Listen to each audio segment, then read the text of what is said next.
Hey, it's another day. Boy, my red shirt sure looks pink. That it does. Very pink. We need to work on that color, if we can, anyway. All right, we have 6 hours on the clock, which means I'll be going from today to. Is that 3 o'clock, Robert? 9 to 3. That sounds about right, yeah. You can tell that we have sufficiently worn Robert out. Not that I'm doing any better, but I may not show it as much. But I'm pretty tired too. But gosh, this subathon has been absolutely marvelous. All of you've shown, look handsome, Doc. All of you've shown great love for the channel, and that has been so much appreciated. I do, Lexi, have my Butterfinger right in front of me, ready to eat when I get a chance. And so, Mark says, "How are things going with the build? Hope everything's going great." It's going very slowly. I need a manufacturer in the worst way, and okay, we're going to hydrate. We're going to let Alexi redeem first. That's cool. I got peach drink today.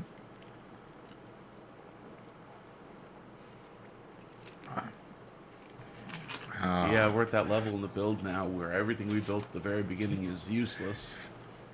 Now we get to tear everything down and rebuild it all, or move somewhere else. Well, I guess I don't necessarily agree with that sentiment, but okay. Well, it's just iron nodes are so few and far between. I don't want to waste them on. Oh look, here's one entire node making iron rods. Okay.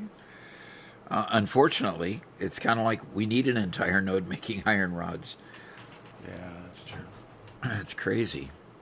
It's crazy. Chodozer, first time chat, says, "Hey, Doc. Got into Satisfactory last week. Came across a ton of my clips. Yep. They've been a huge help getting me familiar with manifolds, optimizing automation. Glad to be able to catch you live." Well, that's way cool. We're not normally live on a Friday morning. This subathon that we've used to pay for a motherboard, memory, and a case, and almost all of a power supply has been incredibly successful.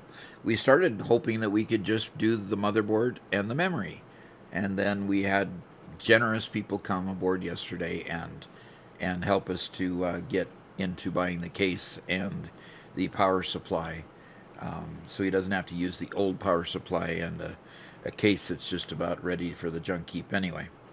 So it's really, really cool. You just in Stream Elements just posted that we can learn how to run the bot. Okay. Oh, quack quack. Okay, I No, quacked. nope. But already. Eddie's there, putting more time on the clock. Yeah, so let's go ahead and bring up the schedule for today, which is Yeah, a fairly let's simple do. schedule, isn't it? Yes, it's fairly simple. I'm just going to play with my friends, basically. That's going to be about all of it. So we're going to start in the morning and play 1.2. I'm going to take a short lunch, and Robert will play Slay the Spire 2. And and at 1:30, if we go clear till 5, I'll keep playing the 1.2 release, see if we can get a substantial way into Phase 2. That will be what we will try to accomplish today. And so that's where we're going.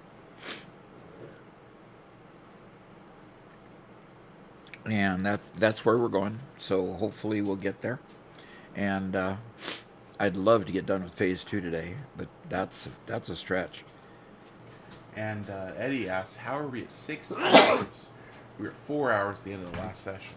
Well, in the waning minutes. Yeah, in the waning minutes we had Oh, my morning sneezies. Sorry about that. In the waning minutes, we had somebody say, "Well, what else is it that you need?" And at that point in time, they pulled out their wallets and helped us to afford the case and a good part of the power supply. So that added a couple hours to the clock. So yeah, Eddie, it's yeah, we've got 6 hours on the clock that for that reason. And while we'll still add time today, you notice the time is significantly diminished for today's live stream. But we still want to hang out and have fun with you guys. Yep, exactly. So anyway, 70 streams in a row. A lot of streams. Still no Anno 117 stream. Yeah. Although I realized that I had already been given the stream key by the publisher for Build of Iron or something of Iron. What was that one? Oh, Heart of Iron? Heart. No. Let me go check. Yeah, that was the game that was mentioned yesterday. Exactly. Cool. That's So, yeah, Belts of Iron. Belts of Iron. There we go. Yeah, so I've got Belts of Iron here, and I installed it this morning, and I'll go check that out too. So Cool. it's always nice when you can get suggested a game and the publisher's already given it to you for free. That is really nice. All of you guys have made all of that possible, basically by making the channel so popular. Once we got over 100,000 streams, publishers started wanting us to look at their stuff.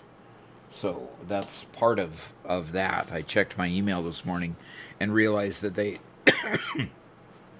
they sent it to me a second time, probably because they haven't seen me stream it or make a video of it yet. But I'm struggling with I'm getting my throat cleared. So that's kind of where things are at. So remember, Ping Players is the server we're playing on. They're doing a great job. It went down one time yesterday, and I guess overnight it went down for a short time too. It was up this morning, and people were already on it and playing. So I joined them this morning about 7 o'clock my time or so, 6:30 or so, and I've been building on my SAM fluctuators project, and realized that we haven't unlocked manufacturers yet, and so I've got it all set up to put the manufacturers down and start making it, but we're going to have to handcraft those. I've got 1,200 rotors built now, so when someone needs some, let me know. Wow. Okay. Well, the lines that are creating the reinforced iron plate definitely need them. So as many as you can sacrifice for that would be good. For the smart plating. Is that what I said? You said reinforced iron plate, but yeah, Sorry. That's absolutely true. We specifically have the one right at the base of the space elevator that it's completely starved. So, well, Doc, you think you're ready to go back to the studio or back to the game now? Yeah. Yes. And by the way, when you get to there,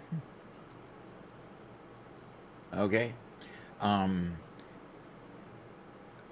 no longer hiding out on the roof, by the way, just so that you know. Oh, yeah, that was in the notes. Somebody put that in the notes that you're hiding. Don't tell anyone. So you put it public on the server. Yeah, okay. And Dragon Slayer Zen is here saying good morning, y'all. Oh, good morning to you. Here's the little building, and I made a second floor there to make the SAM fluctuators. And so that project is on hold until we get manufacturers opened. And I am going to quickly finish the last little piece that I somehow missed. Notice that I need to redo where these lifts are. Those lifts are putting the product into the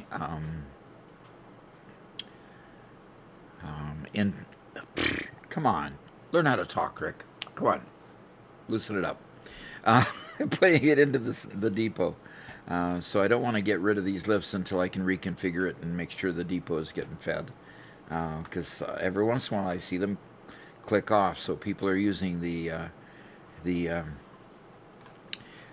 quartz crystal is the right one, and the powder, the silica powder, is on the left-hand side. So people are building windows and walls and so forth, and of course you need the silica for the windows. Emmanuel says, "Good morning, Doc. Have an awesome day today, making satisfying factories." That I will. I am going to change things up a little bit. Oh, where's your microphone? It's right next to me. Okay. Right next to me, just barely off. In fact, my finger is touching it. I can even bring it a little closer. Sure. Nah, you're good. Yeah. All righty. All right.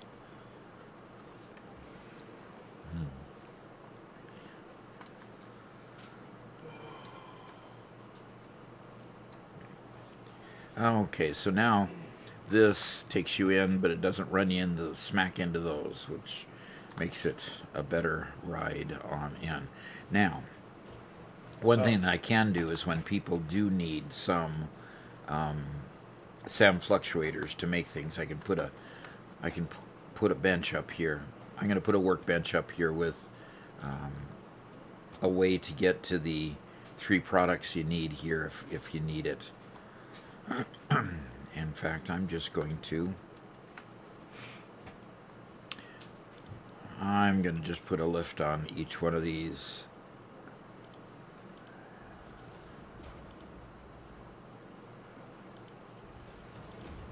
And Cole says in game chat, says, "We are almost done with the SAM research."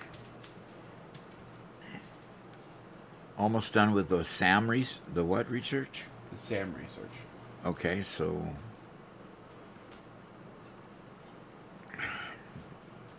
do we need any? I need to look at my inventory. I've got a Mercer sphere hanging out in there, probably because I deconstructed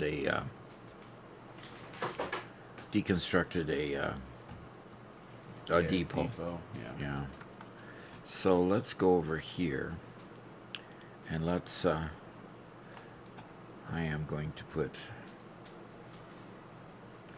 3 of them right next to each other. I'm missing the SAM fluctuators.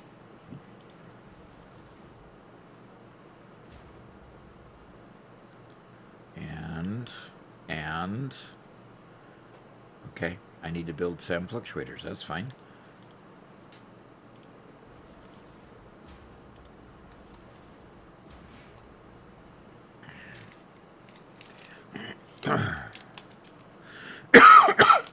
Mark asks, "How many are there in the game with you, Doc?"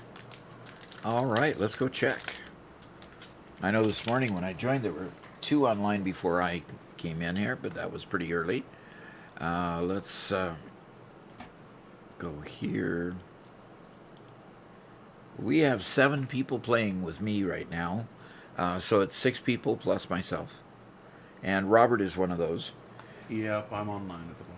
So the studio is contributing 2 of those folks, and there's 5 other folks playing. Okay, so we've got the products coming in here that you can get out, and I'm going to put a workbench over here so that we can just keep making them. Address Data says, "I count for 12, though." Probably. Okay. Aspire says, "Hey Doc, haven't been able to catch a stream in a while. Did you finish the last playthrough with a 100 time multiplier already?"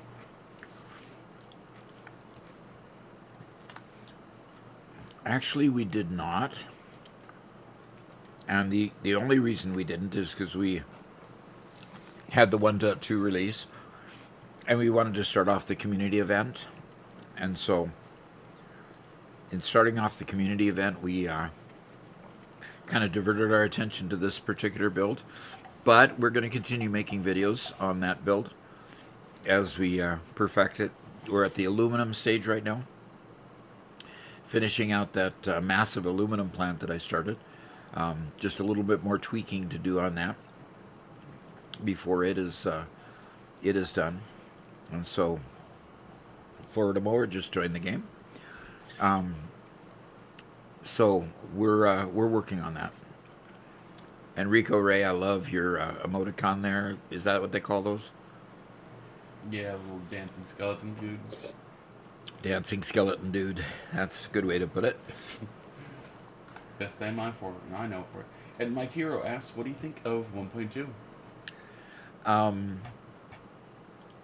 As a release, I was disappointed. I like the things they gave us. But I wish there was more content in the 1.2 release.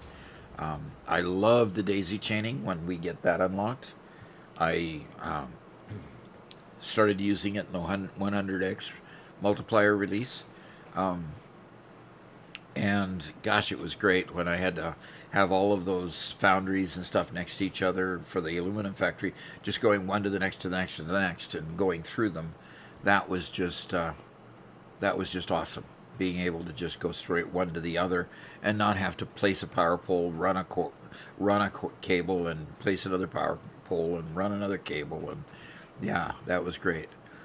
Wait, yesterday was the final day.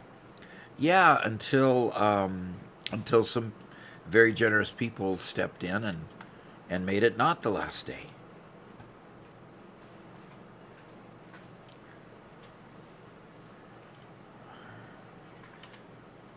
And the monkey with drip is here, says, "What's up?"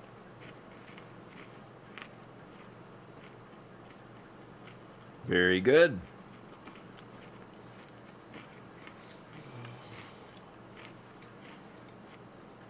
We are very slowly crawling towards the smart plating, but everything else is taking its time.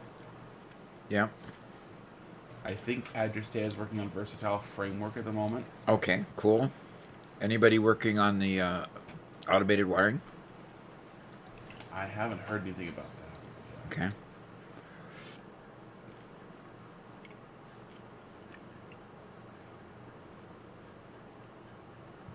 Oh, and Address notes we can daisy chain. We have unlocked that. Way cool. That makes things so much easier. I forgot that had already been unlocked. And Address says somebody was working on the wiring, just not sure where. So.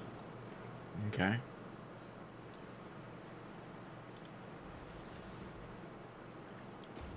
And somebody came in and slooped my smart plating line. Good.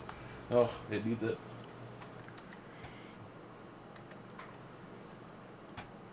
Okay. I mean, there's 50,000 of them we need, which is just absurd.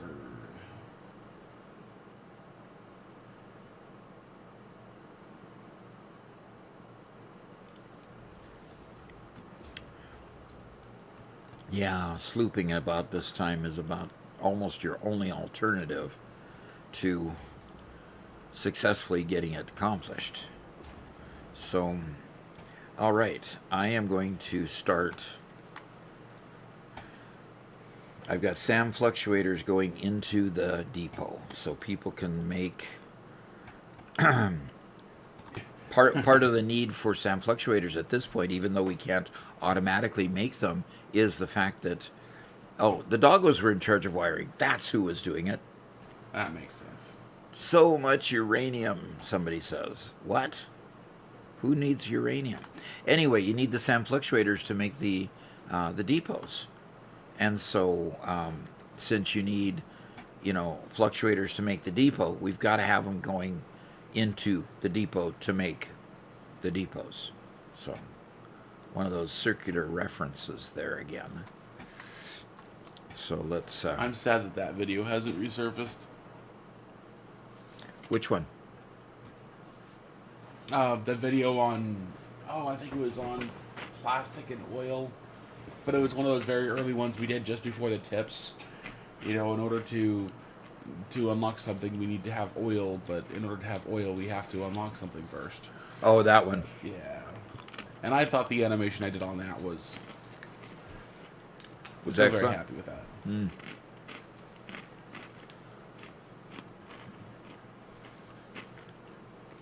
And Gloomy Cookies here says, "Good morning, Doc and friends. I just got done teaching a class on energy compliance for the engineering teams." Oh, that sounds like an exciting one. One of those the engineers get all together and say, "Oh gosh, we got to go to this class again." Like I just did 2 compliance lessons for my job with Lindenwood University, and all right, Gloomy Cookie, that's cool. The I did my 2 compliance classes for Lindenwood University. I'd already said that. The challenge with that is it was kind of like, oh yeah, saw that one before. Year after year after year, they show you the same thing over and over again. Or they just redo the videos to be kind so that you can see some different videos and give you the same content. About not fishing. And then I take this course in the morning, and then my son-in-law gets a call from quote-unquote BECU and starts asking him all kinds of information. That's our credit union. Uh-huh. Boeing Employees Credit Union. And it called him and started asking him for all kinds of information. My daughter is hearing him regurgitate all this information, and she's wondering, why in the world are you telling somebody over the phone our account numbers and our expiration on our debit card, and why? And she finally got his attention and shut that down, and then she immediately got online and canceled all her cards with BECU. So she's getting replacement cards because of the fraud. But I got hit with that same call 3-4 months ago, also with BECU, also kind of going through that same spiel, and I started kind of asking questions when it's like, okay, yeah, fine, I could confirm the last 4 numbers of the card. You need the expiration? Okay. And they had the year and they wanted me to give them the month. I'm like, okay, fine. But then as soon as they started asking for, and then they asked for the PIN, which of course is immediately, okay, go away. And they immediately started cursing out my mother. yeah, Which was rather amusing. well, or not amusing. Yeah, sure. Sorry, Yeah, I wouldn't want to hear my mom being cursed out, or hear somebody cursing out your mom and my wife. You're right that I don't want to hear my mother being cursed out, but there's something about, okay, these people had very strong accents, okay? These people obviously were not from here. Definitely And not. these people who spend all their lifetime trying to prey on people and create victims, and all they can do when you understand that they're trying to steal your money is laugh at them and how angry they get. And so I don't care if they start cursing out anybody. I could just say, oh, okay, and laugh at them. So And laugh at it him. makes them more mad. Well, okay. And get rid of the Sam in my bags, in my inventory. So Too many Gloomy games call it different. Gloomy Cookie says some of the videos or classes are the same, but recent ethics classes have brought up recent hot button topics like AI use in engineering. Okay. And how do you approach AI use in engineering? That would be an interesting interesting subject to me, because all different industries are approaching the idea of AI walking into their industry differently. It's it's kind of interesting. Of course, you got the educational institutions. I've got students who think that AI is the coolest thing to do their homework with. I Of don't course. mind them helping to edit your homework, but writing your whole paper is kind of over the top. I've had them use the AI to respond to survey questions that I give online, or other students, and that's a little bit over the top. I want them to think it through. I don't want them to just think that it's okay to just let AI do their whole job for them. I do want them to learn something. So I'd be interested in how you're instructed to approach it in your class. I took only a couple of online courses in my schooling, and unfortunately, kind of the general participation award type. Every week, I want you to respond to 3 discussion questions and post 3 responses to other people, that kind of thing. Oh, I hate those, but gosh, I have to do them. Yeah, exactly. And I hated it so much. I lost so many points on that because I read an article, I'm like, what am I supposed to say about it? Cool. Especially when it's phrased as, tell us 3 things you learned this week. I didn't learn anything this week. I didn't. Yeah, because I already knew. you just taught me everything I already knew. Yeah, come on. And I wasn't mature enough at that point to realize they just want me to verify that the information that they're trying to teach has been acquired. So just tell them what they taught you this week. And anyway. Oh, I would be so tempted to use AI and all that work now. Yeah, I'll bet. All right. So, the other thing,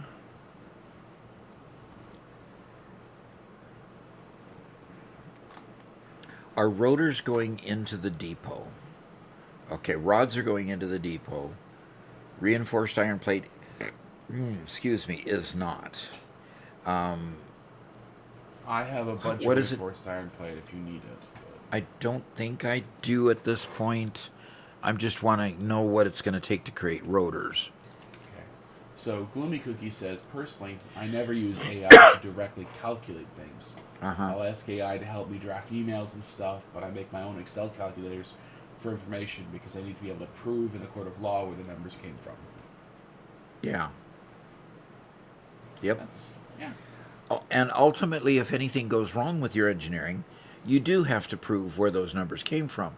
And if you're having AI just regurgitate it all to you and you're copying it into your project, that leaves you vulnerable, leaves you open. So not cool in that respect. Okay, so screws are probably the problem with rotors, aren't they? Oh, stop.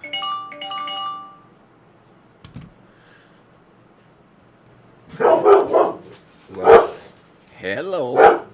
Puppies, it's okay. The dogs woke up. Lotion's here, says, hi, Doc. I desperately need some cheering up this morning. Well, hey, glad that you're here at the live stream so that you can get cheered up. That's what we're here to do. Yeah, hang And on, have some we're fun. not joking about that. Just enjoy and chill with us. And 8018 is from France. It says, love your content. And Yamaluna Moon is from Germany. And he says, hello. hello from Germany. With the extra E that somehow got in there.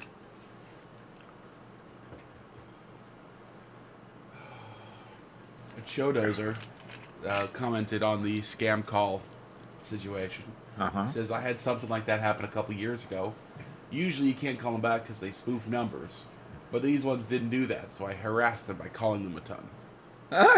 That's sometimes good.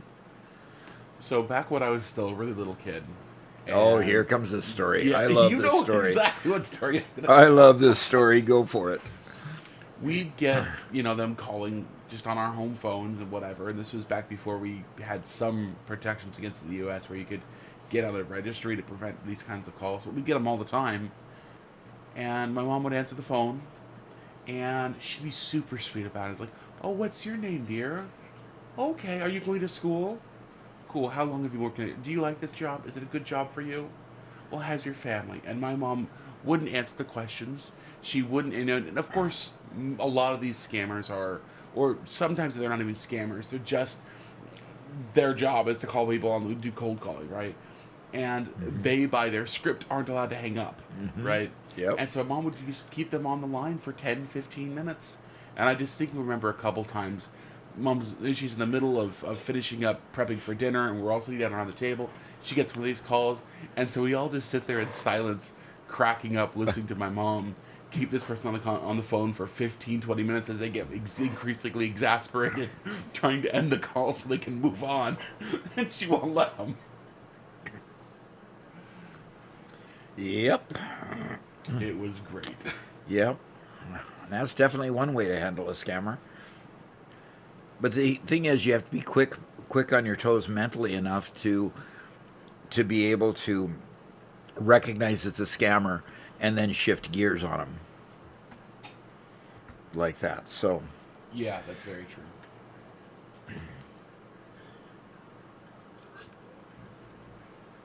We will soon enough, or at some point, I'm sure. You know what? It probably already exists. I'm sure there's an app which does, which just puts the scammer on the phone with an AI, right? It just, you would think so. yeah, it's like you have a phone call, you press a button, and suddenly the scammer's talking to an AI, and the AI's job is to keep him talking for as long as possible.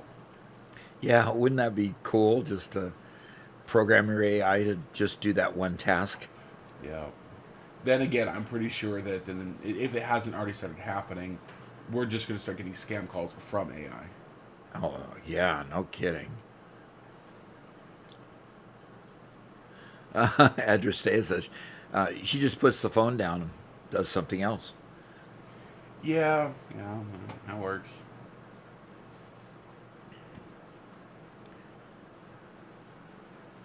Yeah, it's cool to watch them, just squirm, basically. So, can somebody put in the message box if you're working on Versatile Framework or if you're working on the automated wiring? Since completing those two phases is by far the most phase items is by far the most important. And then we've got from Carry Me Please over in YouTube. We got a comment there, Robert.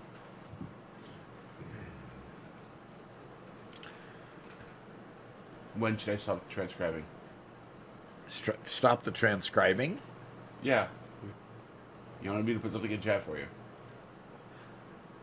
No, I want the person who is working on Versatile Framework or the person that's working on the automated wiring to put a message in the game who's working on it. I just want to know who's working on it, and if it's not being worked on, I can shift gears and see if I can.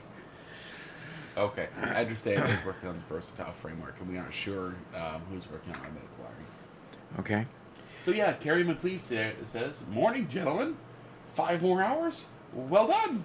I see you working on the continuation of Subathon, the search for current gen controllers." Current gen controllers. It came up in Party Animals, I think. Basically, Garrett, all of us are using older Xbox controllers for our PC. And they work perfectly fine, but they aren't the current generation of console controllers, so I'm sure there's better controllers out there now. But I bought my controller so I could play Dark Souls with Garrett because he insisted that you have to play it with a controller. The controller malfunctioned, and I had to spend a bunch of money getting new buttons for him because I guess one of the shoulder buttons dying was a common thing on him. Uh-huh. I still haven't beat Dark Souls. Huh. And Okay. I still don't like the game either. So I don't like the game Oh my still. gosh, I Okay. I am going to run upstairs. And Ruben's here, saying hello, Doc, Wobbit, and Spencer. Spencer is... Hey, calm down, guys. Yeah, Spencer's not here this morning. He may pop in a little bit in this afternoon. Okay. And Avalie is here, says good morning, afternoon, everybody. It's been nice company for a long train ride. Been traveling for 6 hours now and have 5 hours left. Oh gosh, that's about the time we have left. So maybe we'll take you right to your final destination there. That would be cool. Very, very cool. And Joshua Ellis says, hey, your reels have been super helpful. We'll be checking out more of your stuff. I'm approaching my first tier 5. Fantastic.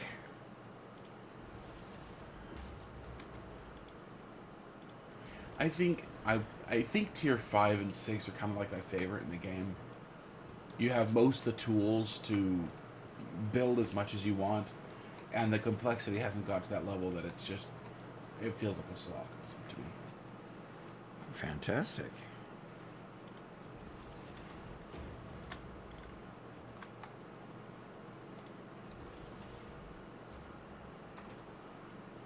Okay.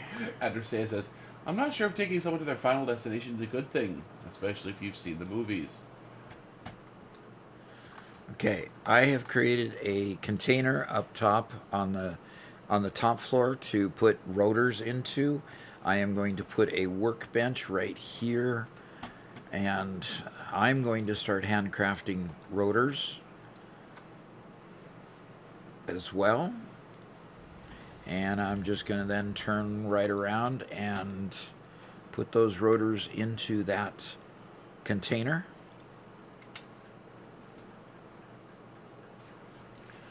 So, Final Destination, by the way, Doc, Uh-huh. is a horror series Uh-huh. where people can't avoid death. No matter what you do, can't avoid it, huh? you're gonna die. That sounds pretty wicked. And that's the entire series of the entire show. And there's a whole bunch of them.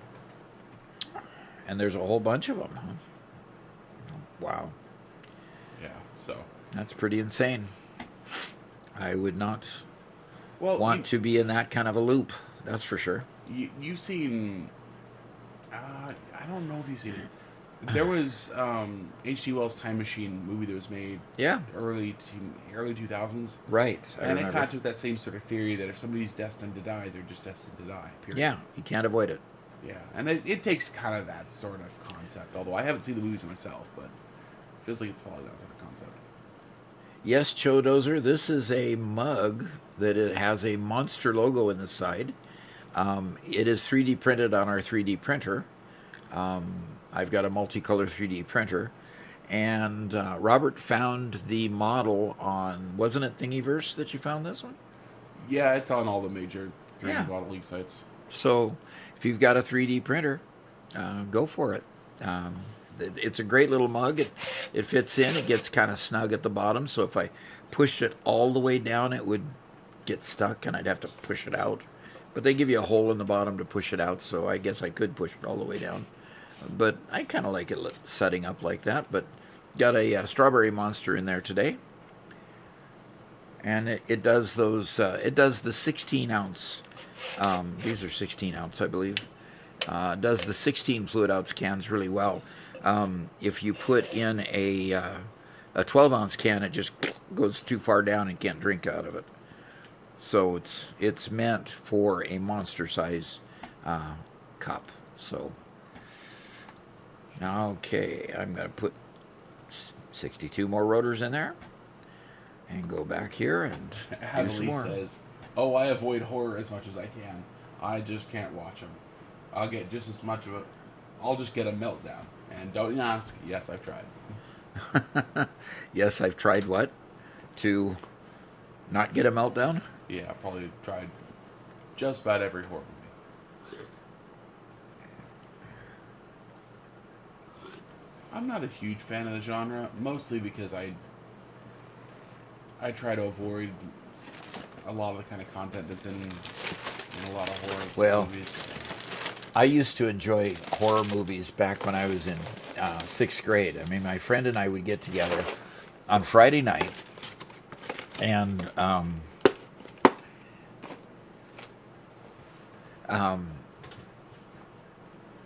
get together on Friday night. We'd watch these old horror movies, and that was the back in the days before they did the psychological horror.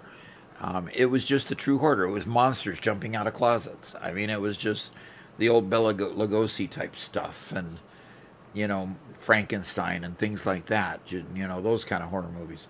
So we'd get together and we'd have a horror. Elvira, Mistress of the Dark, was the host, and she'd introduce the movie, and we'd watch the movie, and we'd have a good time on a lot of Friday nights. So I liked the horror genre until it got into the slasher sort of run for your life type of stuff, and you're not running after monsters, you're running after people who are diabolically out to kill you. And I didn't I don't get into that kind of horror at all. So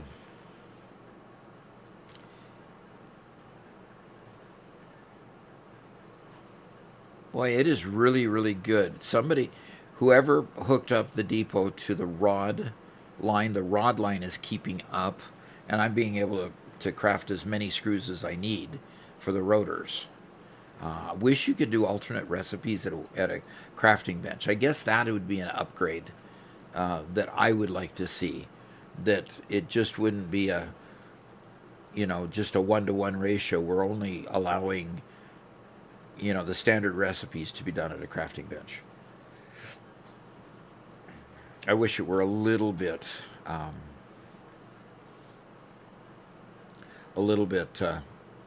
easier than that. I want to check something. Are there any sloops in the depot? There are 21 sloops in the depot. Okay, which means I could come over here if these aren't slooped already. Does somebody have all the coupons in their inventory? Actually, I can even build a shop because I don't have any screws on me. Could somebody purchase the power pole, the wall ports for the power poles? I'm stuck out here in the middle of nowhere, and I need to scale a wall with power.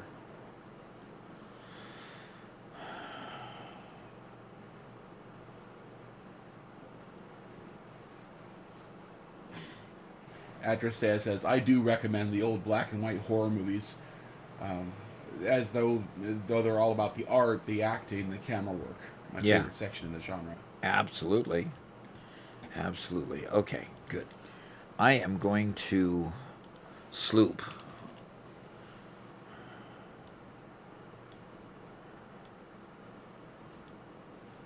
What?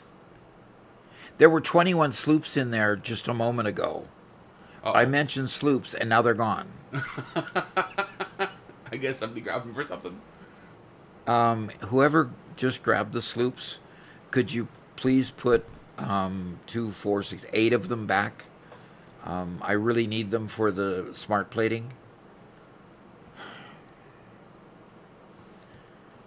Blue Ocean says, I like scary books, but I don't like horror movies except for the others. I think I know that one.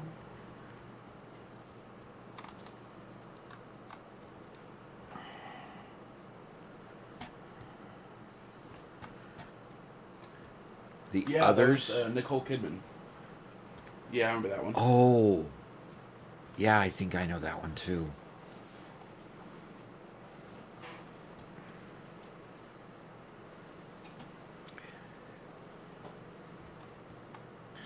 Athlete says, my fiance loves horror. He's allowed to see them when I'm not home. And by the way, I think I have to remind him to watch a movie while I'm gone. That's cool. Carry Me Please says there are still monster type horror movies like the Korean movie The Host. Oh, It's yeah. like a monster born from toxic waste from the Han River and Seoul. Okay, so why am I not being able to put a splitter on this? Just not enough space? Um,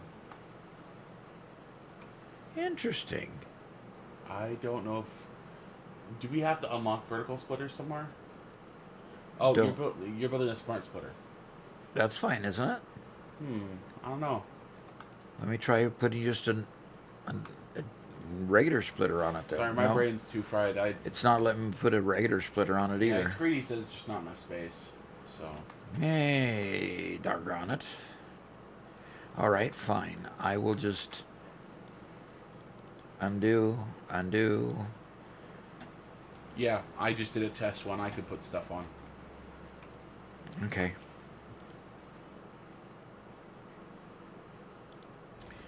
I'll just put one. I could have just done that without deleting it. Doggone it.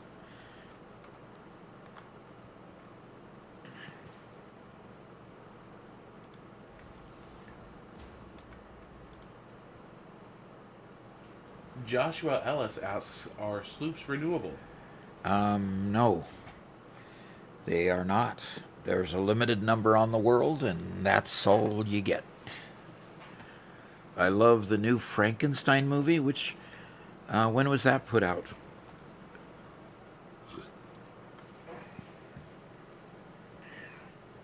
I mean, my favorite Frankenstein movie is Young Frankenstein. Okay, that's not horror. Nope. That was pure comedy. So that's because it Pure. has your favorite actor in it. Wilds. Christopher Lloyd. No. That one did not have Christopher Lloyd Are in you it. sure? Oh, no, it didn't have Christopher Lloyd, and it had the Willy Wonka guy. Yes, exactly. Gene Wilder. That's it. The Willy Wonka guy. Another one of your favorite actors. Yeah. And deservedly so. He's a great actor. Okay. Oh, apparently there's a new Frankenstein that came out in October 2025.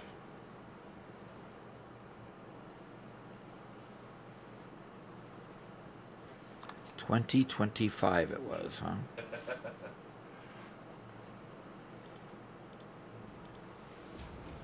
Blue Ocean says, I love that one. I think, speaking of Young Frankensteins, put the candle back is a frequent quote at our house. I don't remember that quote. I don't remember that quote either. I haven't watched Young Frankenstein since I was hanging out with Doc all the time when I lived at home. Yeah. That used to be like a yearly watch along with a few other movies. Sorry.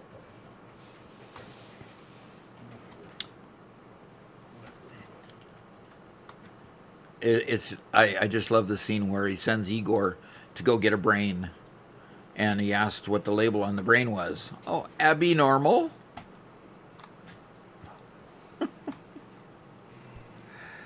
Abby normal.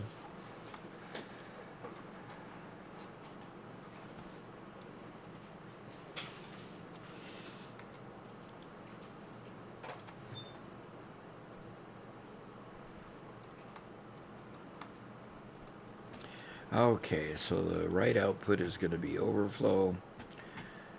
And that should get, when it stops, it should get, yep.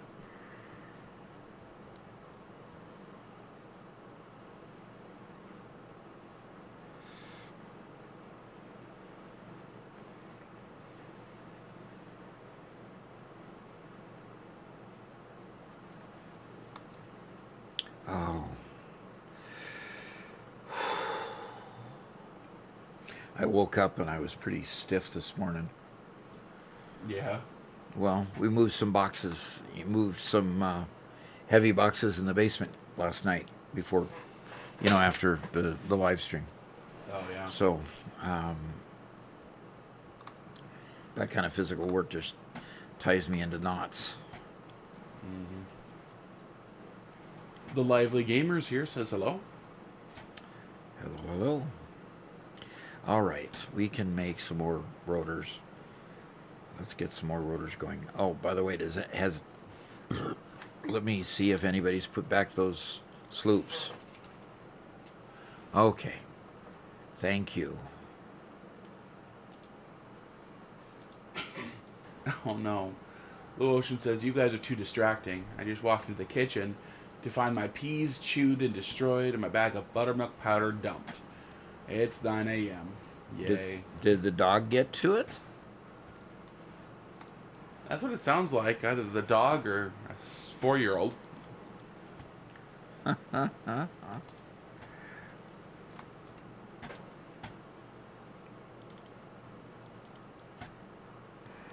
Joshua says, "Do you reckon they'll expand the content or the continent, or just Satisfactory 2?"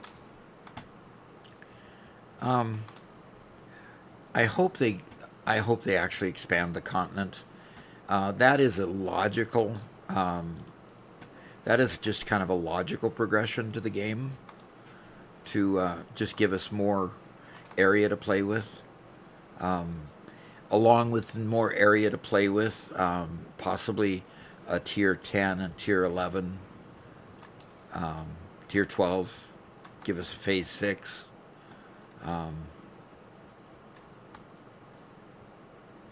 Possibly. I don't know. When 1.0 came out, they had phase 5 existed with 1.0, didn't it? It didn't come into being at 1.5, did it? Yeah, it was 1.0. Okay. ICBM says they promised us paid DLC.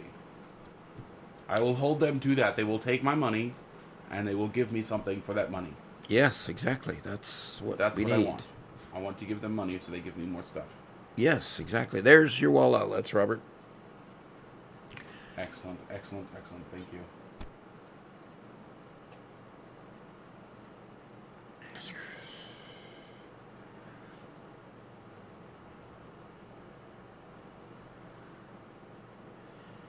I can make screws.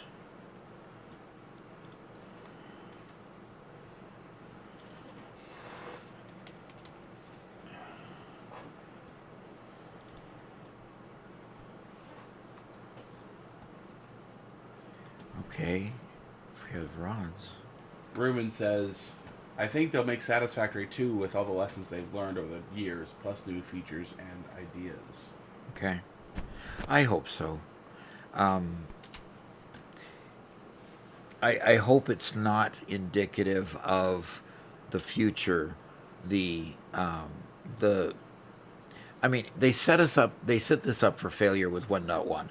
1.1, they gave us a whole boatload of stuff, and everybody was absolutely thrilled.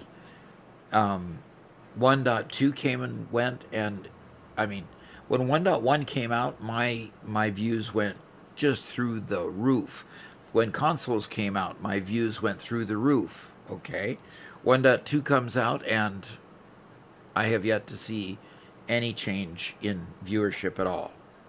And what that means is that 1.2 isn't bringing people back in the same way. Exactly, and so they need a success like 1.1 and 1.0, 1.1.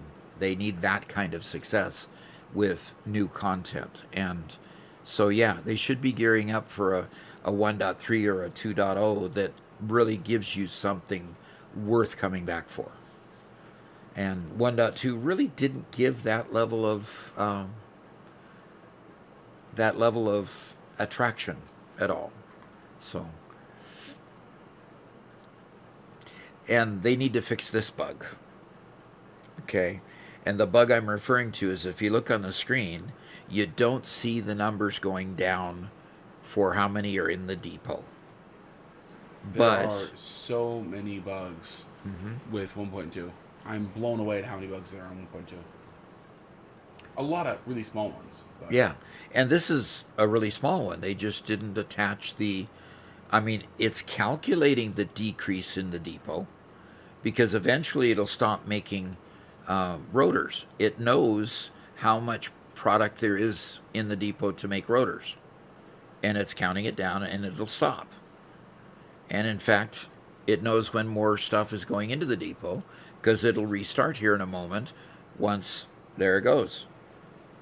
So it knows the numbers, it's just not posting it. And that is a very, very small fix. Is they just didn't loop it back to display it on the screen. So, alrighty, 82 more rotors. And now I've slooped them all, so they should, every time they come out, there should be 4 coming out each time they finish processing. Blue Ocean says, I mean, it's hard to argue that weather effects are going to shake up how you play the game, and randomized nodes are attractive really only to a subset.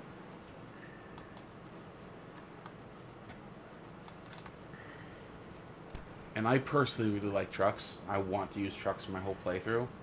And trucks are great, but what they did in 1.2 is they fixed a feature that was previously built and previously broken. So I really appreciate that it's working now. But 1.2 is almost as much of a bug fix as it is a patch.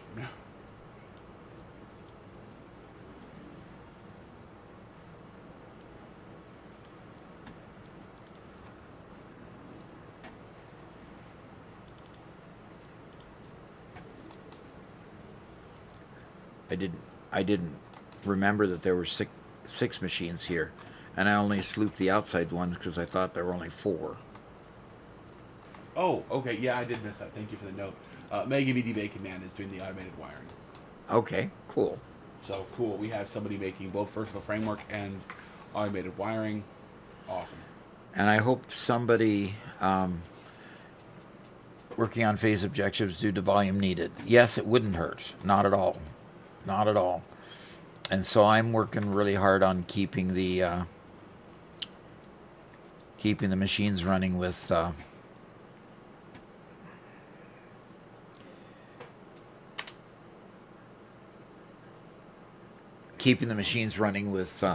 rotors. Boy, it says that there's 800 rods. Oh, screws. Okay.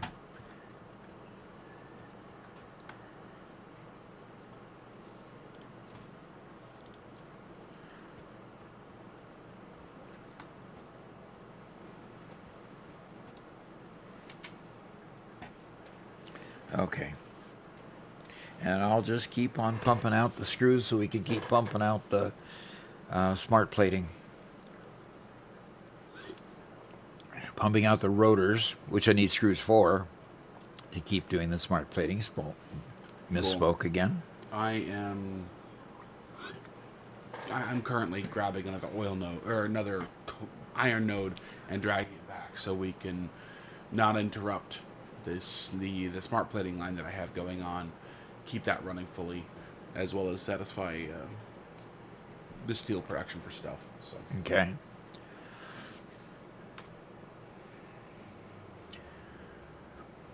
Okay. Lively Gamers confused. Linking my areas to Adrestea's road and then delivering to the hub via vehicles. Okay. We got off bio yesterday. All right. Adrestea says her upscaling is almost done. Okay. We've got some good conversation going on in the message board in the game. Yep. Yeah, we've taken the people who are most dedicated to chatting and thrown them into the game with us.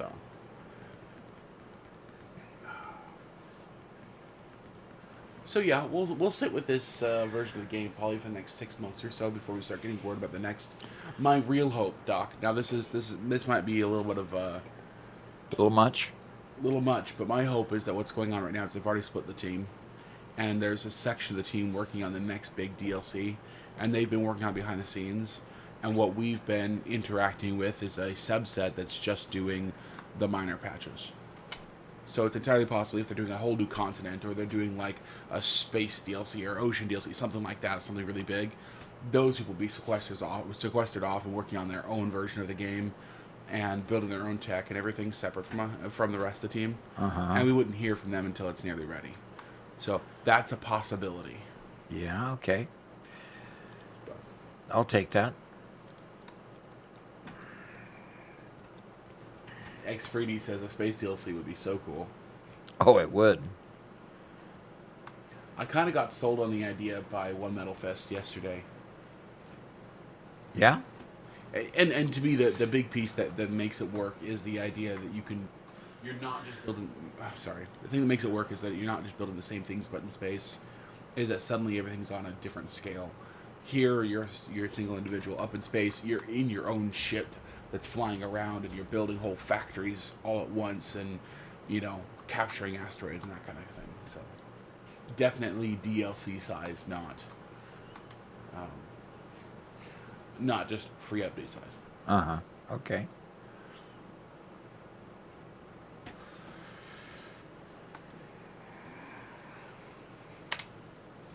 Bama Fan and Oz says, I think a lot of us were already playing the experimental version, so when 1.2 finally launched, there was nothing new because we'd either played it or watched other people play it. That's possible. The pre-release in the pre-release in experimental might have dampened the extra enthusiasm, but you usually, 1.0 was in pre-release, for a long time, and I hope that's not our main power grid that I keep hearing. But... No, it's not. Okay.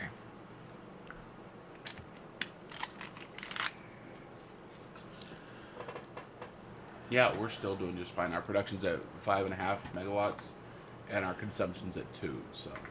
Oh, okay. Oh, Lively Gamer's working on hard drives. Yeah, that'll do it. Work on getting more hard drives, he said? Yeah, those ones you have to open up. Those ones you have to open up, huh? Yeah, the hard drive things you have to give them power in order to extract. Oh, okay. In other words, he's laying down small power systems, and it's those that are cracking. I got that. It's probably a good thing to remember that we don't have jetpacks yet before I go leaping off of gigantic mountains. That would be a good thing to remember, yes. Very definitely. Very definitely, Robert. Well, now I get to run all the way back out there again. Oh, dear. Well, have they created the new spawn? You could put it near where you're at. Spawn toilet? I didn't want to say the word toilet.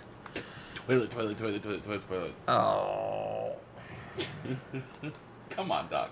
Potty humor is just not my thing.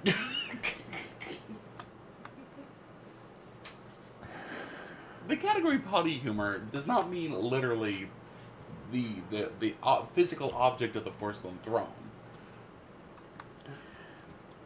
Well, as humorous as that might be,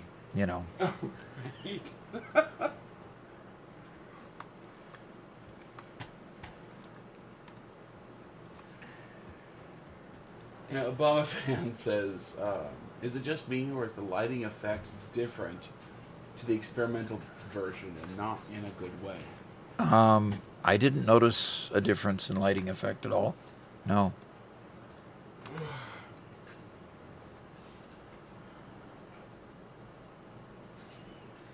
Yeah, I haven't noticed it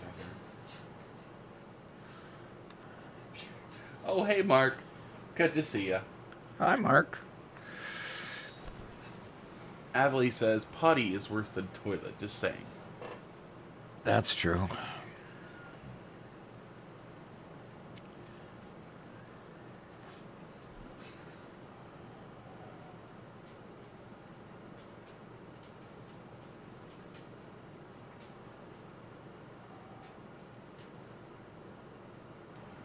So what lightning, not lighting. Oh, lightning. I'm sorry. I don't know if we've done any of the storms, so I wouldn't. Yeah. Oh. Okay, was the lightning different? I didn't pay much attention to the lightning because I don't care about the weather. So, gosh, there's a lot of dismantled crates out there. But no, I didn't pay much attention to the lightning, so I can't comment on whether or not the lightning was any different in either version.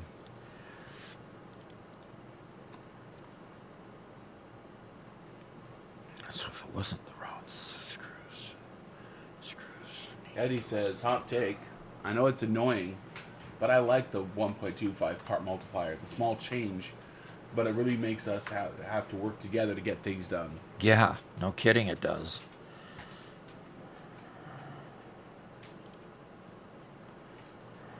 And Mark says, hi, Robert. Hello, Doc. I'm in the swamp getting stuff built.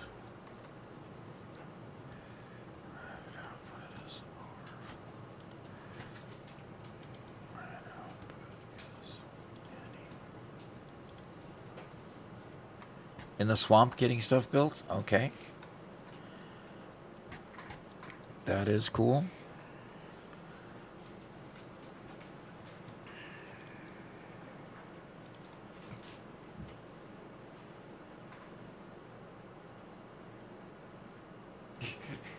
And Mega Bacon Man says, oh, hi, Mark. Okay. Doc, Yes. there is so much memes that you haven't seen. So many memes I haven't seen? Is that a problem that I haven't seen a meme? It just means that people say things and without knowing the context. It's like, okay, somebody said hi to Mark. Yeah, somebody said hi to Mark. So the point? It's going over my head, Robert. Help me out here. Okay. So, there's a guy by the name of Tommy Wiseau, or Wiseau, I don't know how to pronounce his last name, who is a director for a whole bunch of movies. And he directs them, and he's the main actor in all of them. And they're all terrible.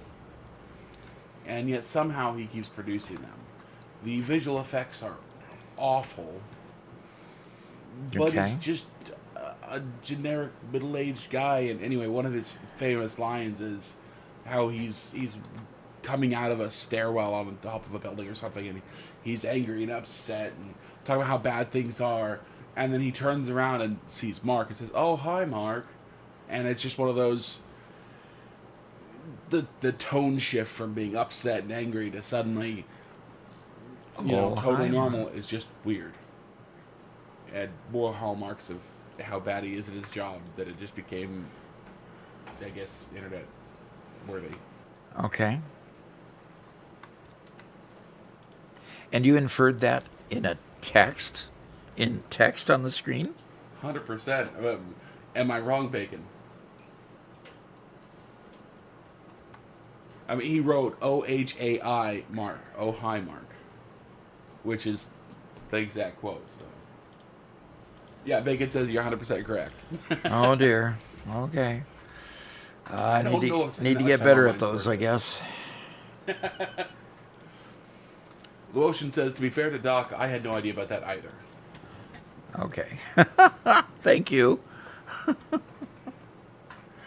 Oh, gee.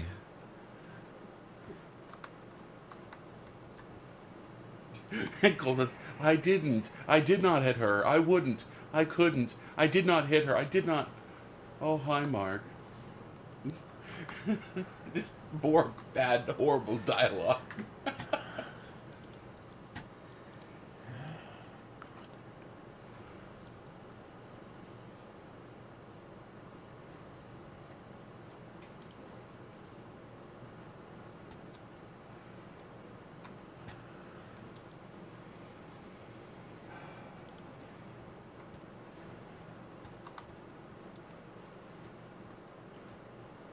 So I built myself an Explorer so I can get back home quicker.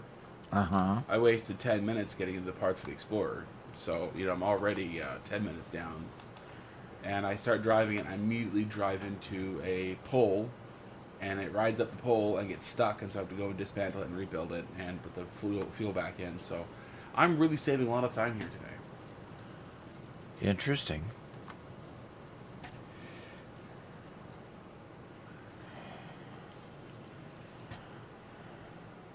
Blue Ocean says, my meme knowledge is somewhat limited to what my elementary school age children inform me of.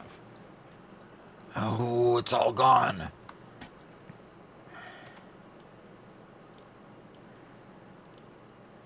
Those don't need to be there. They're just sitting there empty. I just need a few encased industrial beams, folks. Are there any in the depot? None in the depot.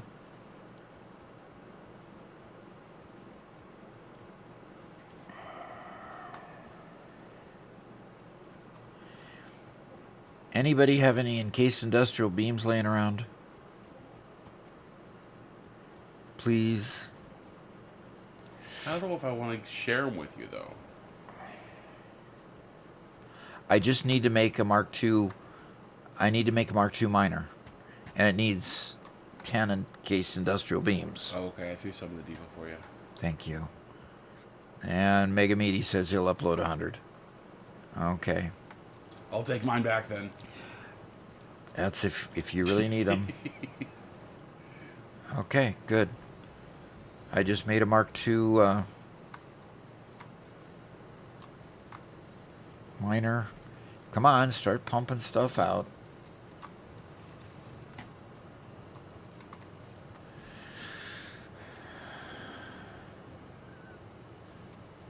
Hit up the concrete factories too.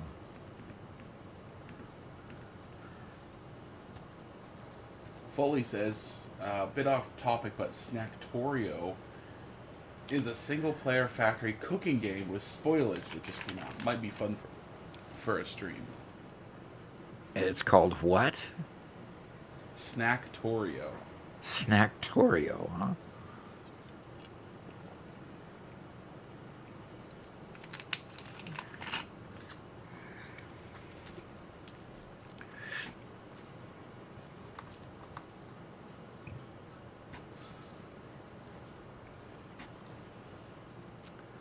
I had a lot of fun with Plate Up, and nobody in my family would play with me. I am so sad. Played up? Plate. Plate up? Another cooking game. Ah. It's like a cooking factory game, Uh-huh. kind of, but it's more a... The game gets more difficult, more and more fast-paced with every single level. Uh-huh. And so you're trying to build this factory out with very, very limited resources to try to stay ahead of the ever-increasing number of orders and complexity of orders. And if you can do it, it's really, really cool because you get this... because, you know, you could basically sit back and watch the entire diner being run by itself. But if it doesn't... If you don't stay ahead of things... You're just madly rushing around for 20 minutes, not having any time to think, but you're just fulfilling orders. Remember when Mom was playing like Diner Dash? Uh-huh. It was basically like Diner Dash, except you can automate things over time.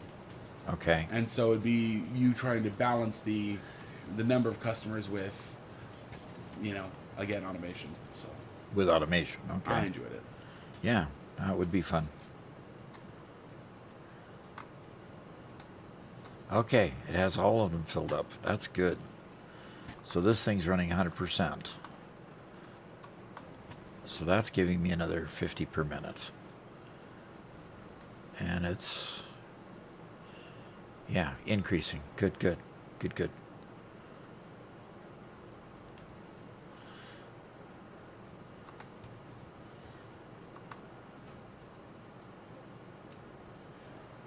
Mark says, Robert, instead of doing cooking games, join Mum in the kitchen and learn it in real time. That way you'll be able to cook for more than one.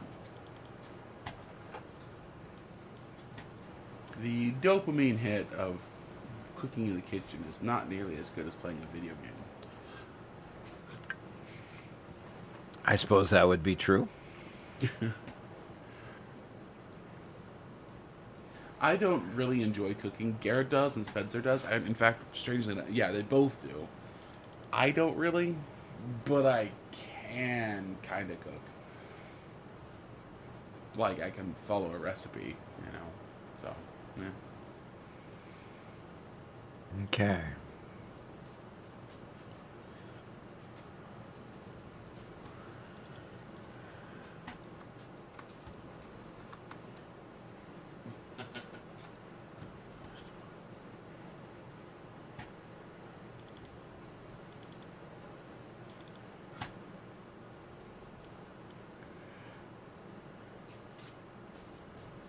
Mark asks, "Hey crew, is a second monitor useful to chat?"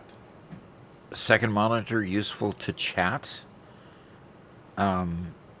Yeah, definitely is. When I Like for was example, when in my setup right here, I play the game straight ahead of me, of course. To the left of me is the are both text windows. That's why you see me looking left a lot. Okay. To the right of me is a cookie game. And the monitor just above the cookie game is the actual stream, so I can see what's going out on stream. So yeah, multiple monitors helps me to keep track of things and play a second game at the same time. Woohoo! Woohoo!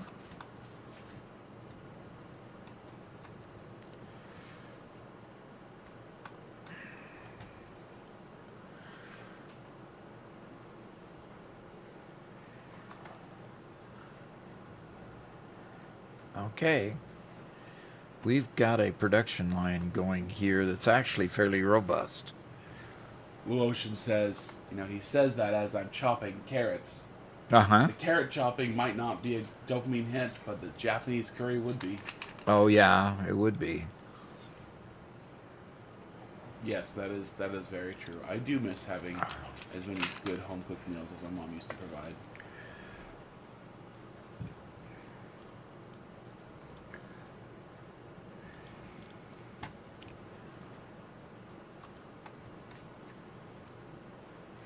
Yeah, Mark says I'm using a BenQ.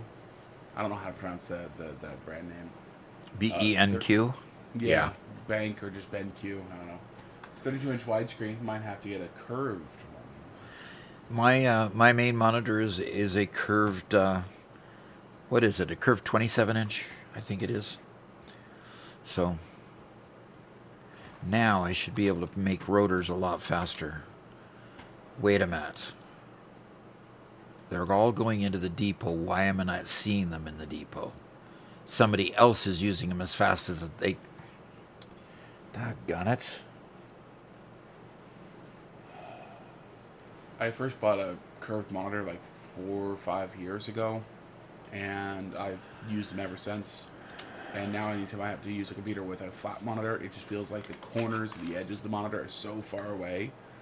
It feels like I have to move my head to the right, to the left to look and see the corners of the monitor, because it feels like they're so tiny. They're so far away.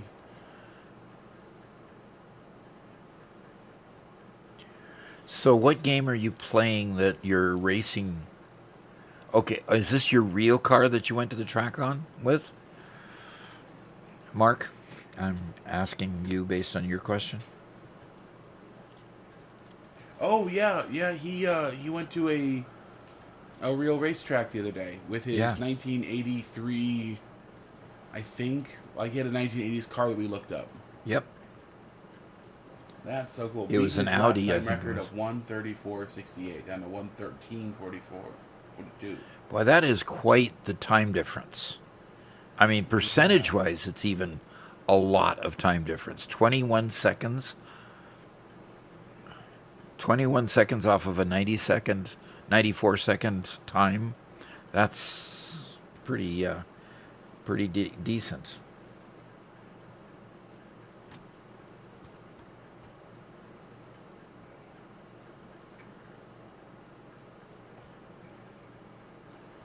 Topping out at 173 miles an hour. That's insane. Uh-huh.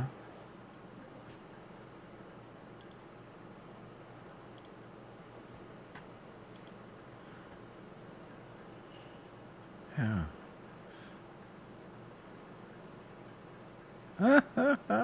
Yes, Doc, before the upgrade, I couldn't reach 100 miles per hour. Now I'm flying.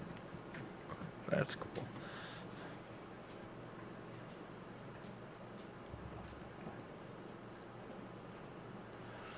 So Rico says, can we negotiate a number of machines in your setup for rubber and plastic to get batteries produced? Next phase. Why would we want to produce batteries? Batteries aren't used for anything. And if I think there's one upgrade in the MAM that uses batteries or something. He says drones. No, don't use batteries for drones. He says they're best in drones. Interesting. Well, yeah. I'd rather just go for turbo fuel. Yeah, no kidding. Regular fuel or a turbo fuel. I mean, if Rico wants to do it, I mean, sure, whatever.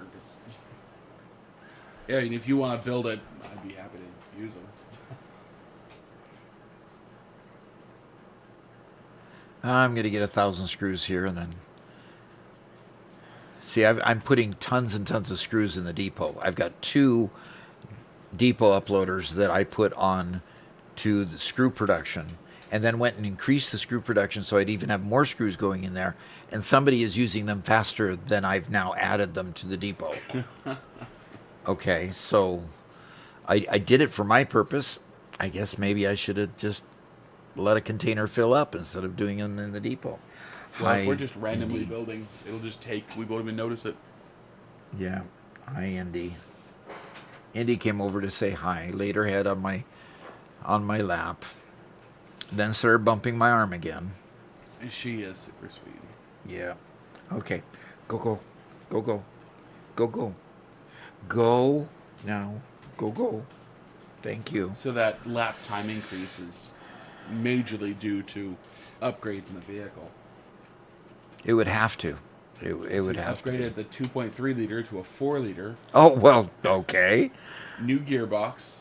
He removed the pedal as he drives by hand now. And legs and feet don't work. Very cool. Okay. Ryan Richard Doyle says, new player here. Yeah. Been lurking for a few days now. Just want to say I've appreciated all your tips online. Never been good at games like this, so trying to challenge myself and stick to it. Cheers. All right. Very good.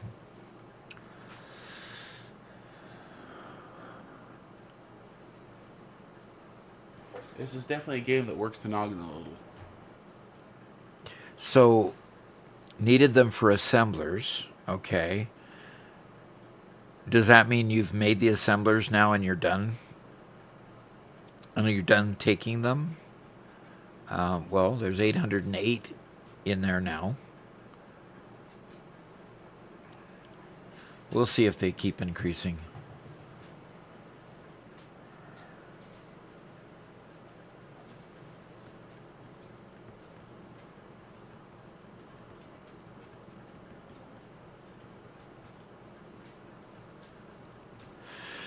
The rhythmic hum of the hand crafting. Ding, ding, ding, ding, ding, ding, ding. Oh. Thank you for coming and saying hi.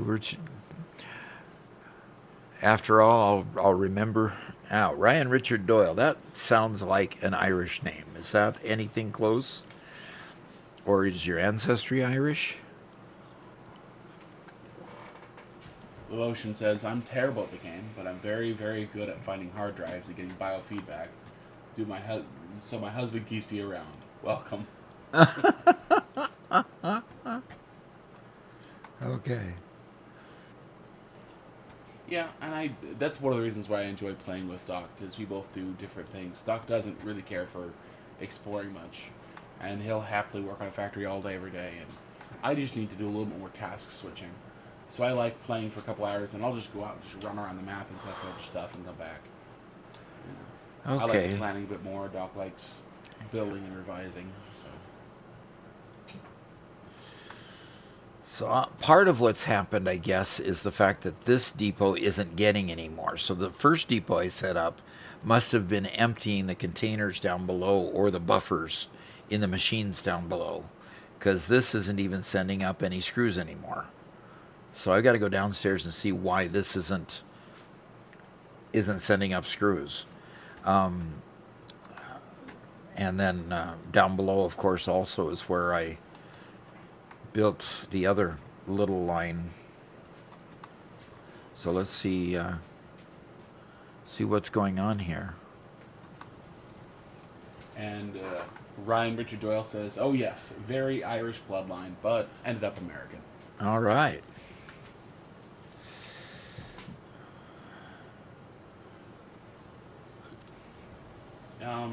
RSS says, "Hey Doc, I have a question. When I manually craft, I don't have those hammer hit sounds. Do you know why? I'd love to have them back." Interesting. Well, I wonder if in the options, in the audio options, I would check the audio options here.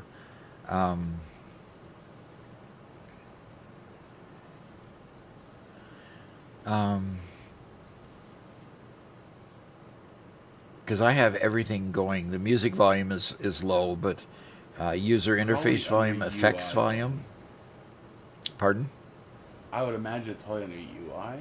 I don't know. Or the effects. Yeah, one of those two. I'd check those specifically. Yeah, check these two. But this is where you would manage. And then this is this equipment volume down here. Check your equipment volume. Zipline, parachute, factory volume. I mean, you can manage pretty much everything down to the little gnat's eyebrow here, basically. I'm not seeing anything about specifically about the crafting bench volume here. Yeah, they've got a specific setting for crafting bench volume. So if the upper ones still have the sound on, if these upper ones still have the sound on, go down to the details down here to crafting bench volume.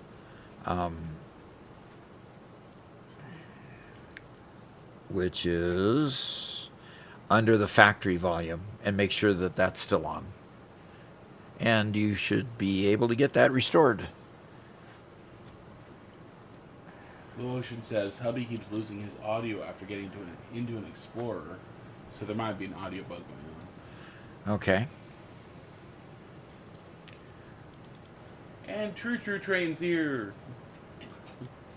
Saying, "Enjoying 1.2?" I am.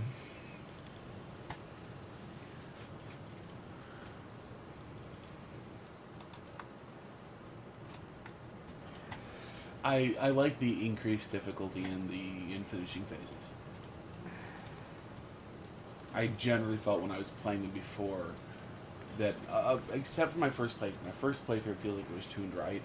After that, it felt like this scale of the space elevator was just too low. So I enjoy the fact that we can up that a little bit, especially for a big server like this. With the number of hours we put into this, if we didn't have the 50x multiplier on the space elevator parts, we'd be probably on phase 4 right now. Yeah, exactly. It just means that you race through it and you have a whole bunch of half-finished manifolds. Everything's half-built and just shoved and finished. Uh-huh. This gives us the time to actually build it out. Uh-oh. Roll. Can't do that. I can make 600. I can't push 600 out. I wish. I wish. I mean, I can only actually push 270 out. So I could lower that to 270, but why do that? I'm trying to, Eddie. I'm sorry. I missed hitting the pedal a couple times. That's weird. I'm talking and I'm looking at the gauge, and sometimes it fades out early. Like it did just that time. Really? Yep. Okay. Well, It chopped off here. It chopped off early. Yeah, we need to get you a better pedal, I think, is what needs to happen. You've tried all kinds of modifications for where your foot is and so forth. We need to find one that's just easier to use. Yeah, that might be the solution. It's a floating pedal. It'll move around all the time, and I of course have these dogs underneath me all the time, so they're moving around too. And with my shoe on, getting exactly the right spot to be able to press the pedals kind of difficult sometimes. Hey, Toa. He says, is it me or is the time higher than yesterday? It is higher than it was yesterday. We've had a lot of good, generous people kindly helping us to afford the things that we set out as our goal, and in doing so, they increase the time. So it's at 4.5 hours, and that'll take us to 3 o'clock.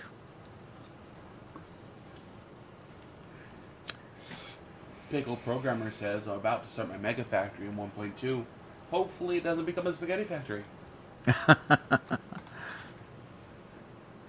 Hopefully not. Okay, we have screws going up there again.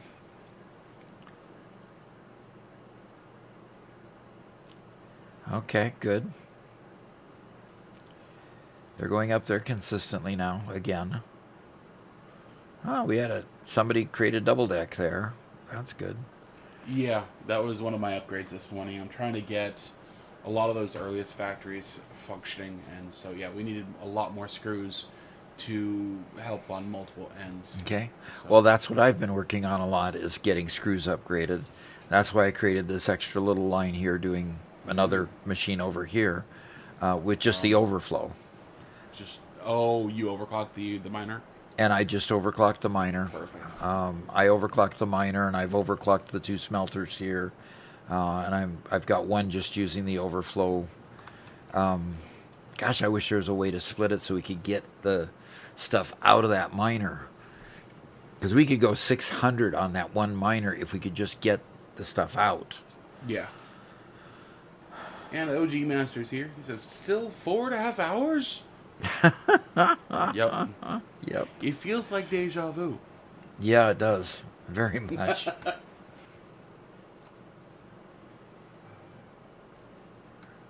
Luckily, the factory has progressed since yesterday. If the factory was still where it was yesterday, then I'd be upset.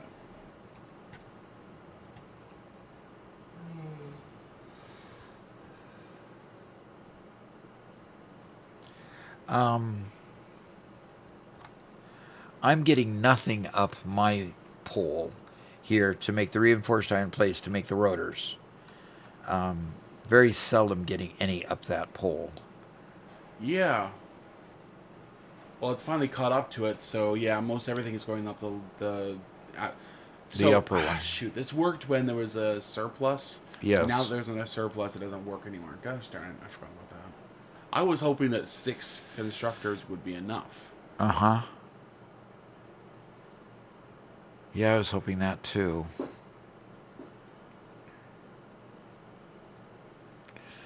So occasionally we get a batch that goes up, and then it stops, and this one takes over and goes for a while.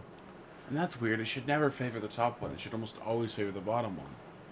It should, but remember we found that on an industrial storage container, it depends on which one you enable first. That's so silly. So it actually does have a priority system. We thought it was just a true splitter at first, but it ended up not being a true splitter. Yeah. OG Master says, well, I'm glad you have your goal and then some.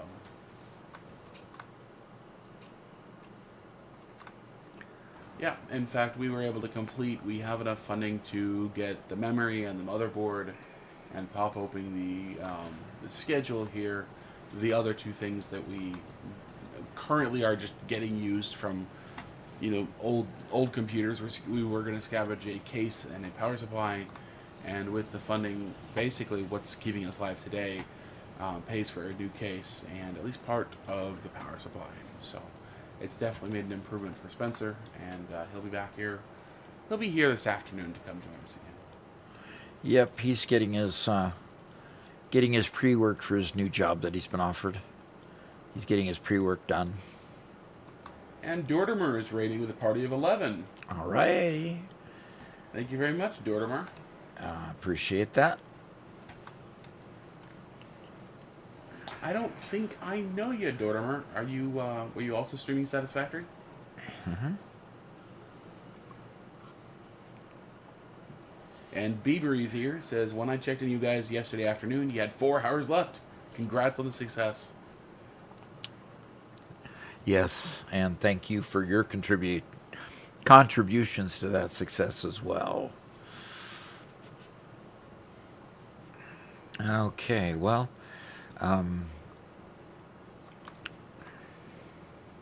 No, Dortimer immediately got hit with ads.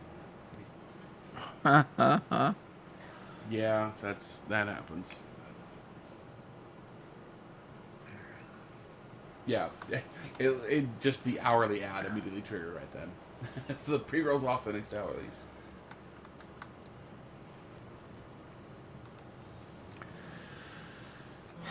how can't have that. Your inventory is looking a bit Yeah, a bit sketchy. a bit sketchy. Okay, Dortimer says, "Hey Doc, I love your videos. First time seeing you live while I'm around." All right. Yeah, we don't normally do a Friday stream at all.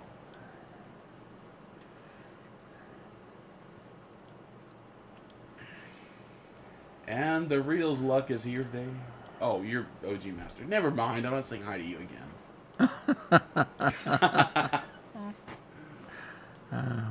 That's too funny.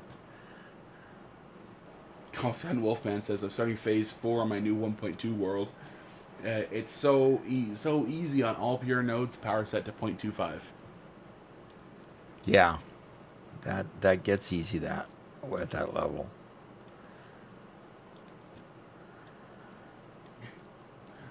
Reels Luck puts in a frowny face. I don't get 2 highs? One high per customer, sorry. Okay, Dortimer says, it's nearly midnight here, so I'm going to raid and run. Have a great stream. You bet. Have a great... Thank you for coming to us.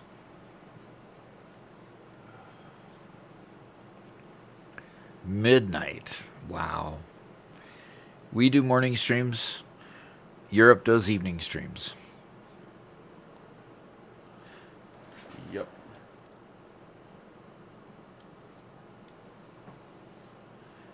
Okay. Now I can pick up my crate.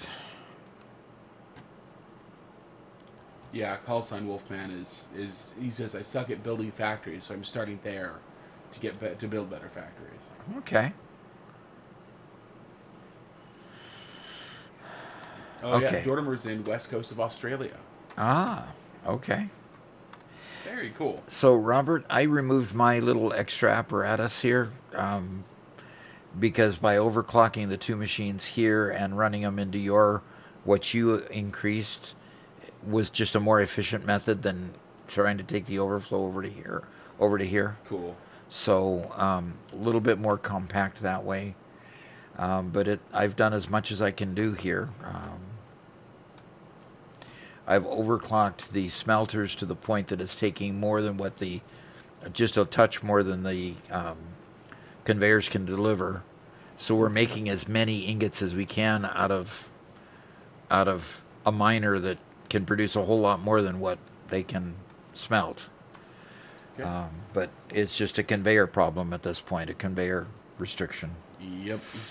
Dot 73 subscribed with Prime. It's a Cool. 2-month streak for them. Alrighty, good. And yes, we are adding time to the timer today for any subscriptions, donations, bits, anything. But it's half of what it was the last couple of days. So to add 2 minutes to the timer. We thank you very much for your subscriptions. They all make a difference.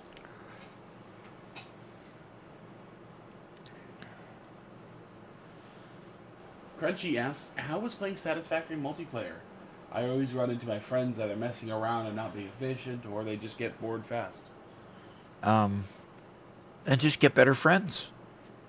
What? I'm just joking, of course. I love playing multiplayer. It's always it's always an interesting variety of people, building styles.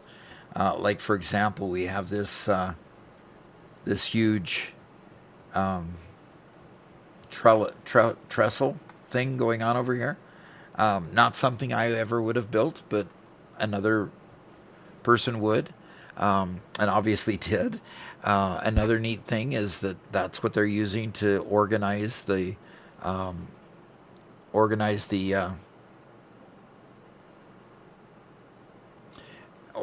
the conveyors to bring in products from other places, and obviously those are steel pipes up there, and they're coming over to my factory here to make to eventually put the manufacturers on top and make the SAM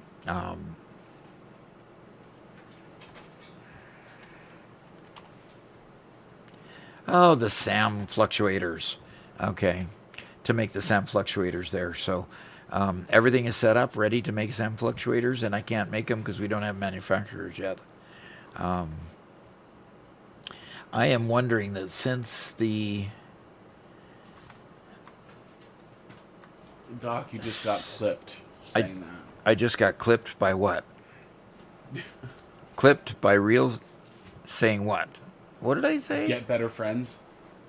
Oh no. Oh dear, dear. Okay. Do we really need to merge these up and down? Or do you think we could, instead of using a container, merge these or just put one into the one and the bottom into the other? Would that be okay? So the issue I was trying to solve with this one is the fact that they occasionally go higher than what one conveyor can hold. Uh-huh. So there is a backlog at some point. So I was hoping to prevent that by having the industrial storage container. If you need to have one out on the industrial storage container and have a splitter on that to go to the two, I think that would work just as well. Or I could put two regular sized storage containers, one on the bottom, one on the top.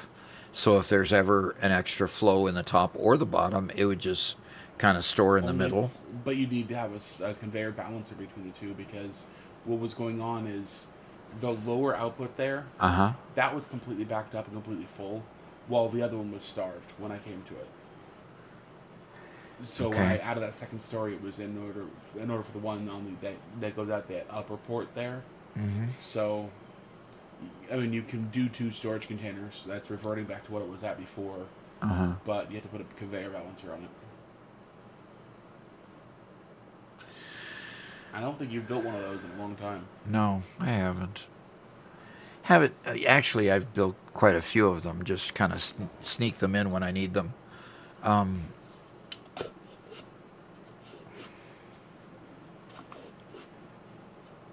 I would just like a 50-50 split between these two conveyors.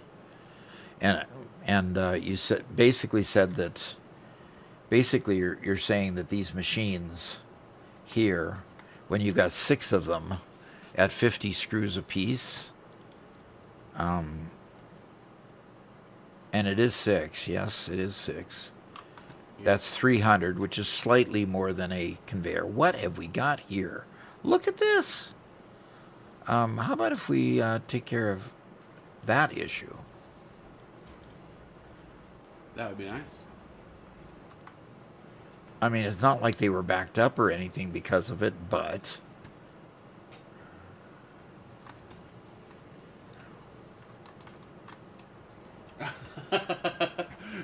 Oh no. Crunchy just went over to Twitch in order to get the clips. They can share the clip with their friends.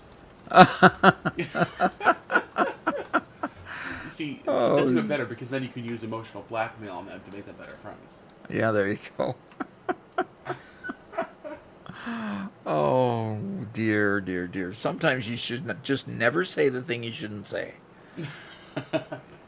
Blank Space says, are you enjoying 1.2?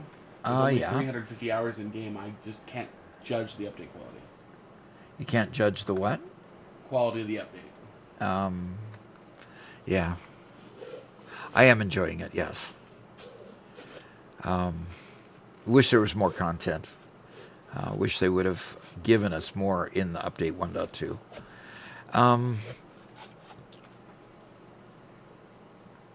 But they didn't, so we're where we are, you know.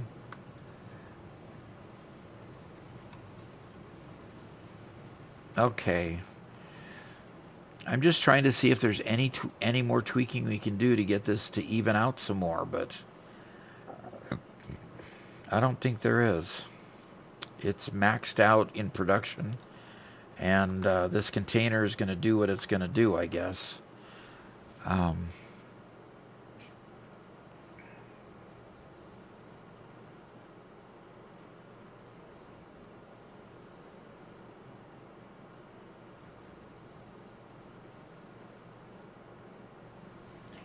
So if I was to do a balancer going from this lift to this lift, what would that look like, Robert?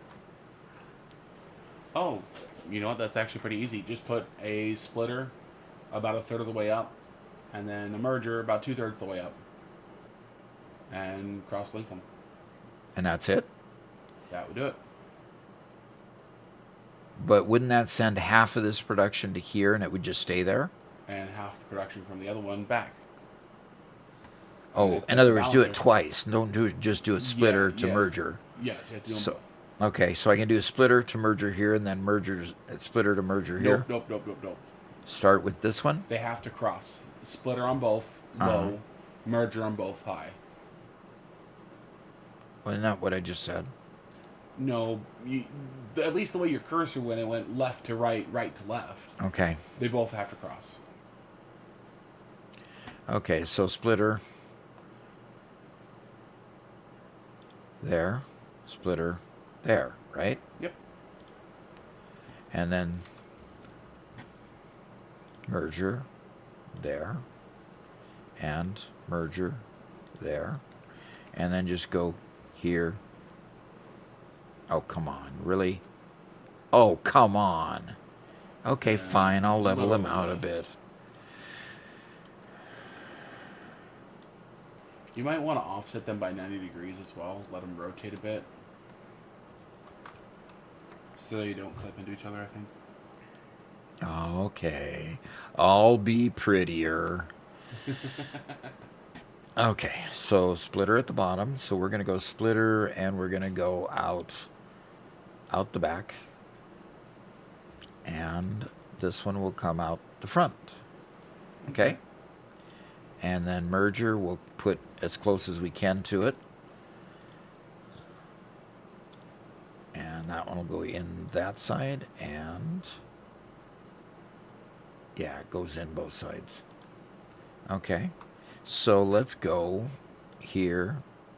Whoops. Oh, that's right. Here to there. But I'm going to do it in a nice rounding. Nice rounded one. Make it nice and pretty. Call sign Wolfman says, is this Robert's stream or Doc's stream? Is there any question?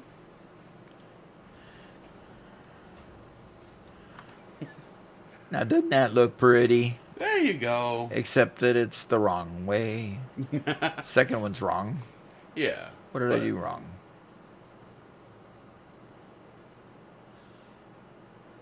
Okay, what's wrong with that one? You're still dismantling. Nope, you... I was dismantling, yes. Oh, okay. So I could turn it. Oh, okay. And that one was a splitter.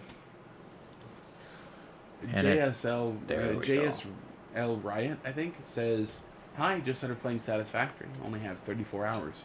But your content has helped a lot. Fantastic. That's what you expected. That's what we expected, right? There you go. But nothing's going out on these.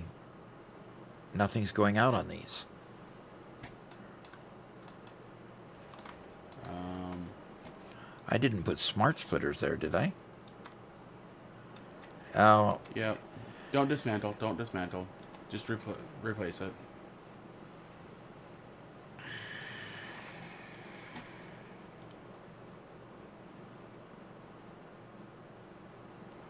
Control should let it replace it.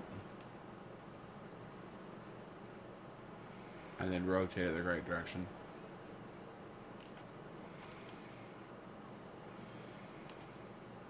Or is that a merger?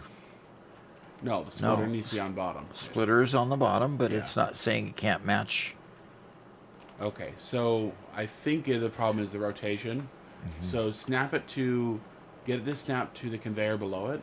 I'm just going to tell it to do any on all of them. Okay. If I can. Come on.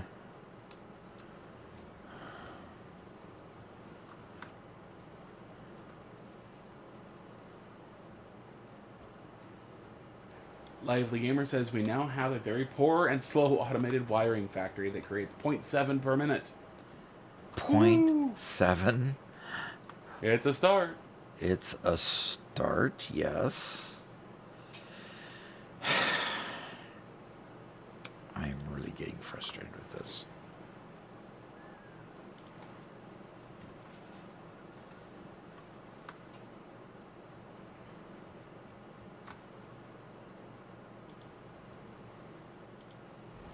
Gal Jolin asks, is ionized fuel or rocket fuel really worth the effort? I don't think ionized fuel is. I've never actually done it. Simply because I've just not done it. So Yeah, you like rocket. You like nuclear. yeah, I've always gone to nuclear before my time. So Oh, okay. They're now both working. yeah, I just put that to any. I just couldn't get to it. Okay. Okay, so now both of those should put up an equal amount, right? Yes, sir.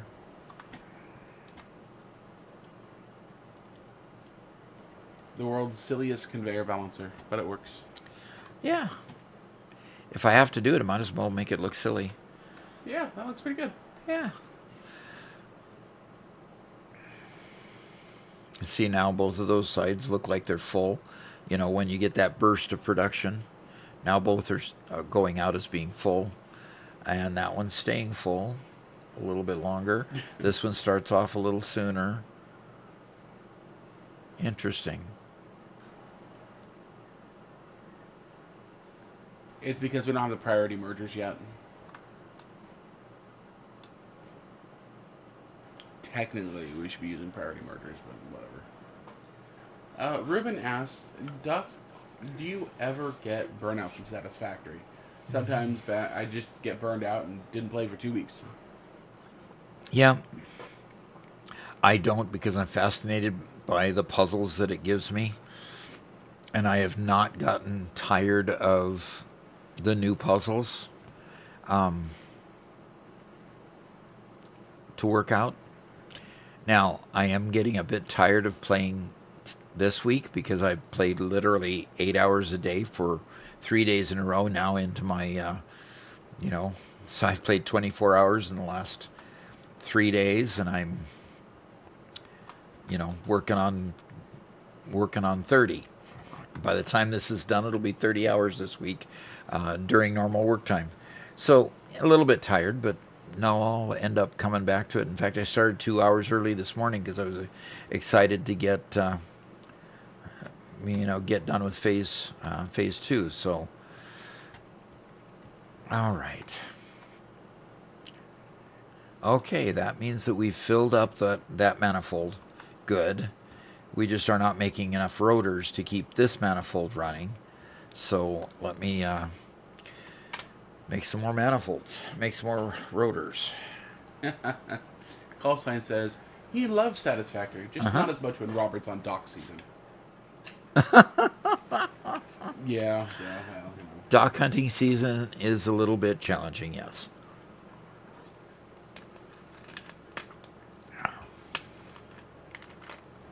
Peace Killer asks, what do you think is a good amount of power? I saw a guy on YouTube, get over 1 million when he got done with his fuel and nuclear power plant.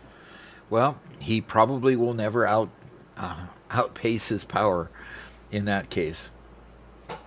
But the question of how much is enough is totally based on your building style.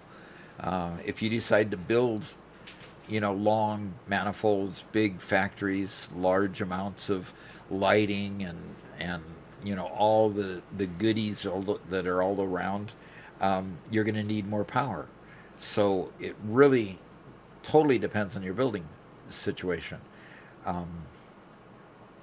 There's only one build that I've done where I went, two builds that I've done where I went and did nuclear. All of my other builds, in fact, the ones that I've actually gone through phase 5 and finished the game, neither one of those builds used nuclear. So you don't have to go to nuclear. Turbo fuel and rocket fuel carry you to the end game just fine. It all depends on how much you want, how big you want to build everything. So the question of how much is enough is always an issue.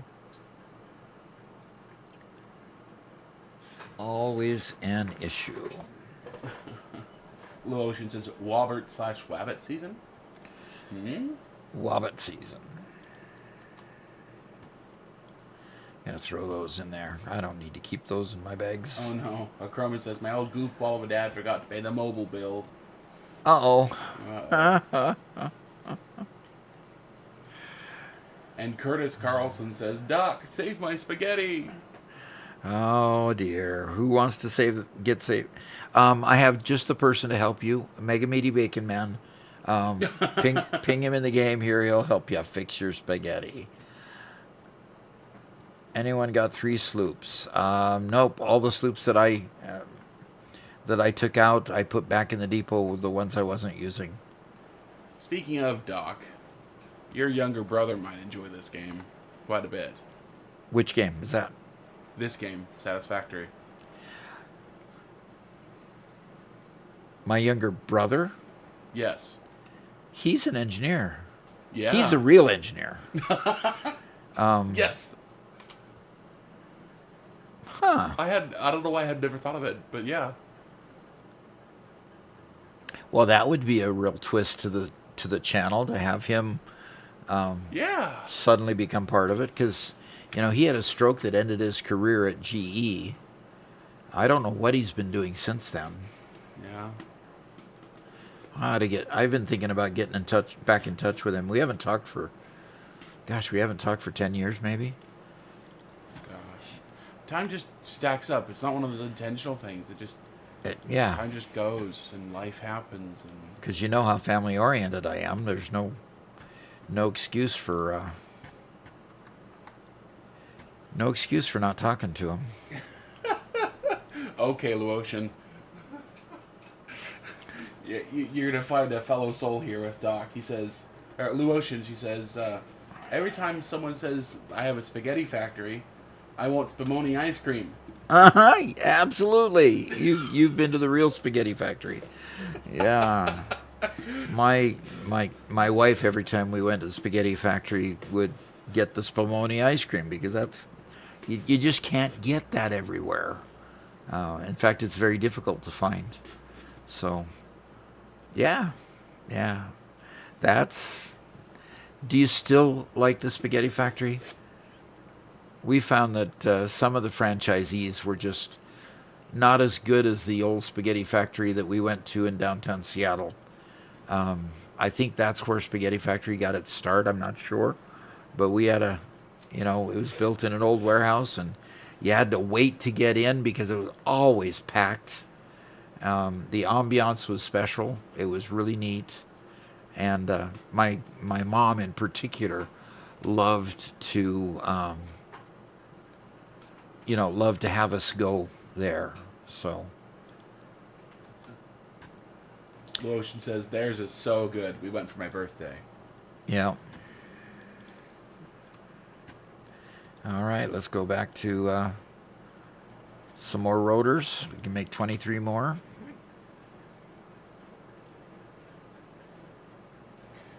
Hellfire asked a question. Asked a question.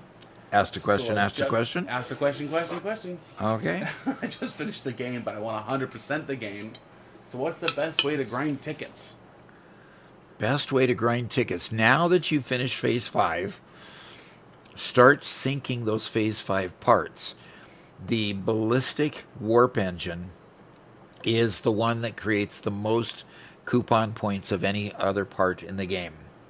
So start sinking those and do everything you can upstream to support that ballistic warp engine and produce as many of them as you can. Get them producing as fast as you can, because that is literally your ticket to the golden nut.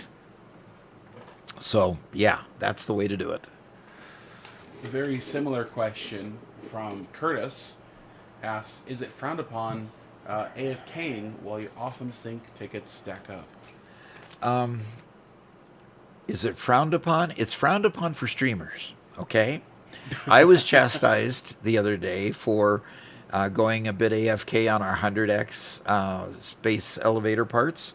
And I did say, there was one night I left it on. It was actually by accident. But I don't like the idea of AFKing, because the game is meant to be played. It's not meant to be let run like a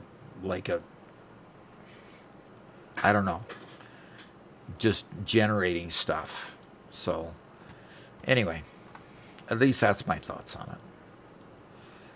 Where's my rotors? There's the rotors. Curtis asks if you've seen the game main sequence yet. I've seen it. I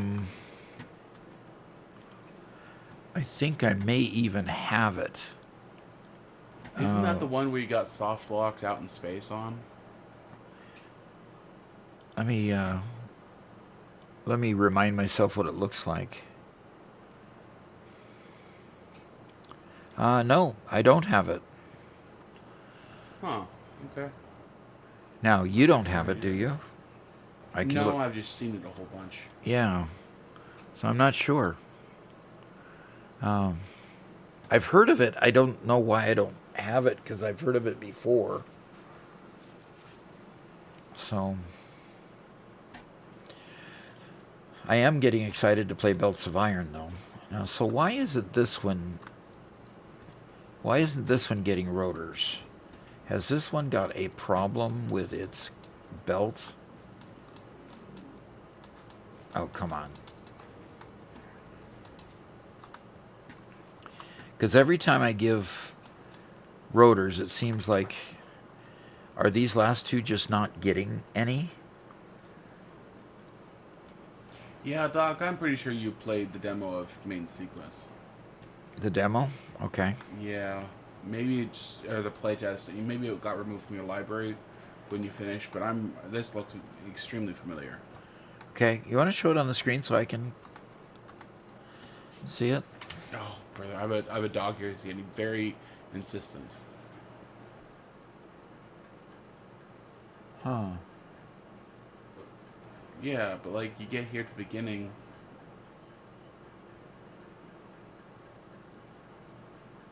Or there'd be some issue with you getting frozen into the UI or something, and having used all some resources or something and couldn't get out of it. Oh. Yeah, I overmined something. My bags were full, and I couldn't figure out how to get any storage put together to get my bags, my inventory emptied. Yeah. So why don't I have it anymore? Great question. Anyway. Yeah.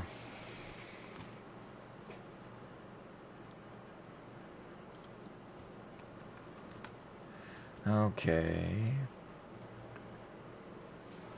Luosh says, the game almost encourages AFKing.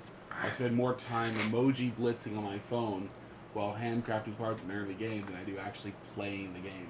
Okay. Which means that they've got the game structured badly. Well, and sorry, she's referring to Satisfactory. Satisfactory? Satisfactory encourages AFKing.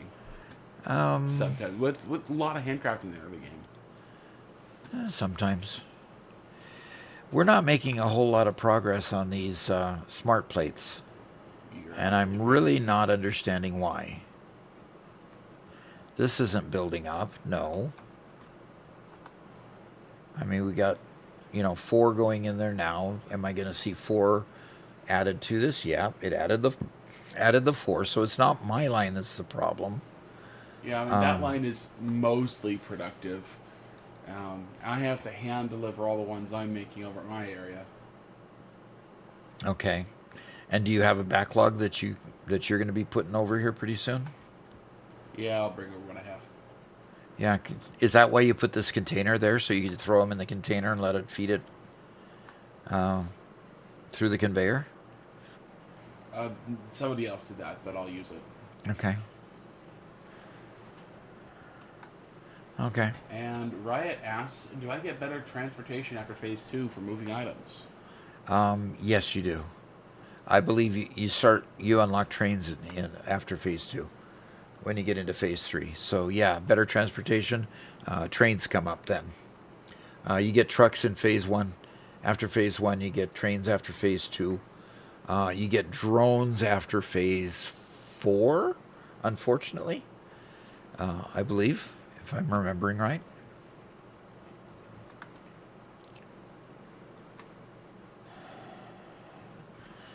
Gosh, I just wish...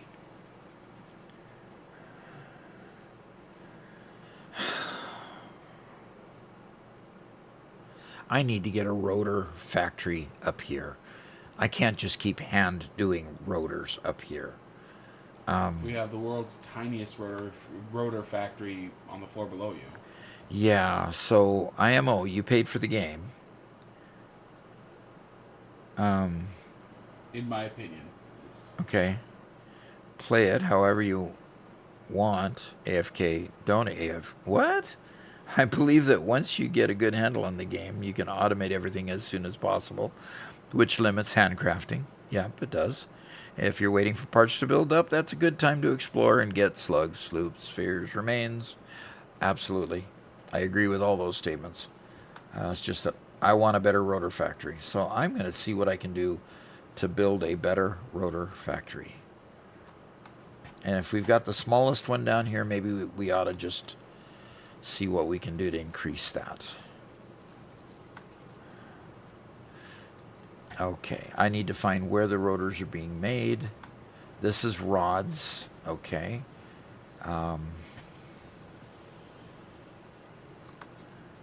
First thing that can happen is this thing can be updated to a Mark II miner, for one.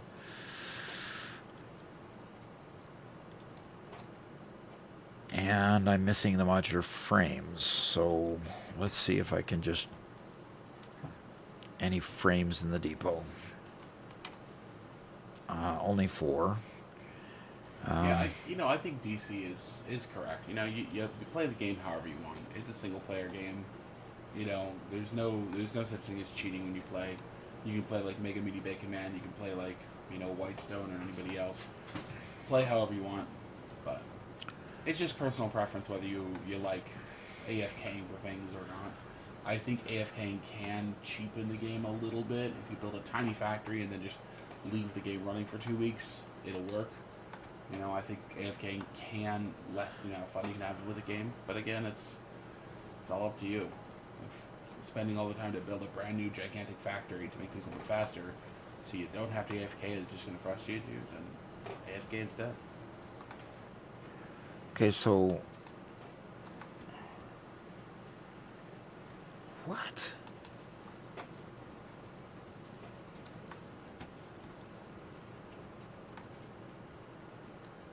Yeah, Doc, that's the rotor line. And where are these rotors going to? Well, they're going up to your factory up there. That's it's feeding the smart plating. Okay, good. Yeah. Then that is what is going to be embellished. Bacon says spaghetti is the correct way to play. Okay. Okay. And Doc, there should be a bunch of rotors in the depot. Okay.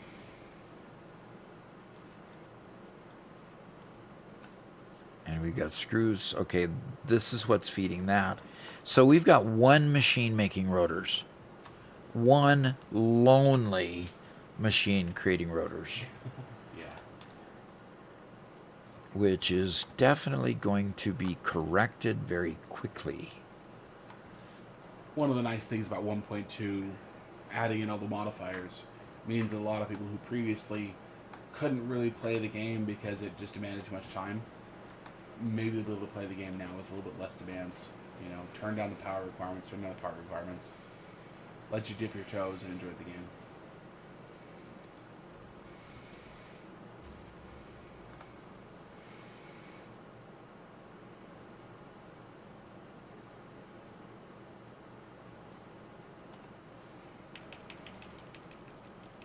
Hey Doc, I got a great question here for you. I think I'm actually going to send you to the university for it. All right. Well, let's see what you got.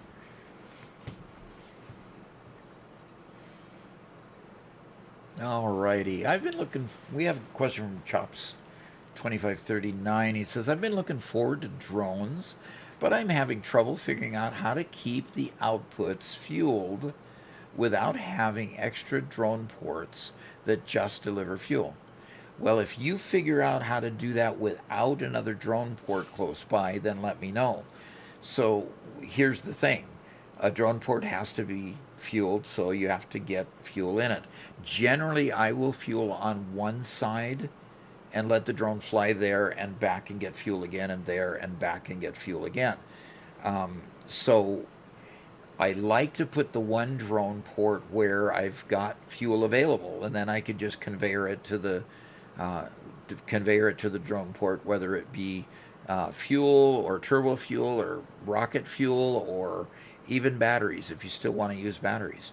I like to have one port where I can just automatically feed it. But in the case where you've got to take it from one place to the other and you don't have the fuel available, yes, I have used a drone port to take it from where I have the fuel available to a set of drone ports possibly, and then offload that fuel and feed all the drone ports with another drone port. So it's got to be one way or the other. One drone port where you've got fuel and you just automatically fill it and then it goes out and back, or you have to have a drone port to deliver it. One way or another, you got to get fuel. So that's kind of the way that you have to do it. So I hope that helps, and let's go back to the game. Okay.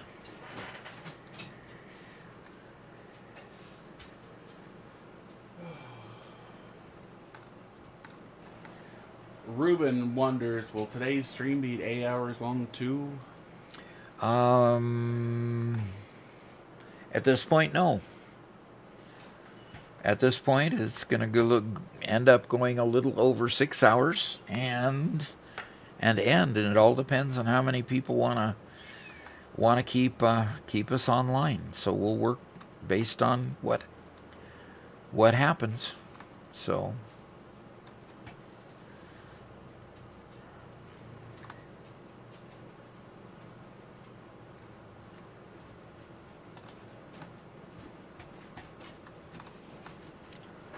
Okay, I'm going to... Grayson says 80% of the fun of the drone supply line is figuring out the fuel aspect, and after that it's just dropping inbound and outbound ports. Inbound and outbound what? Ports. Ah, okay. Okay, I need to go to power here. We've got Mark III power poles, but I'm just going to put Mark II power poles under my thing here. And I've got this little power pole right here that I just need to make sure it stays hooked up. So we need to go here to that one. Eddie says, I want to keep you online, but I also know you're exhausted, so I'm holding back. Okay. Okay. This one goes to that. Okay, let's go ahead and put one from me. I've got to delete this one first, unfortunately. Ryzen says, I'm finishing up phase 2. What should be my next goal? Start working on the tiers for phase 3. The tiers for phase 3 give you the recipes so that you can finish phase 3. So it's just kind of a natural progression in this game. Okay. Just a Excuse sec. me? What? No power? I'm just fixing that. Just a sec.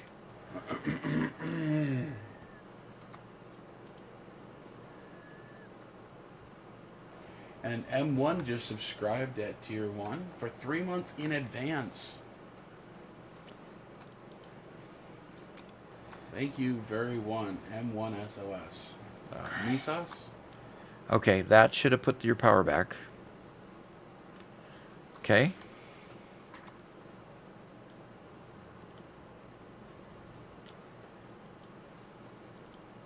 Okay.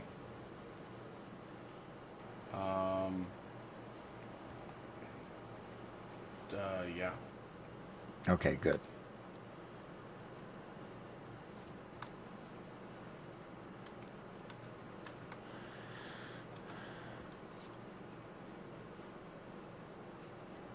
And Dean says, burn the black gold.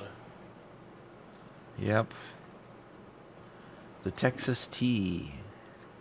That is the next phase. What show is that term from? The Texas Tea? Hillbillies. Beverly Hillbillies. It's in the intro. I don't think I've seen any of that show. And it's not worth seeing. Oh, okay. Hello, my young son. Hello. Spencer has entered the building. The puppies have been very good today. Mostly just sleeping. Good. And every once in a while coming over just wanting tons of love because they're puppies and that's what they genetically do. Well, I'd be more worried about them if they didn't want love. Yep. That is true. Riot asks, Doc, how do I make one big factory that's organized? Do I use multiple floors? One big factory that's organized.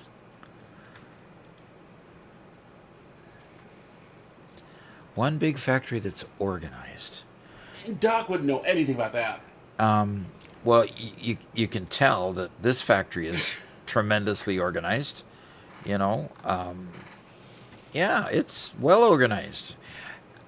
Basically, when you're first starting out, it's hard to get anything very well organized. Okay, and I am being a little sarcastic when I talk about organization, because organization really is a lot in the eye of the beholder.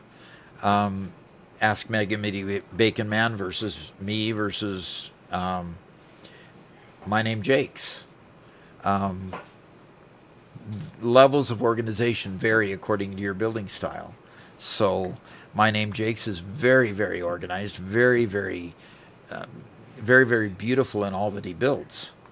I know where everything is. And so Mega Meaty Bacon Man's comment to that, my organization is in my head.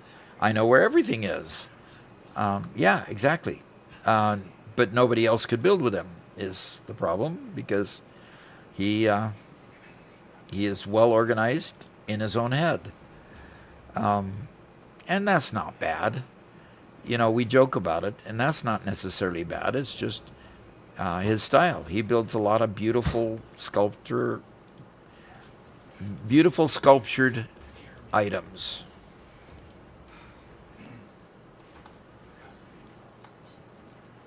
So anyway, what I wanted to get to, though, is that organization really gets to the point of later on, as you get more devices that are more advanced, your organization gets better, simply because your tools to organize get better.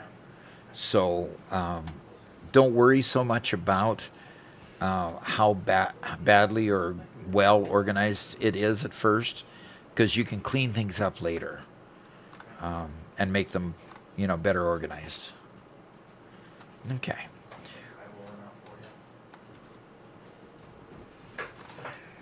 Okay, so we've got the first piece installed here, ready to go.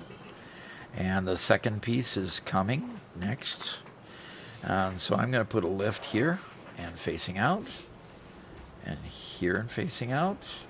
Update And from Lively here, Gamer. and The pacing out. automated wiring factor is now up to 1.25 wiring per minute.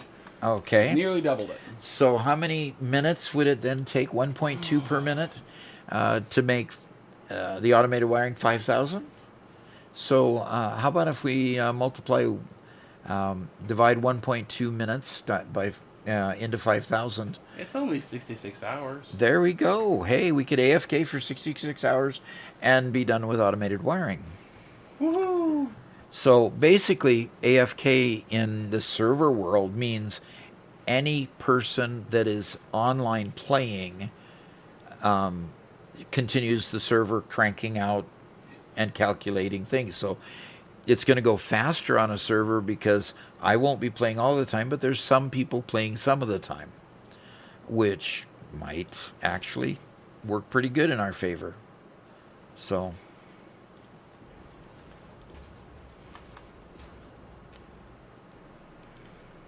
So did we get some donations or something? Because you guys still have almost 4 hours left, and you guys should have been done by 2 based on last night's. Wait, no, but done by 3, I guess. yeah, done by 3. But yeah, we've had a couple donations today. Very cool. Thanks for the generosity, guys. That's awesome. Yeah, like for example, we had M1SOS subscribe at tier 3 for 3 months. So that added, 3 different subscriptions to the mix. That's cool. That's very cool. Blue Ocean says the fact that you get all your materials back when you disassemble things is one of the best parts about this game. Yeah, definitely. Yeah, so the whole AFK question when it comes to a multiplayer server like this kind of goes out the window. It just happens. Exactly. So if any one of the people that are logged into the server go AFK, it keeps the server going. So I am not advising people to go AFK just to get done with the objectives. I'd rather not play that way. But as long as somebody's playing, it's fair game that everything's being calculated. I actually kind of got annoyed at Garrett back when he started getting back into Minecraft because we stopped playing forever, and we kind of got back into it, pandemic era. And Garrett started, he'd build a factory, he'd build something, and then he'd go AFK. I'm like, you're not playing the game, you just cheated the mechanics. Yeah, exactly. But then after a while, it's like, oh wait, that's how everybody does it in Minecraft. And so in some games, spending time AFK in a location, that's just the way you do things, But Minecraft isn't like Satisfactory where you can build infinite factories and continue building. In Minecraft, you're very much limited by your space and where you are because that game, like in Satisfactory, the entire world is always running. If you're logged in, the whole world is running. In Minecraft, the world, only a little sphere around you is running. So if you leave your little spawn area, your farms, they all shut off. Not so in this game. Okay.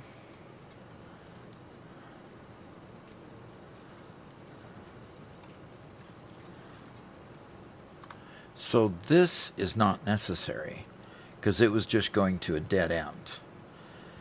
So this is the necessary one.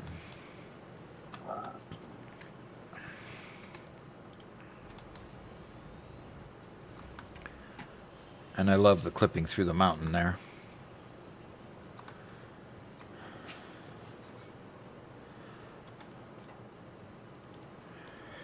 The Ocean says, Minecraft is teaching my kids the same multiplayer rules we have in Satisfactory. If you didn't build it, do not touch it. Exactly. Yep. Good discipline for kids. Yep. Freedy, chunk loaders still exist in Minecraft, so that is a possibility. Absolutely.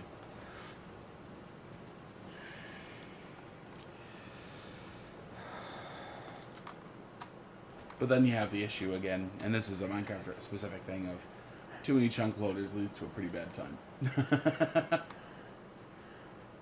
Yep. Okay, so Are these right next to each other? Yeah, they are. Nice. Okay. That was by luck. And if we put a splitter right there, and we put it up right to there, we should be able to go straight there. And I can start, okay. Things didn't shut down here. Power goes out and we immediately have denials in chat. Wasn't me. Wasn't me.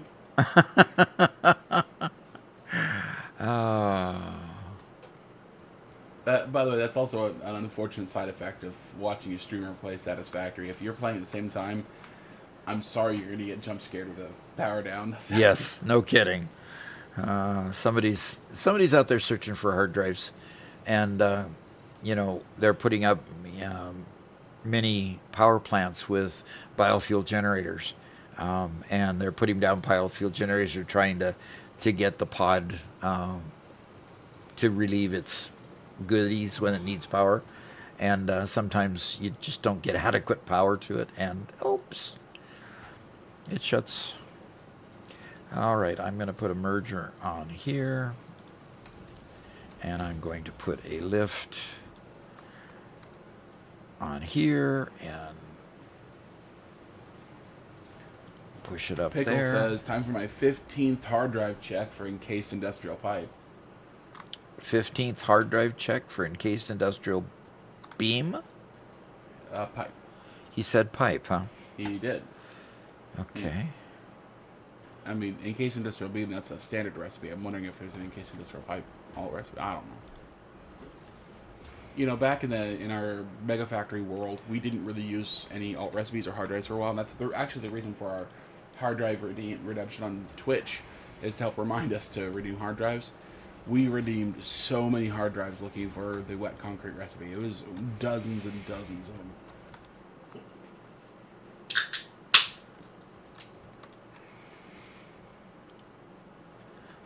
Okay, let's... Riot asks, how do I get the coffee cup? How do you get the coffee cup? You buy it in the Awesome Shop. And that's a must-have. I mean, you just got to have the coffee cup. So, I like that one. Okay, now, it's not, okay, it's getting some, just not getting enough screws. Okay, screw production is not keeping up.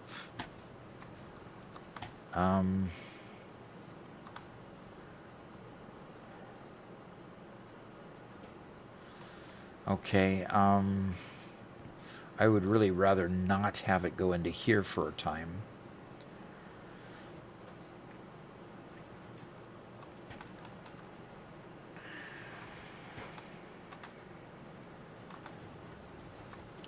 And it's not producing enough rods, but okay. Because all the rods are sitting in this container. So,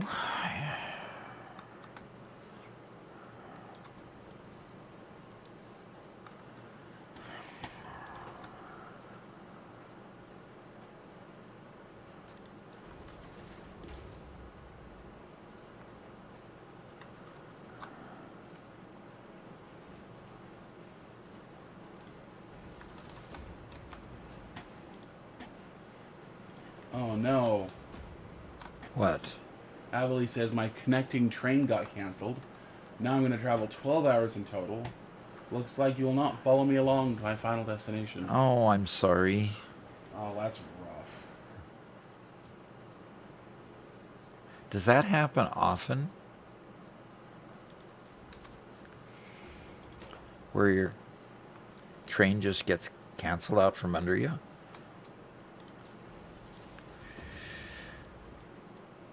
Okay, so this container is now offloading to both places. Okay. This is going to take a little bit of management while this container empties. Blue Ocean says, I did that power thing while looking for hard drives to my husband, often enough that he made a huge blueprint of preloaded biofuel generators. Okay, cool. Cool. I like that option too, just because it's a bit annoying building a bunch of generators, connecting them all up, filling them all up, and then dismantling them all. You know. Yep. That's just a good use of a blueprint in general too. Yeah, and a lot of times I'll add to that blueprint to have a container, and I think you can actually put contents in that container so that the minute you place it, it's automatically feeding all your power plants without you having to run around and get a whole bunch of stuff. As long as you have the stuff in your bags already, it'll automatically feed it. So. And Okay. Glycer just subscribed to Prime. Who did? Glycer, thank you. Thank you. Add another minute to the clock, I guess. Yes, sir. Already done. It's actually 2 minutes. Very good. So today's times for subscriptions and donations have been halved from yesterday. We're still doing them, but please don't. Please just don't. Robert, how dare you? Please do. Please do. Avely says, "Yeah, I'm quite pissed because the other train, they went somewhat in the same direction, so you can take us to a next train, threw us out." Threw you out? How do they do that? They just decide they don't want to go to the next place? I mean, what's that about? Gentlefell says, "Hey, finally get to catch a live section with the dog. I've been enjoying your videos. My wife got me into the game with her." All right. Good. Okay, so Avely didn't have an Interrail ticket.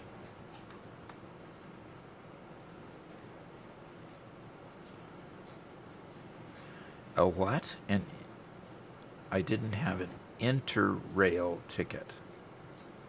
Huh. So basically, they just said, "Sorry, not our problem that yours got canceled. We're not gonna let you on ours." Ouch. Grumble.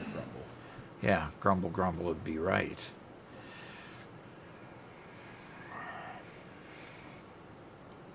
All right, I need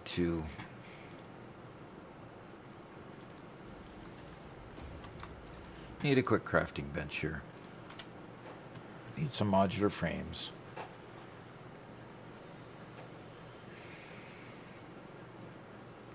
Once I get 10, I can upgrade that miner. And this miner here just needs an upgrade to Mark II because these things are starved for ore production. So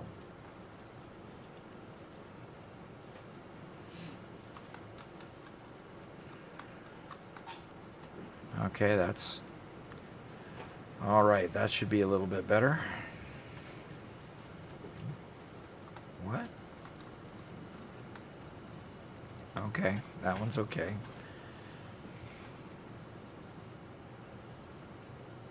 Lively Gamer asks, "Is Quickwire Stator a good recipe?"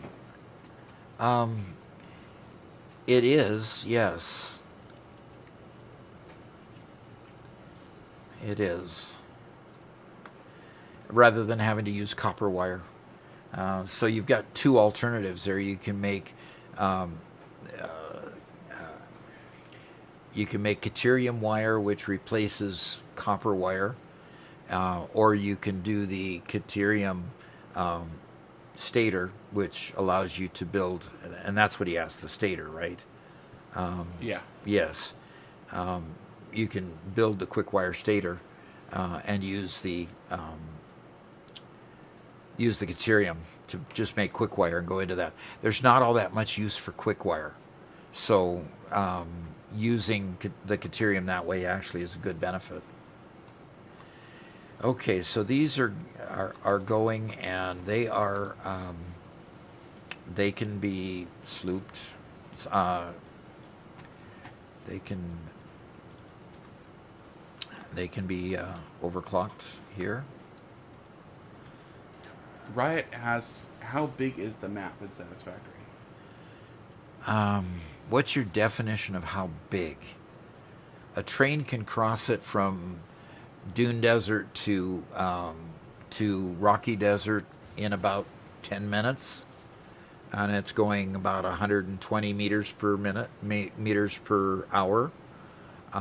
So 120 times 10 minutes. So divide that by 6. I think it was like 7 kilometers. Yeah, something like that. It's not a very big area. In reality, it's not a very big area.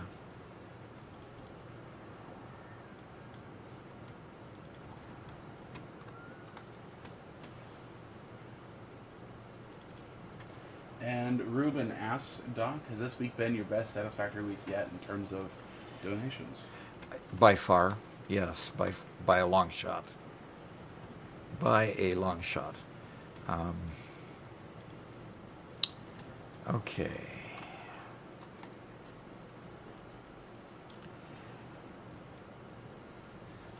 Phobo says, what's up, sir? New to the game, 120 hours in, just got to phase 4 and aluminum. I love your informational shorts. Keep it up. All right. We'll keep it up, definitely. Okay, we're definitely going to be making, if we could get the conveyors upgraded, definitely going to be making enough rods. Okay, we've got plenty of rods being made. The challenge is going to be the screws, and making sure we've got enough screws coming into this thing. And of course, that is the choke point. Is the screws, because we need 152 per minute in order to feed just 2 machines, and we're trying to feed 4. In order to feed 2 machines, we need 2 conveyor loads of screws.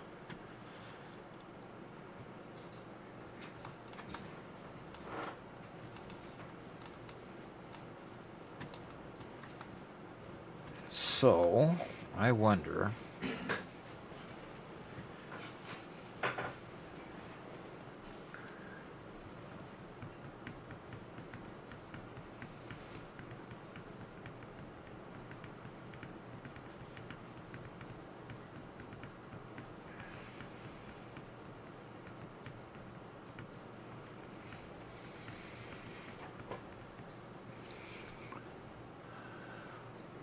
Huh.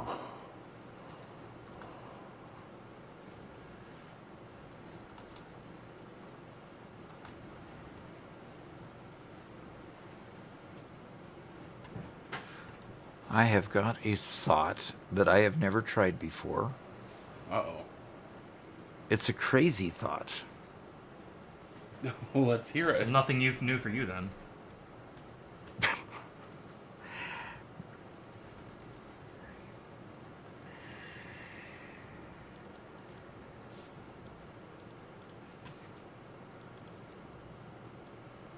Do I need to put on suspenseful music now? Yes. I'm just going to change these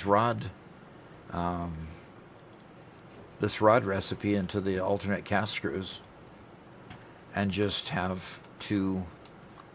I'm going to feed the rods in from here. They're going to end up going into the same port.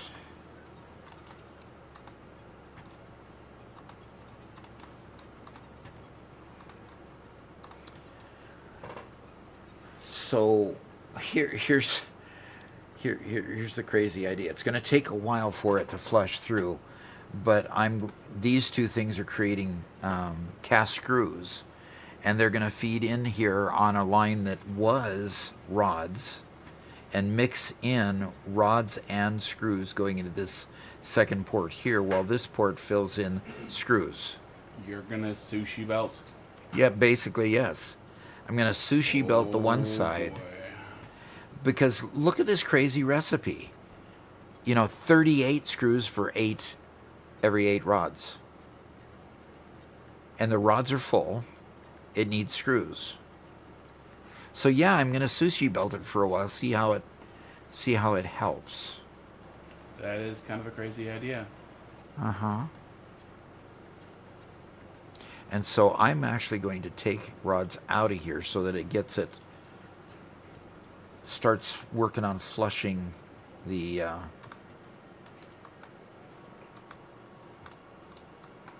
flushing out the system.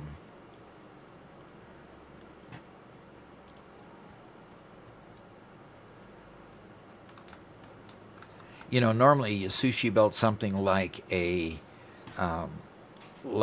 depot, and you run into trouble. You run into trouble because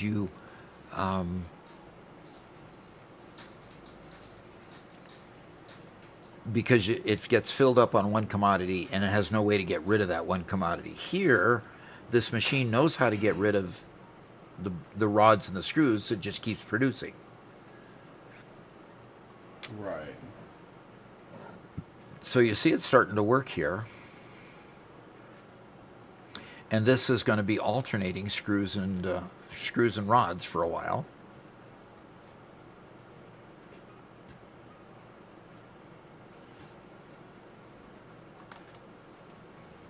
And see, now some screws are going in here. Now, why are all the rods going that way and screws going this way? That's not as smart.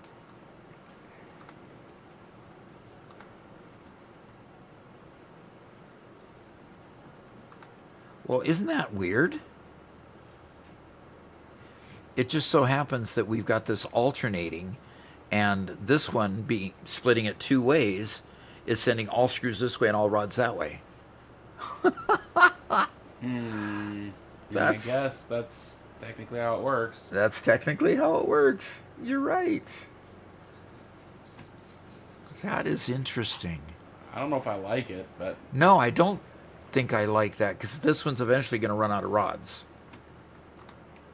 You know, like it is right now.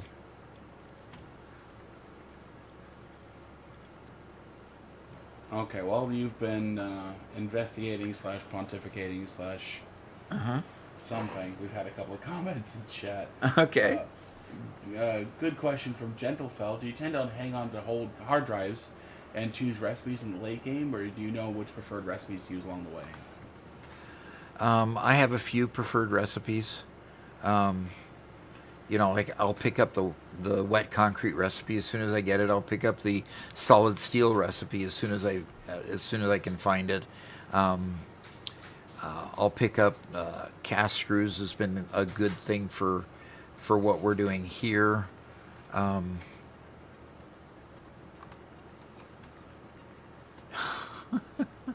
What has to happen is this belt has to come into this one so that it gets split three ways and it starts alternating between them.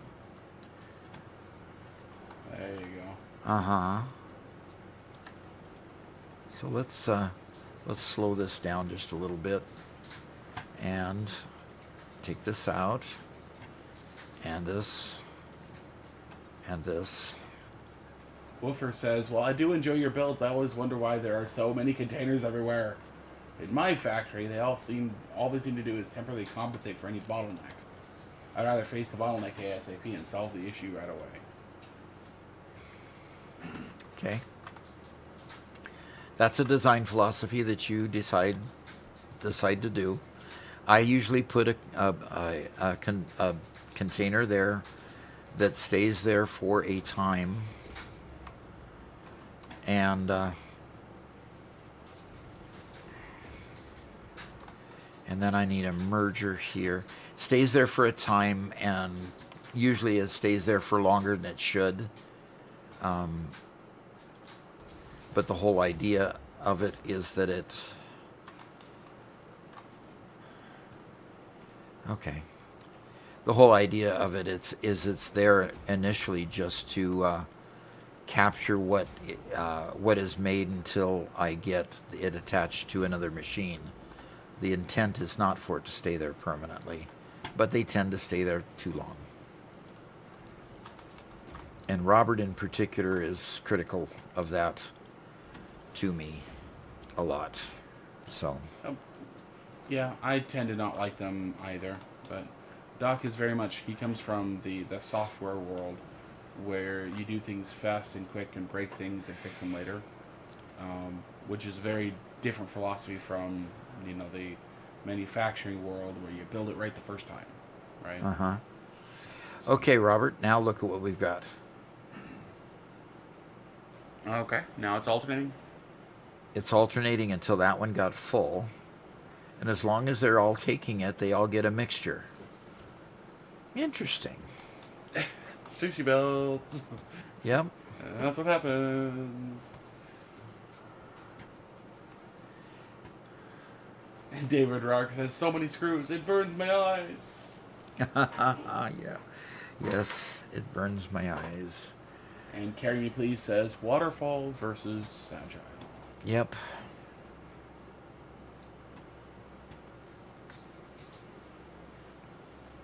One of my favorite thumbnails I ever made for that channel was Waterfall versus Agile.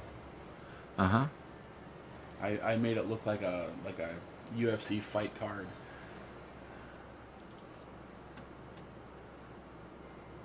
I still don't think it did very well, but we were still learning a lot. Yep. Okay.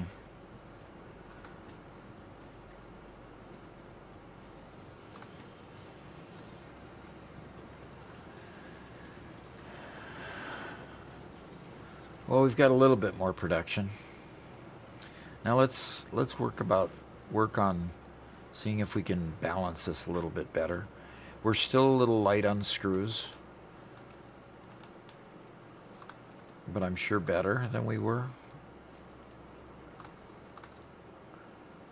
Uh-huh.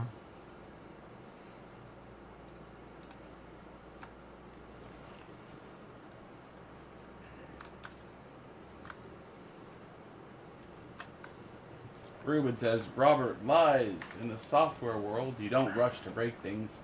There's something called SDLC. Software development life cycle. Yeah, the fight between the software development life cycle people versus the agile people. The life cycle exists in both, but it's a lot looser in the agile world.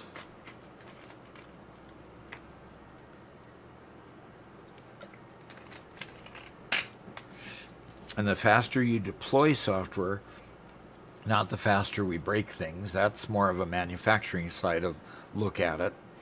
The faster you deploy, get it in the hands of your users, the faster you get real-time feedback on the usability and the functionality of the software so that you can then go tweak the things that didn't quite work and get it back into production. So the faster you deploy small parts, the better the feedback loop. If you just sit in a back room and try to create the whole thing, and then all of a sudden, here's your final product, here you go, and then you find out 10% of it doesn't work and isn't what the customer wanted, and it's embedded in the software so deep that you can't fix it, suddenly the customer just has to live with defective software. Which is not cool. You mean that video game I've been developing for the last 15 years in my spare time and in my own house that nobody else knows about, but isn't going to sell amazingly well? I mean, I haven't tested it with anybody else yet, but they're going to love the 35 different customizable classes and the 812 variable levels that you have at the game. I mean, it's going to be amazing. It has everything you've ever wanted in one game. Yep. Sure. It sounds like you're workshopping something we were talking about workshopping a long time ago that never went anywhere either.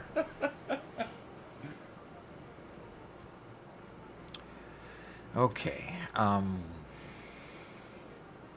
Woofer says, I actually prefer the YAGMI principle of Agile. The YAGMI? And YAGNI? Yeah, okay. YAGNI, okay. I don't know that one. So, when you look at a smart splitter, which way is down? All they have is right or left.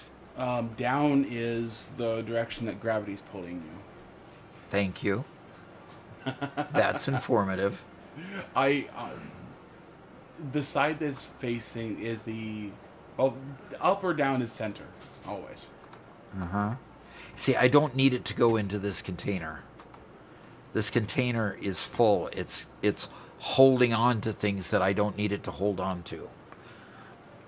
So I want to use those to go into these 3 over here, because this line up here is not doing it.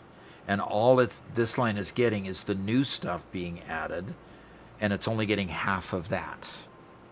So I want this to be a smart splitter. So I'm going to upgrade it to a smart splitter.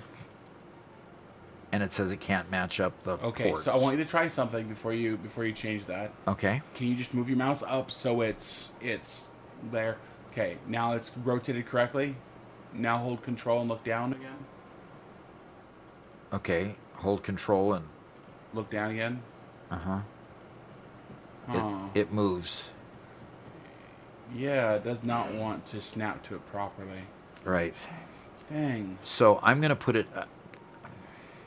I'm going to take this one off, and I'm going to replace it with a smart splitter then. So Yagni is, you ain't going to need it. Don't build anything that's not required yet. Yeah. I don't know of very many programmers that are willing or able to operate on that basis. So left should be any. So it looks like left is any.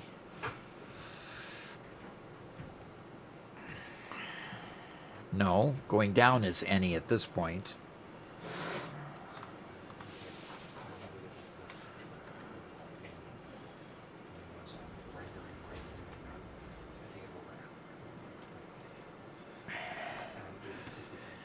Okay.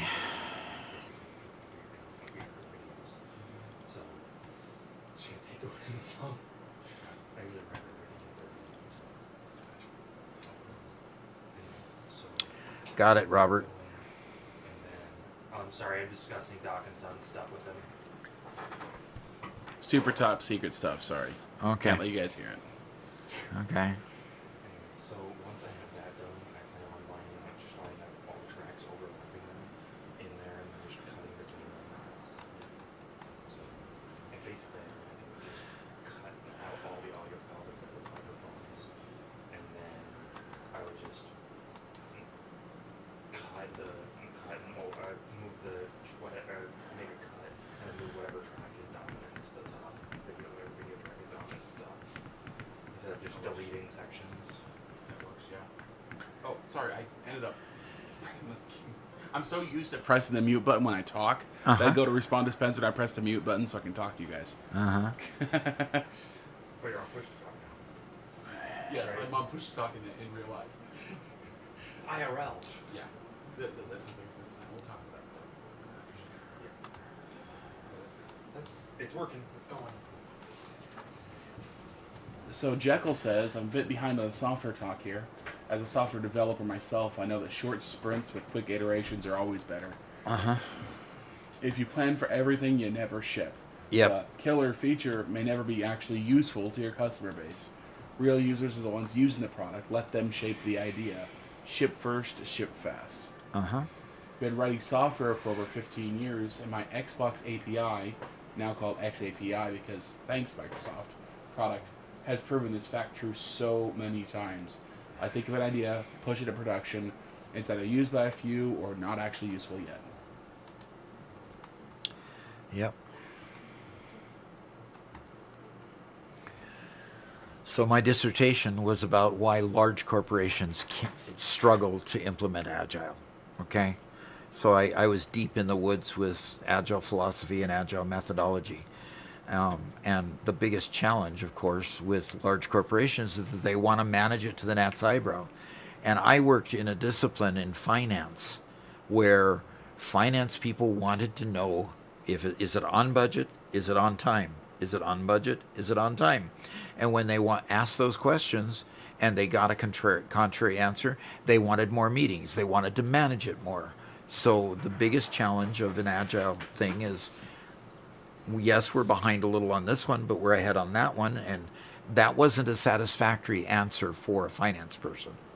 And so literally the finance managers who were given ownership and given power over the IT people to tell them what to do, when to do it, how much they could spend, and what schedule they had to do, basically destroyed the whole concept of agile, because they were not allowed to be agile, because being agile meant you couldn't directly answer all the questions all the time to their satisfaction. So they pull them into meetings instead of letting them work. That really helps. Anyway, so yeah, I had a lot of fun working at Boeing. Boeing being basically an engineering company means that Boeing had a hard time understanding that agile principles even have any place in software development. Go stick to your manufacturing, stuff. Be lean in manufacturing, but understand that agile has a place in software development, and they couldn't. Okay, that's going better, but not perfect yet. I need to take a quick break, and I'm going to come back and tweak this a little bit more and see if we can get it running consistently. I'll be right back. Sure. Robert? I'm kind of actually excited to continue this conversation, because we do have a couple people in chat who have some experience from the other side and are giving some good objections that I think is kind of a healthy discussion. And I've been working with Doc for a very long time. We worked together on his tech channel, and I was one of the editors on his dissertation. So I personally am not a programmer, except for messing around a little bit. I've never been in a production environment, never been on a team. But the only thing I've ever heard is agile is the best and waterfall sucks. So I'd love to hear from some of the concerns from, it looks like both Ruben and Toma, have been in environments where there are downsides to it. So I'd love to hear more of that conversation when Doc gets back.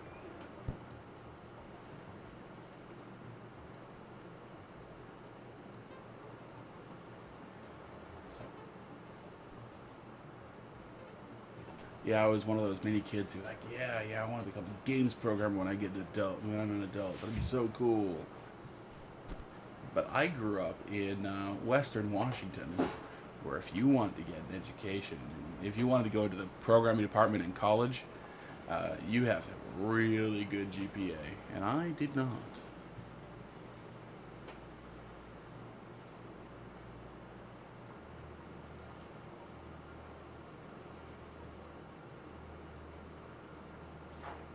Oh, and Gary Mathis is a lead software engineer too. Yeah. So Doc, Gary Mathis, you asked, was Doc a software engineer?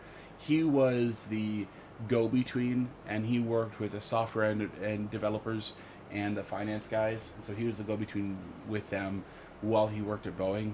So he rubbed shoulders all the time. He did quite a bit of database engineering. Built a lot of databases, maintained them, did that kind of stuff.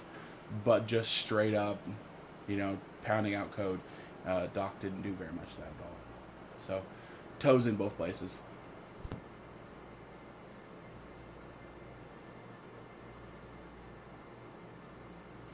And Blue Ocean wants to know why there isn't a 3-input machine.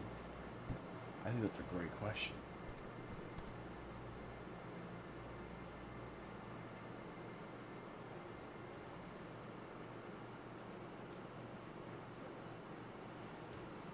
I'm trying to think about that, because we have the blenders and some of the other odd machines, but yeah, none of them are 3 ports. Yeah.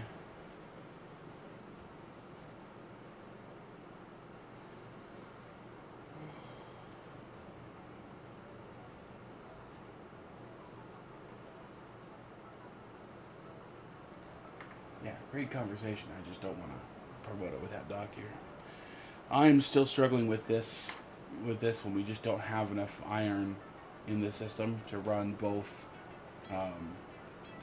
my factory and all the steel. Luckily, this portion of the steel is almost completely backed up. Yeah, that 2 steel pipes. People are still using steel pipes, but not very many. So every once in a while, this guy pulls some, but this guy's just continuously running. Of course, because this is what we're using for our.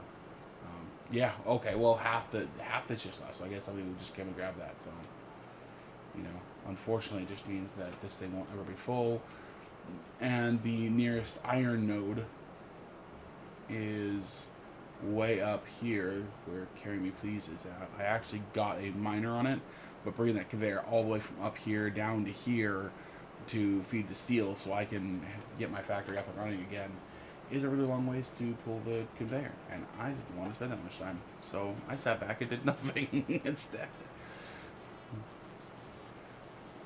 Instead, I run back and forth and constantly feed this because that's efficient.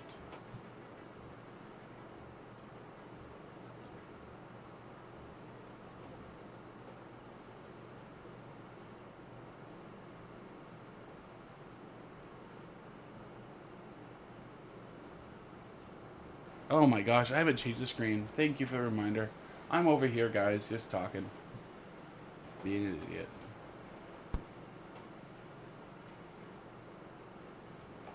Yeah, I have this mine here with all these extra portable miners on here. Just to keep things running.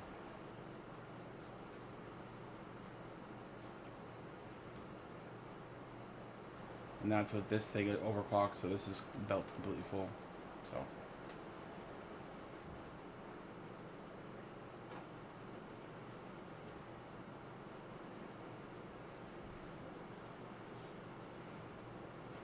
Ooh, that's a new name I haven't seen before.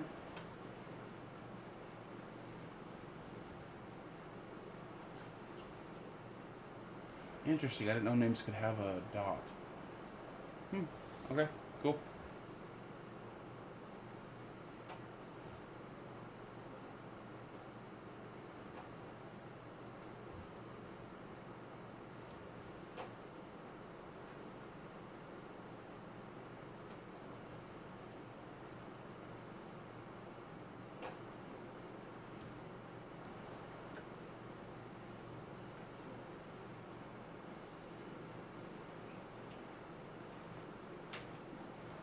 Okay, it is a new person. Hello, hello.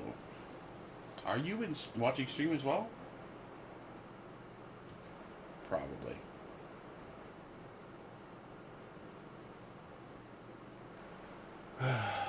Poor factory. This thing was completely filled up when I got here this morning, and now it's starved because it can't get enough of anything. Good. Okay.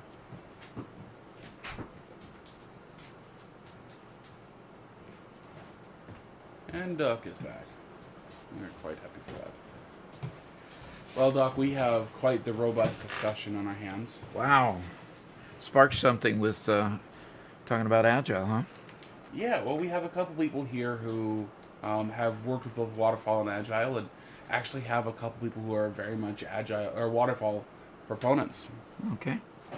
So let's start reading some of those for you. So I will state opening my part of the discussion on Waterfall. Waterfall does have its place when you've got critical applications that must be managed to the level of that is usually part of a Waterfall implementation. So I'm not against Waterfall, but you don't need Waterfall to get a small app out the door. That's for sure. Okay. Well, I mean, and that addresses the number one thing that Ruben's mentioned.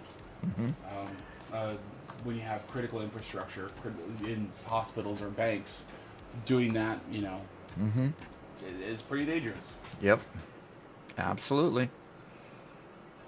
Over on Twitch, Toma says, as a junior firmware developer, I'd like to be able to make quick iterations, but when it controls a critical system without being dangerous. You can't do that. And Jekyll, who is on the Agile side, says, a junior could write production code. Just let someone review it first. And don't forget your tests. Okay. Always test, always QA. Yep. And Jekyll says, that's why I love short sprints. You can do fortnightly sprints with a customer, and they plan 2 weeks with you and pay for it in the end. At the end, you could earn more money in the long run. Mm-hmm. And Jackie says, I don't fully implement Agile. I just picked and chose what sections I want. The daily stand-up turned to just a weekly recap. Let's not waste company time every morning discussing what we all knew we were doing. I did monthly retrospectives on Hack Day Friday, last working Friday of the month, or payday. This was usually about an hour, and I'd plan the next month's work with the team and then let them do whatever they wanted for the rest of the day. Let them explore the languages, frameworks, etc. Okay. Interesting. And he says, would love to have worked with somebody like you at my last job. Currently looking for my next one, as left in January this year after a decade with them.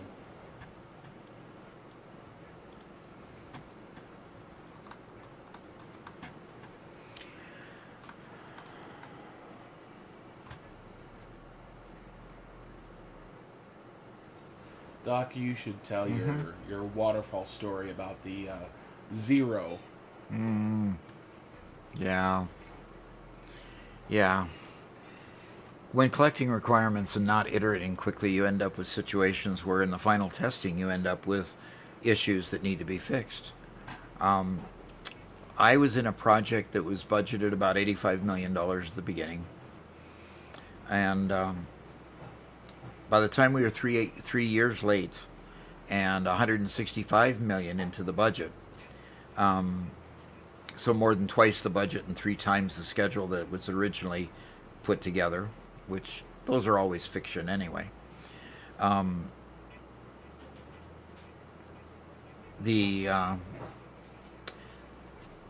Our testers, before it finally went, noticed about a $3 million discrepancy in the dollars that were flowing through the system. Now, we're talking about the system was a financial system that took actuals and actual accounting data, ran it through the system to put it in its various buckets and so forth, and project them forward and that kind of stuff. So the situation became $3 million was misappropriated, and when our analyst looked at it and found where it was missing, where it was going, he discovered that the money coming in, this one indicator that was told that if this field is blank, do this. Well, the problem is that $3 million, the way that the person taking down the requirements interpreted that was, if this field is null, do this.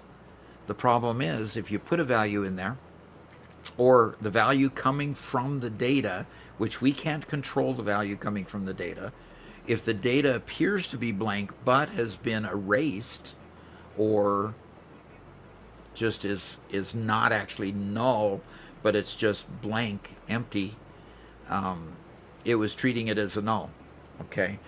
And $3 million went the wrong direction because of that. Well, the problem is, when it was brought up to the programmer said, no, I programmed it exactly the way it was told in the requirements. I programmed it that if it's null, it goes here, and that's what the requirement said. So you're going to need to put in a change request, and change requests were taking about a year to get done, by the way, at that point.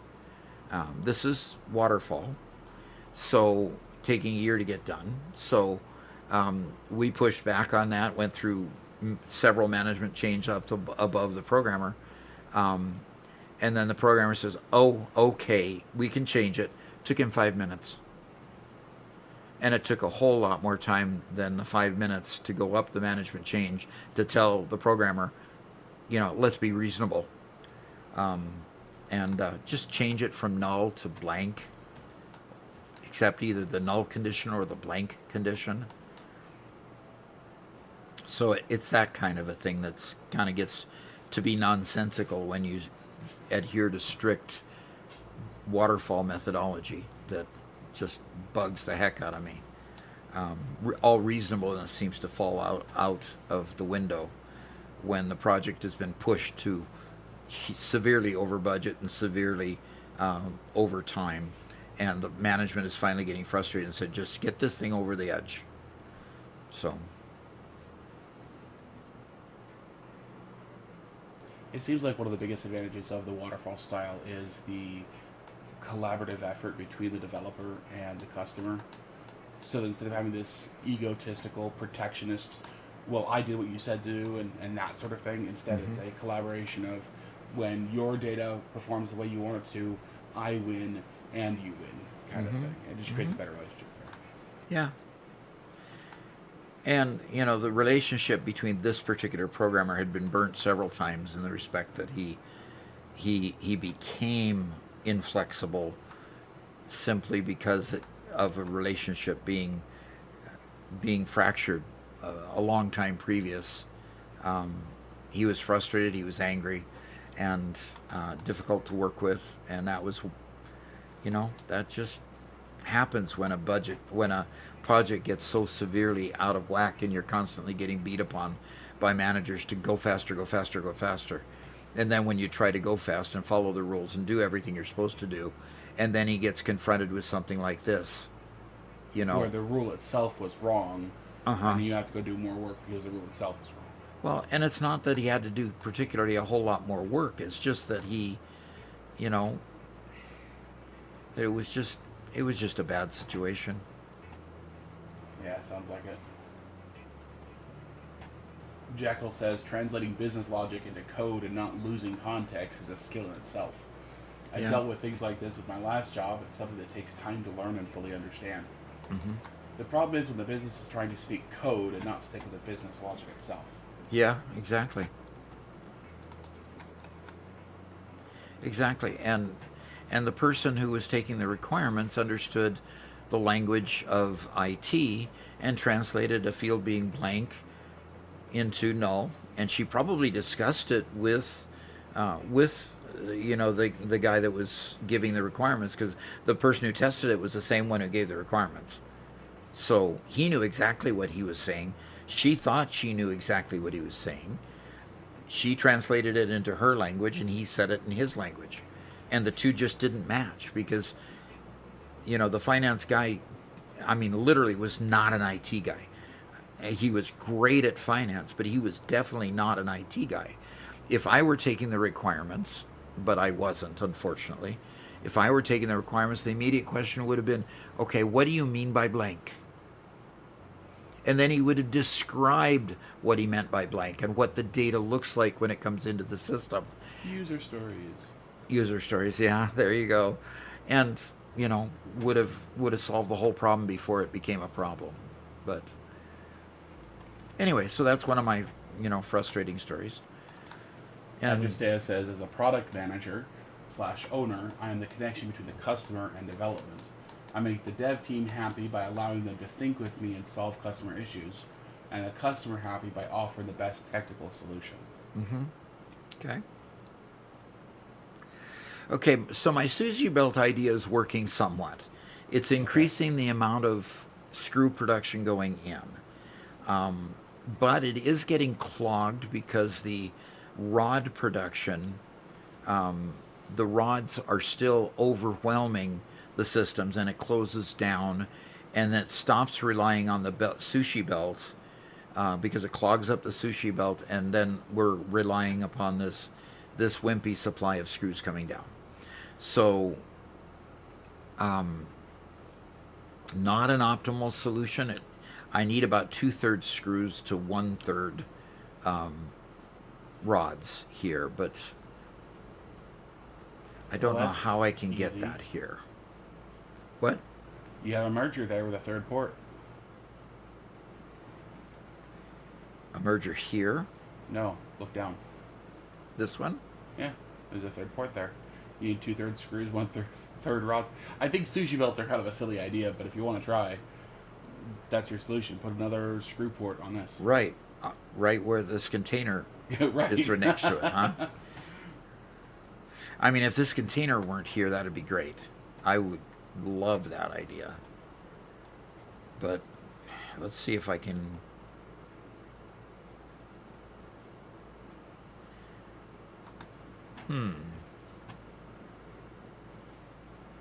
Grinhall asked, is there ever a reason to use lower tier conveyor belts instead of the highest tier?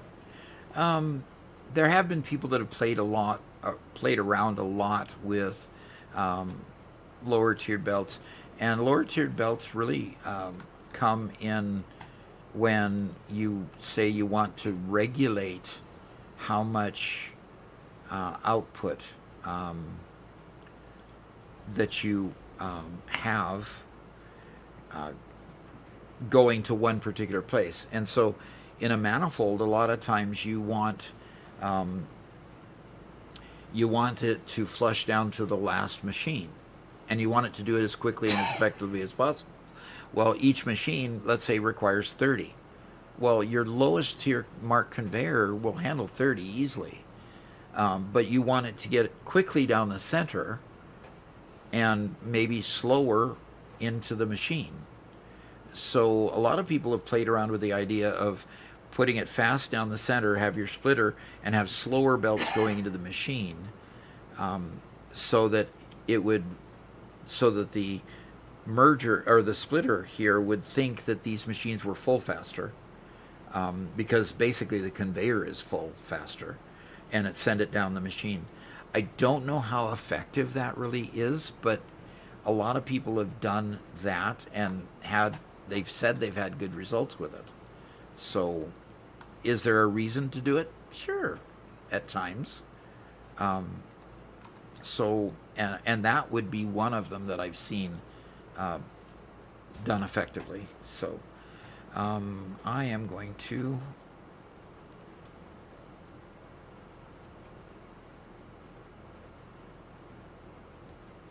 okay.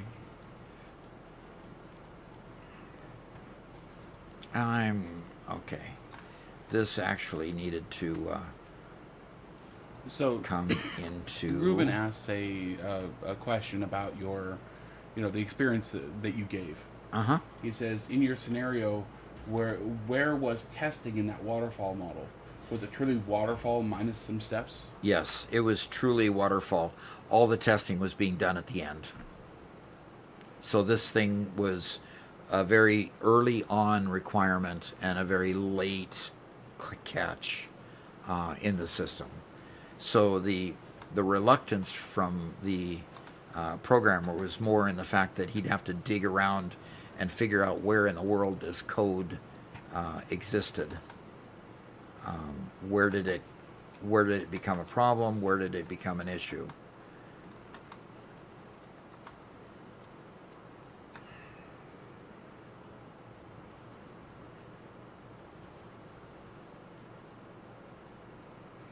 Gary Mathis says, I'm just trying to think what the user stories would be for a game like Satisfactory. I've never been in game dev.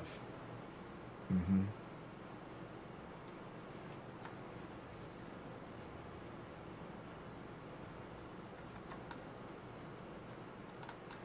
Jekyll said, IT and developers are always undervalued till it's too late and something or somebody snaps. Mm-hmm. That would be a true statement, yeah.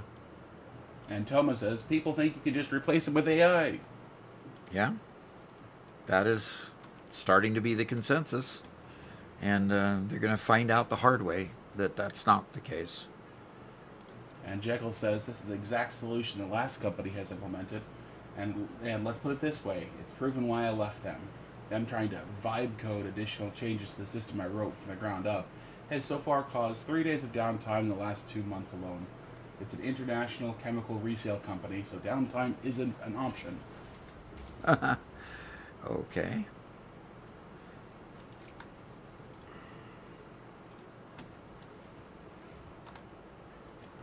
Darth Arton asks, how can a programmer be reluctant when he's asked to do his job, though? Can he just say no? He can just say no until upper management from the one chain that is the customer finally gets the ear of the other chain, who is the IT manager, and says, thou shalt. This one went all the way to the chief financial officer in order to get solved. Insane. It is. He got the CFO involved for 5 minute change. Yep. Wow. I mean, that's complete breakdown of the entire process. There's nothing more broken than that. Yeah. Incredible.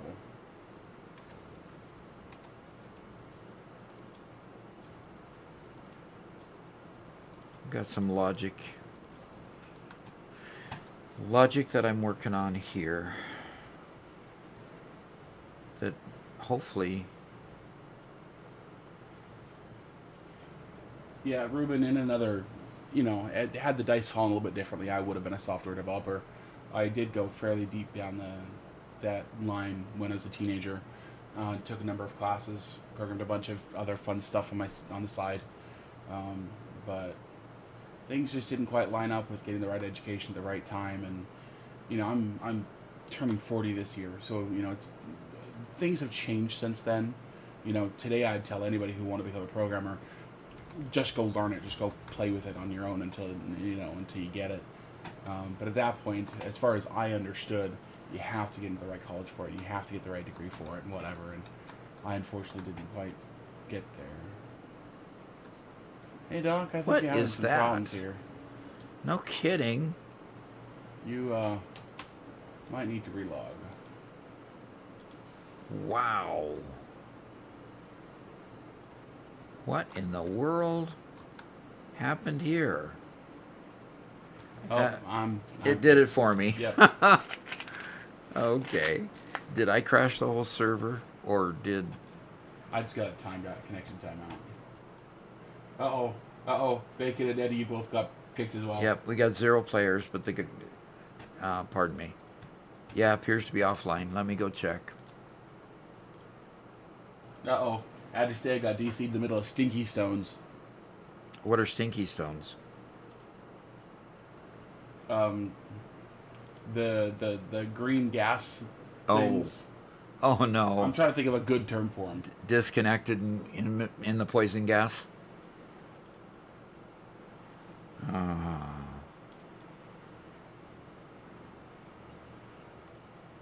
Oh, I don't want the experimental one. That one. Yep, it's back up. Okay. Yep, but it dropped. It dropped dramatically.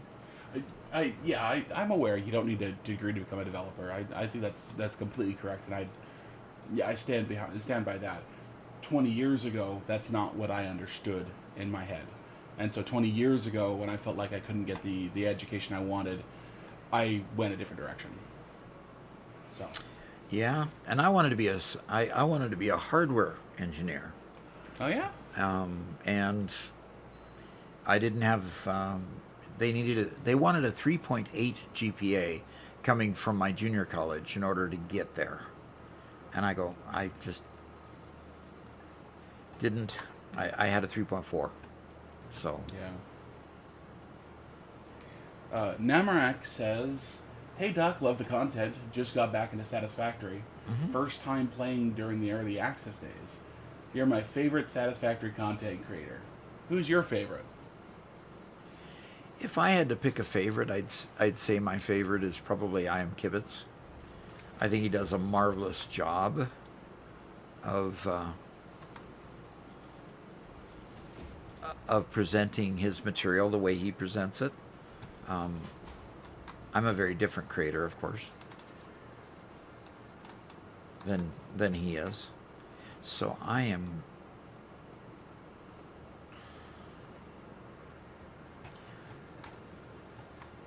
That's a merger, isn't it?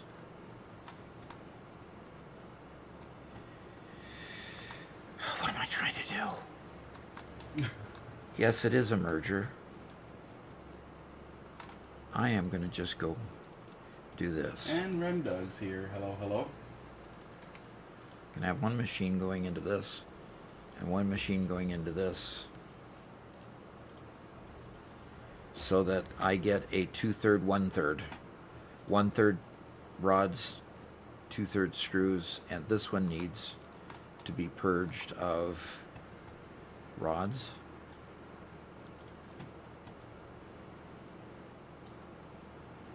Carry Me Please asks, is it possible to bring my own blueprints into a multiplayer game?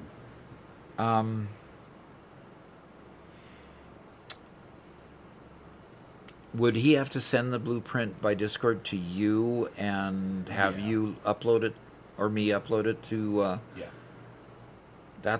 It can be done. Yes. Yeah, you just have to upload it to the server. So. Yeah, we actually have a number of developers in chat who are basically saying that, they started without a degree as well, and that's entirely possible. At this point, for me, like, I will still always love the idea of being a programmer, but at least for now, I'm really enjoying what I'm doing. Really like editing videos and creating content with Doc. So we'll see if it ever happens, and it might, but for now, I'm happy with this. Okay. I finally figured out how to make this a 2/3, 1/3 experience. Except that negates my 1/3 split here. Oh, yep, you're right. Oh, Doc, maybe this bread idea needs some time in the oven. yeah. Because now this machine and this machine are getting screws, and that machine's getting rods. Oh, gosh. Okay.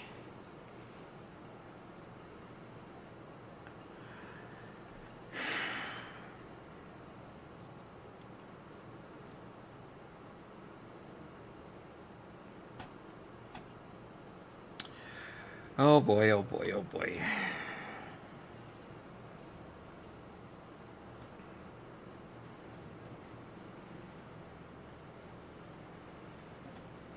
Luke Lightning says, I'm late. Started a new build on a fresh PS5 purchase.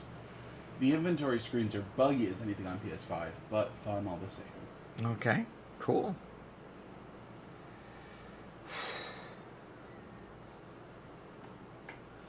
I'm not quite sure how to do it. These machines are going to quit here pretty soon because they're going to run out of rods. I'm having fun playing with the combinations though. I'm really enjoying this whole puzzle here. Yeah. And I ought to be able to get it to work. Right. I mean, that machine's going full time. In fact, since it's going full time and it is full of screws, I ought to overclock it. Let's see what happens. Let's just overclock that one all the way and see. Well, 380 screws per minute. No, that's not going to work. 380. No, that's not going to work. 228. That'll work.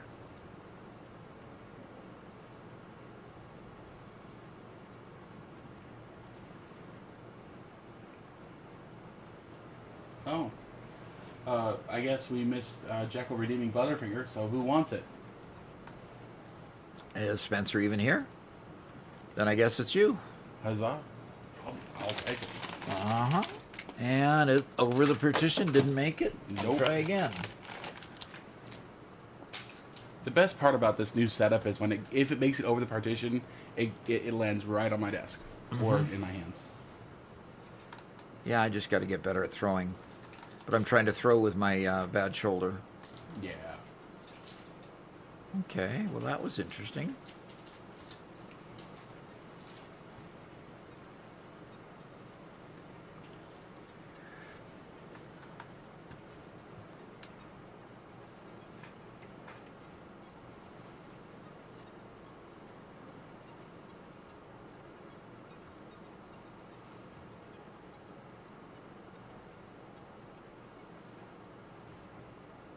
Thank you very much, Jekyll. Butterfingers are delicious. Yes, they are.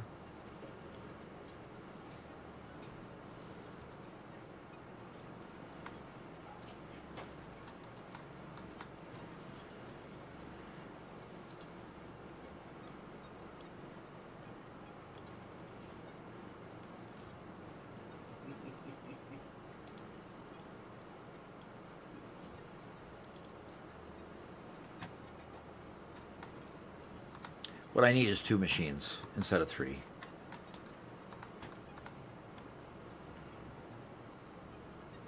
But I'm going to run out of rods here pretty soon, so.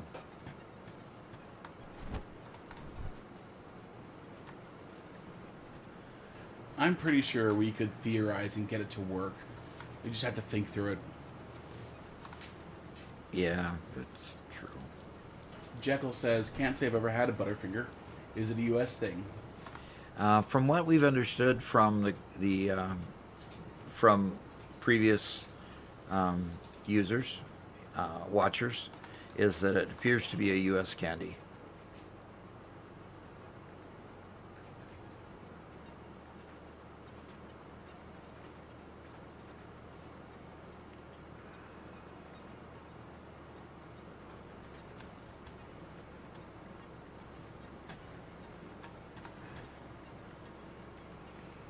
Well, everything's running. Volt's Rampage asks, are you playing on 100X? 50X, actually. 50X elevator parts. And we're trying really hard to maximize our rotor production so we can actually get some smart plating done. Now, I've heard that there's people working on versatile framework and smart and automated wiring, but I'm not seeing either one of those get any progress. So, kind of wondering.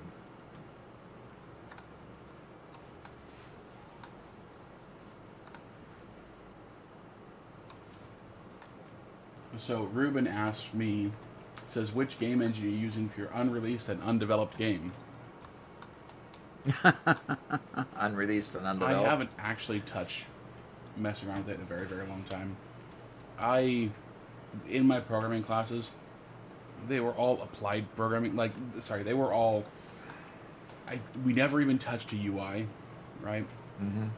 So every time I open up a like Unity or anything like that, I feel out of water. It's like I'm not programming there. I'm playing with a UI.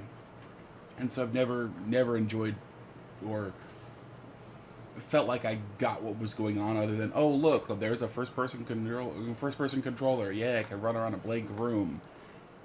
And it feels wrong to program like that to me, I guess. So all the development and stuff I ever did was entirely on the theoretical side, but never got to the actual programming. Yeah. And all of my programming was database management. I was building databases constantly. So I was building, databases and building data warehouses and, focused on that. So while I learned C++, I didn't really learn many languages after that, unless I had to learn to read the language.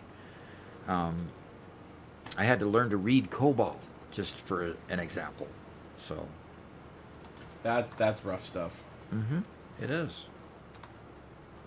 And the two of us, of course, I owned a used bookstore for a number of years, and Doc and I worked on it together. Doc did all the technical stuff, and so he helped develop the database to hold all the books and bundle them, package them, track where they are. Upload them to the sales site. Yep. Yep. And then in the last couple of years, I continued to work on it. Doc wasn't as involved. Mm-hmm. And you were doing some spectacular things. We had a lot of fun. It's one of those. At first, it was every single book. You pick up the book, you type in the ISBN, you type in the title and everything else. And so it's just like it's a form. You fill out a form for every single book, and by the end, I was processing an entire pallet full of books every day. Pick up a book, scan it, set it in a box, scan the box, done. And so I could process dozens and dozens of books per hour, or per minute, dozens per minute, and it was great.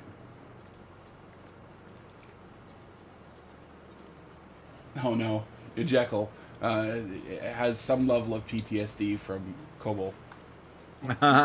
Okay. Because what I ended up experiencing was a situation where the database system.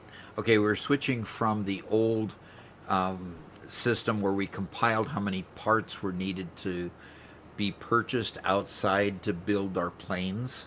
And so I was literally involved in the procurement for the entire commercial airplanes. Okay. So my main job was managing what they call the firing order. I made sure that I compiled the schedule of when they were building 37s, 47s, 57s, 67s, and 777 didn't exist at the time. So that's, back in the day before they launched the 777.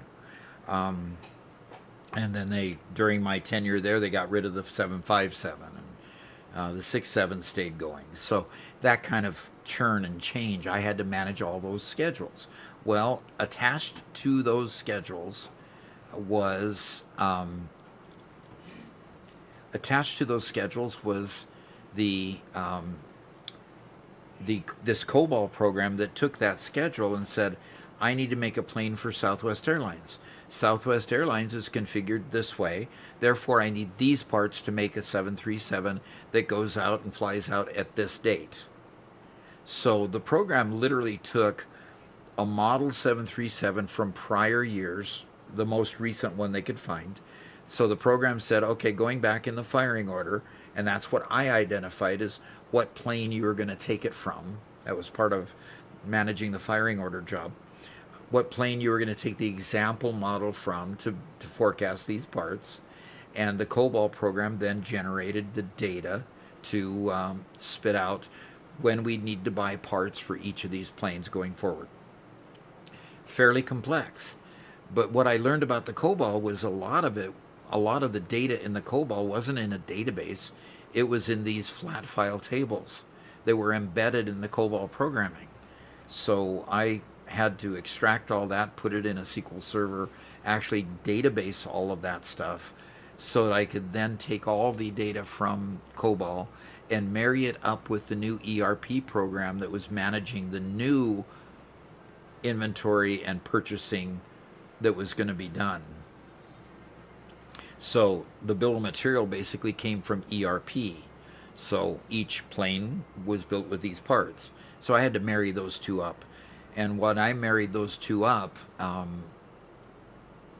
left the job after a couple of years because I had a manager that was a butts. After a while, it changed managers in the middle. And they didn't understand at all what I did. And they didn't understand at all what the program was before I took it and started. So, that was not any more fun then. So eventually that program was taken and put into a data warehouse. And at the end of my career, I managed that data warehouse that I had initially created from that early COBOL data. They didn't use that early COBOL data anymore because they'd grown past it by quite a few years eventually. So it was all ERP at that point. So that integration was eliminated. But it was pretty neat. It was fun. The idea that data would be put into the code itself in COBOL just sounds insane to me. Mm-hmm.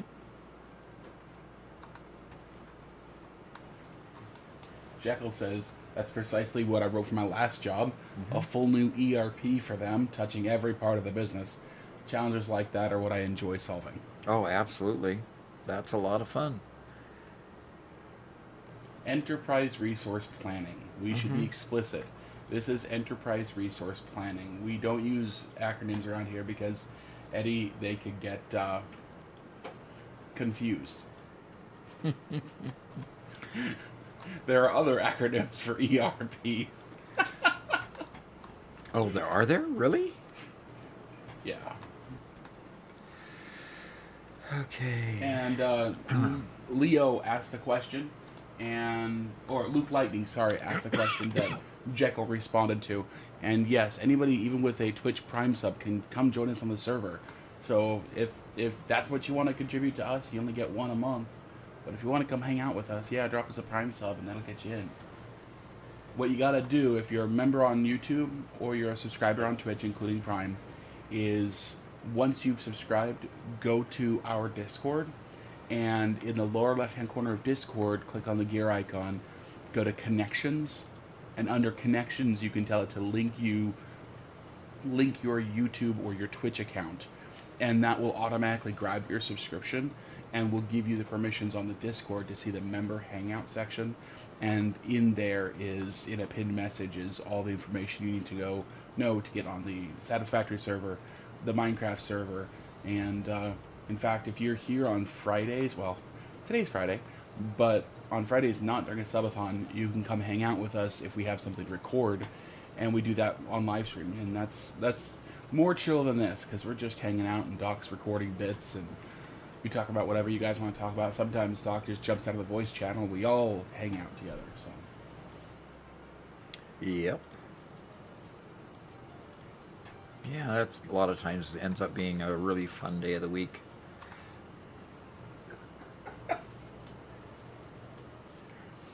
What are you laughing at now? Jekyll says, Robert, no!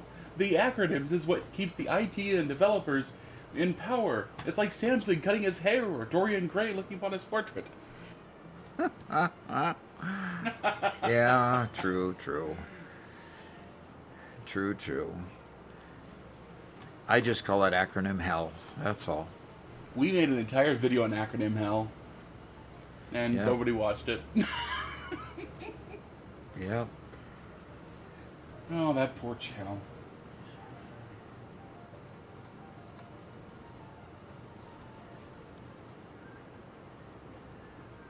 And Ruben says, in my life, Doc is the first person who I've ever interacted with. First person who I've heard who interacted with COBOL. Interacts with COBOL, did he Yeah. say? Yeah. Or who has interacted with COBOL? Yeah. Luke Lightning says, thank you, Robert. It'll be the first time I'm joining any community, so I'm nervous. But if I'm going to join any community, I can't think of a better one. Well, thank you. That's nice. And we'll be glad to have you. This one is just about ready to be obsoleted. Simply because we have these three, and we've slowly emptied the containers that were here, taking up the surplus. And I've got these machines now making rods and screws. Versatile Framework is being uploaded. All right. Yes. In a very fast moving fashion. That's cool. Yeah. Doc, before you get rid of that machine, have you put together a decommissioning report? If you need to A put plan? together Decommissioning plan? decommissioning plan, request form, all that stuff. Yeah. No. I think we did run out of forms. So you might need to use some whiteout and a photocopier on one of our old ones.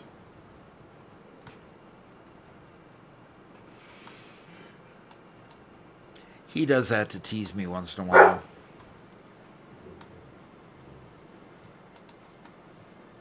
It's like he wakes up and just barks, you know? Yeah. Don't understand that, really.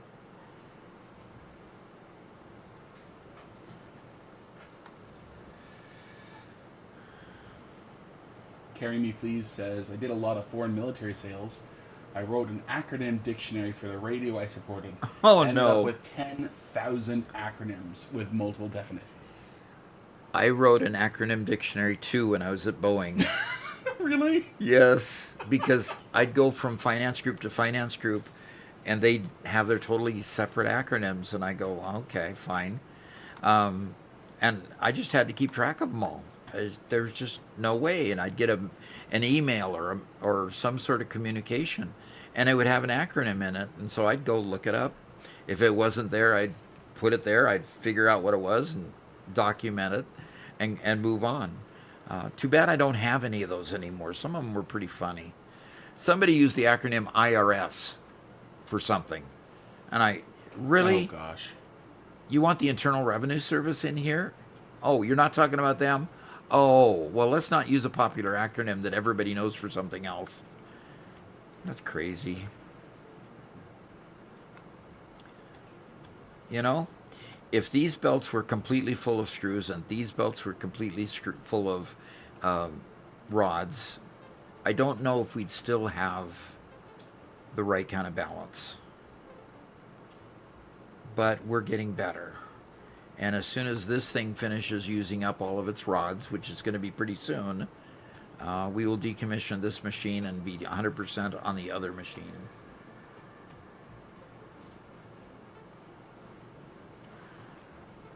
Hey, Ruben, unfortunately, that leads to topics we don't like to discuss on this channel. We like to be family friendly, so Okay. I'm sure you'd find out with a simple Google search, unfortunately. The E in ERP was enterprise, and the old enterprise resource planners were more of a purchasing side, making sure you had all the supplies you needed to build your plane, build your whatever you build, and then manage what part and when it goes to various places in your factory. That was the early enterprise resource planners. Now they are fully integrated with accounting and finance. They track. They a lot of times track if your suppliers are willing. They track your suppliers and whether suppliers are getting the parts for their components so that they get into your thing. Boeing is big into that. They'll go 2 or 3 deep beyond their current supplier to so that they know when a supplier is at risk of not supplying a product that would put our product at risk. So it's gotten incredibly complex.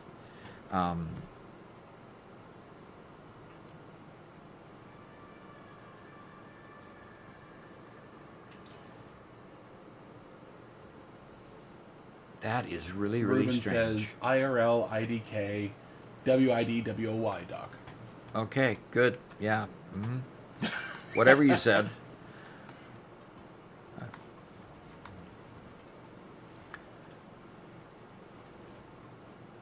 Okay. And Jekyll says, let's just stick with PEBCAC. Okay. The problem exists between keyboard and computer. See what? Problem exists between keyboard and computer. Okay. That's okay. You can insult me all you want. No, he wasn't insulting you. Just said that's Oh, okay. no, it's that's a good acronym. You know, just.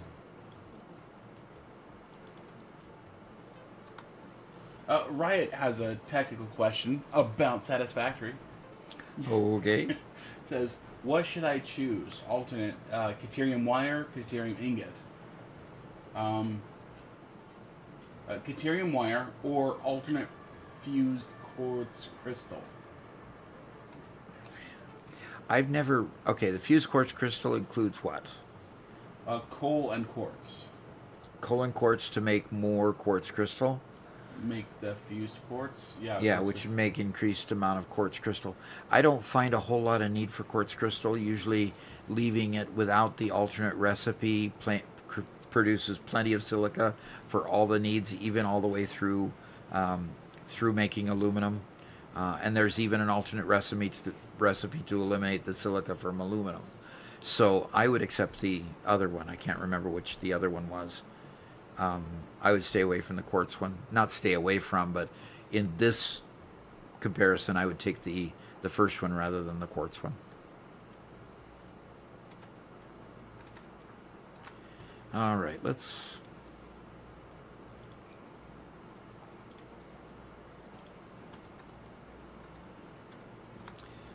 Okay, we're just about ready to sunset this one if it'd hurry up. Yep. And it's ready to sunset. Oh man. It's gone. Some of these videos were terrible. Some of which videos are terrible? Oh, that's right. We removed the original posting of several of them to move into a different channel. That's part of the reason why there's so few views on here. Gosh. So, which ones are you talking about? The ones that were moved to Ferris leadership. They have like none of them have more than 100 views. Like 2 or 3 of them have more than 100 views. Wow. Okay.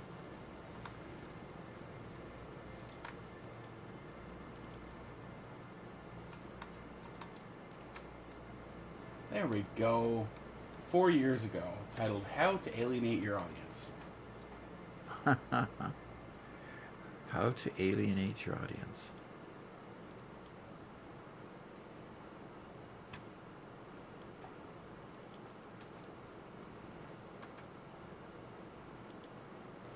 Ruben asked, Robert, do you use DLSS? I generally don't like to use it. I don't know if it's available at the moment, but no, I usually don't. What is DLSS? It's something. It's a. Oh, what's the term? It's to improve your video rendering. It's an anti-aliasing method. Oh, okay. And you set that in your No, it's not. editing. Deep learning super samplers. I was talking. Yeah. Interesting. Okay. It really depends on the game, so.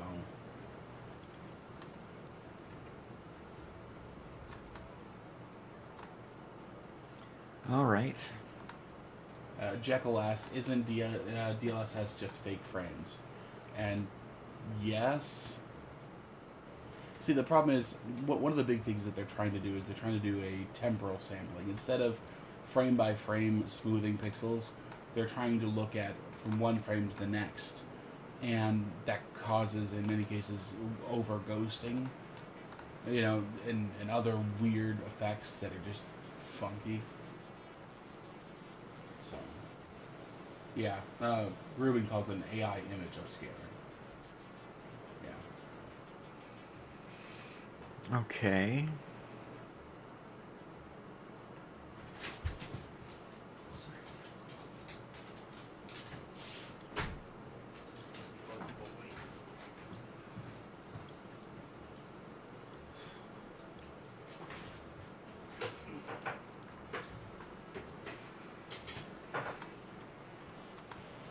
Jekyll says, I think this was missed earlier, so I'll ask again. Having gotten back to Satisfactory right before the update, I discovered mods. And one I found, which I was extremely interested in, was the Dimensional Depot downloader. I've actually downloaded it. It feels cheaty. What's your thoughts on it? Would you like to see it in vanilla?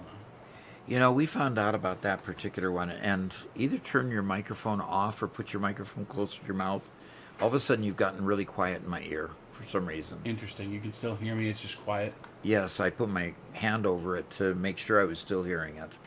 I've kind of leaned forward a little bit, so the microphone's a bit to my side now, so I can move the mic and make it better. Okay. When Robert and I first heard of it, we found it together. I said basically to Robert, wouldn't it be neat if you had a dimensional downloader that would actually output instead of just input and upload to it? And he says, well, it does exist. And so we looked it up and looked at it and said, that would really be cheating. Instead of having to worry about logistic systems, which are really all about what Satisfactory, the game, is about, it really cheats the system where you could do something clean across the map, use a depot uploader and move it. Now, the throughput on that is probably horrible, but it would have to be anywhere near balanced. What do you mean by balanced? I mean, you wouldn't get 300 or 400 or 500, per minute throughput. Yeah, I mean, it's like, if it could do the 1200, then it just negates the entire concept of transportation across the entire map. Yeah. Right? So where the depot downloader is restricted by, you go to the MAM and you can see the data. So you go down the technology here, and the depot uploader, stack size here. But over here is the issue. Basically, upload be 6.2% of normal. Well, it was 1 per minute. Or was it 1 per second at the very beginning? I can't remember what the actual numbers are. Probably look it up on the wiki.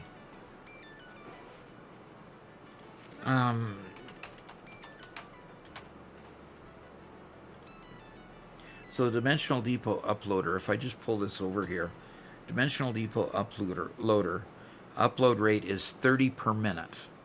Okay? Your very basic conveyor is 60. So you want to be, you'd have to go to a level 2. The best upload speed you can get is a Mark II conveyor. Mark III conveyor at this point. Sorry. So the best upload speed you can get is a Mark III conveyor. So if you want to do that, yeah, basically you're stuck with Mark III speeds if you want to transfer your goods that way. And we felt that, I'd just rather either transport it by train or get it over and use the current belts that I have. Because once you get beyond a Mark III conveyor, you get 480 speed, then 720, then 1200. Much, much faster than an uploader could ever do. So basically, we just kind of rejected it. But it's still out there. It's definitely still out there as an option to do. So anyway, that was the opinion that we ended up with on it. Agreed, Robert? Yeah. Okay, so rods is needing to be upgraded.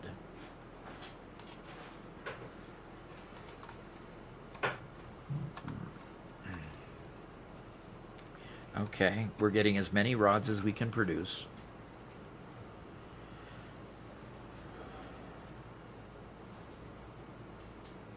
So, Ruben, on my computer, my screen just looks just as clear as Doc's does. The issue isn't at that level. So on my screen, it looks gorgeous. It looks perfect. The issue is that in order for us to run OBS and capture the stream to you guys, we aren't streaming from my PC or from Doc's PC.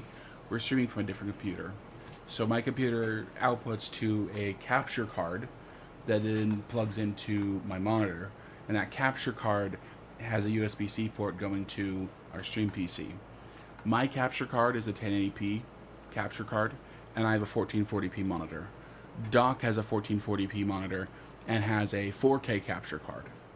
So what that means is inside the capture card itself, my screen gets a little bit muddy, and Doc's doesn't.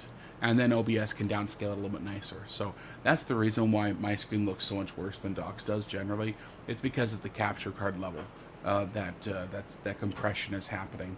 And it's not something we can avoid until we upgrade the capture card, which is unfortunately another $100-200. So that'll come.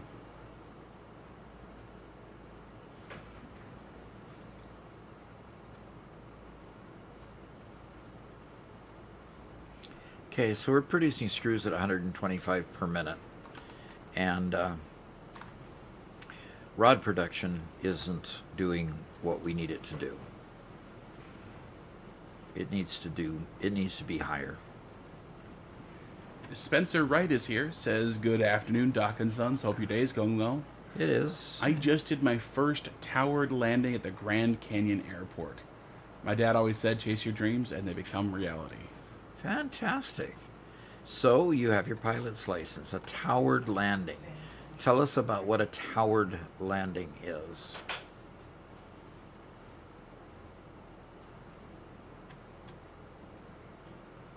And Aaron Mosey says, "Hey Doc, I just started playing and I'm currently working on automated wire. I'm starting to realize that there's a point where I start pulling parts from storage. So what parts should I actually store?" Parts that you need to build machines with. So concrete to build walls, and rotors and motors and stators and the various things it takes to build a piece of machinery. So you go over here to what you have to build here, and the smelter requires wire and rods, and a foundry requires frames and rotors and concrete, and an assembler requires rotors and cable and reinforced iron plate. It's that kind of thing, and that kind of progression. These are the items that you're always wanting to keep in your inventory or in the depot, so that you can be able to build anywhere that you want to build. Okay, so the same is true with your logistics. Your pipes need copper sheet. Your conveyor mount needs rods and plates and more concrete. I have no idea where the concrete goes in that, but whatever, that kind of thing. These are single purpose items, but you definitely want to have plenty of plenty of beams in the depot or place where you can get to it quickly. It's that kind of thing that you store. I think if you go to power, the advanced power poles need those circuit boards, the circuit connectors, high-speed connectors. This power pole needs quick wire. You know, you're seeing the variety of things that you should be storing and have quick access to. That helps. Okay. That would have probably been a good university question. Yeah, it probably would have been. Jekyll follows up with his question about the downloader. Mm-hmm. He says, I still would say you need to think about it because it's still limited by throughput, belt speed, and you're sacrificing an uploader to have a downloader. What would be nice is to have an uploader in line with the belt so it uploads first, then continues on or something. Mm-hmm. What about seeing the downloader in vanilla? Still a no? Downloader would not. No, that would be a no. I don't think that Coffee Stain would ever think the game mechanic would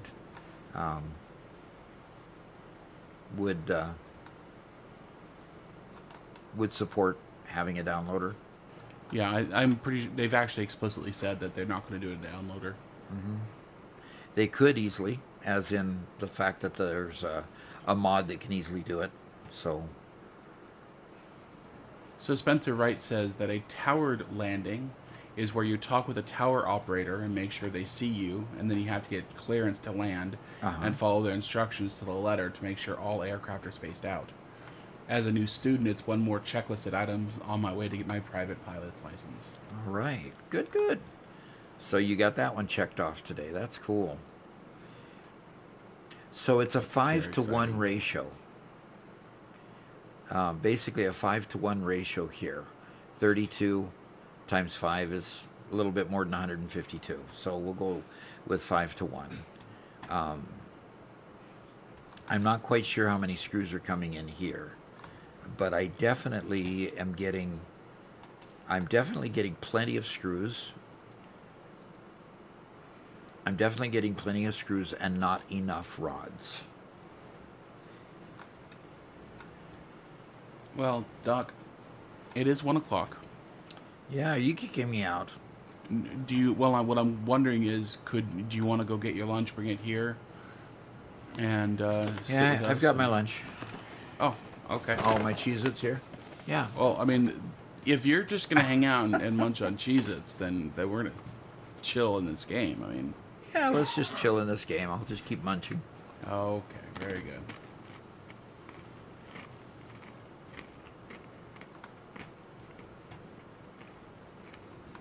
And Valor says, "Bro, I love your Satisfactory shorts. Thank you."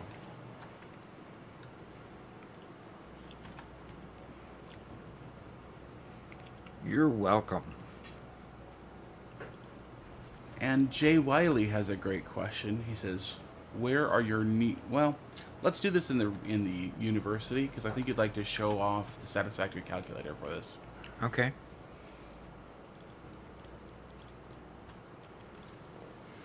Alrighty. Okay, Jay Wiley has a question. He says, where is your resource node for this build? I just started yesterday and I'm trying to learn. Where is my resource node for this build? Well, very good question. Because let me look over here. Oh gosh.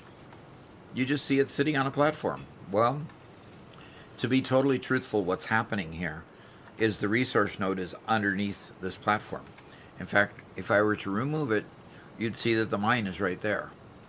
But the platform is built low enough that the piece underneath here can actually get to the mine.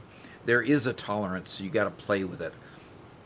They can't be up too high.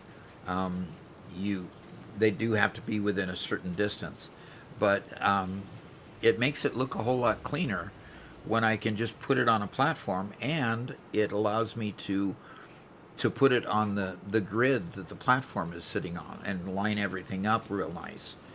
So the mine is actually below there.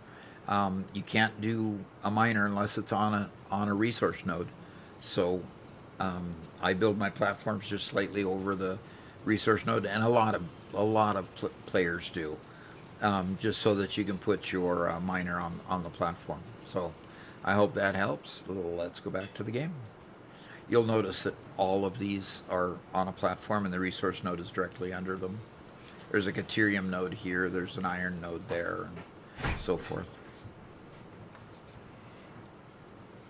Hello, girl. My lovely has brought me a lunch. I won't have to snack on just Cheez-Its, thank you.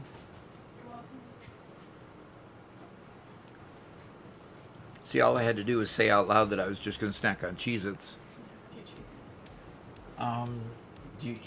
You did not like the bacon and cheddar so much. You liked this sharp cheddar. Why don't you take the box? It's almost gone anyway. Love you.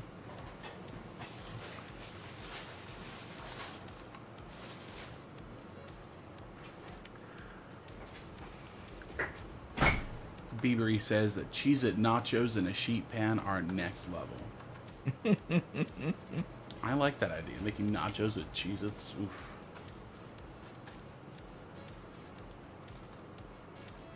Chodozer just scanned their first hard drive. They're wondering if they should take the solid steel ingot or steel rotor. Oh gosh, by all means take the solid steel ingot. Definitely, because that makes it a whole lot more productive for your line. What you end up doing is pre-processing. You end up pre-processing your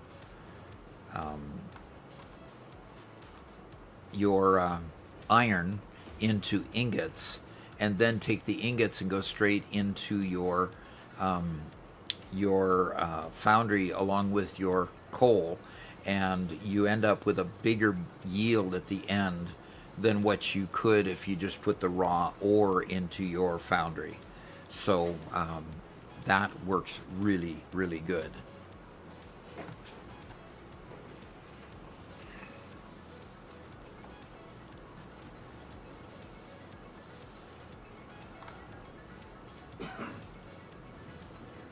Okay, so we're gonna put out some iron ingots there, and we're gonna have to balance these out. So I have 240 coming out. I can't use a whole 220 here then. 90. Yeah. We'll back these off to 90 apiece. Chodozer says, I figured, but I wanted to make sure. I have way more iron and coal nodes than I do sulfur at the moment. Ah. Okay. And Emmanuel says, is the alt recipe turbo heavy fuel worth it since it eliminates the fuel refinery? Turbo heavy fuel? Since it what? Eliminates what? The refinery. The fuel refinery. Oh. I think that's one I haven't heard of. Yeah, we haven't gone heavy into fuel because Doc, generally likes to go nuclear instead. So. And Thomas says, I love your YouTube shorts. Make me go back to Satisfactory after a 1.5-year break. Okay. And Zemful says, it's Dr. Satisfactory. Yeah.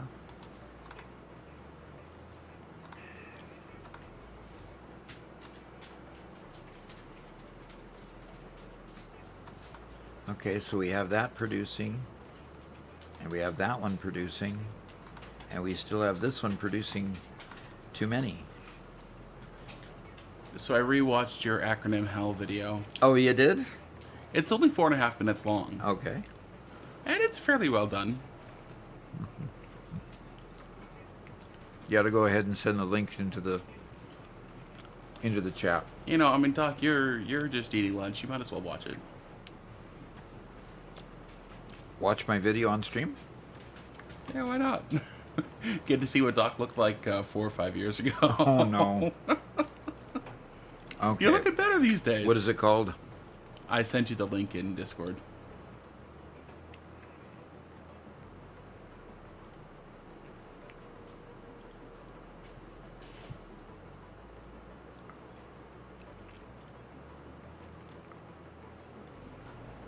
try it before you hit play on that. They won't hear it unless I enable something too. You have to. They should. It should just go straight through the signal 4K. Oh, okay. Good. What? Oh, he asks, what's the best way to delete a lot of stuff without deleting floors? If you want to delete a lot of this similar item, focus on the item after you hit your delete to start deleting. Like, for example, if I want to just delete conveyor belts here, I would hit the delete key, highlight a conveyor, hit the G key, and notice that it says dismantle, filter, conveyor belt Mark III. Now, if you hold down your delete, your control key, it'll only highlight, no matter what you try to press, it'll only highlight conveyors, and then you can delete them. And that's the safe way to delete something in the midst of a lot of other things that you don't want to delete. So I hope that helps. So, I don't know if I want to show this, Robert. I mean, come on, Doc. We came from somewhere. Yeah, oh, yeah, that's right. Okay, so it started off.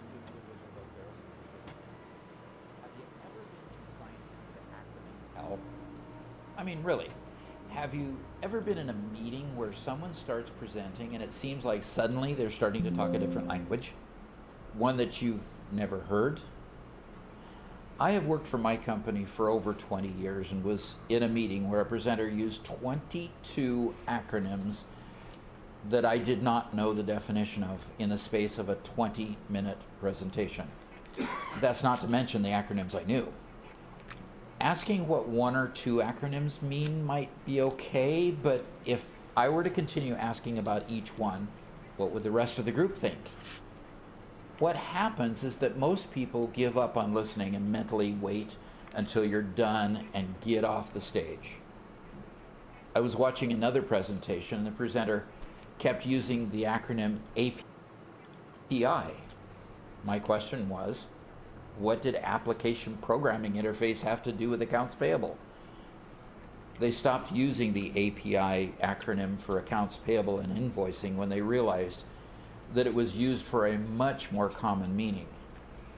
The same thing happened for a group using IRS as an acronym. I received a presentation deck by email the other day, and in the title was the acronym CBP.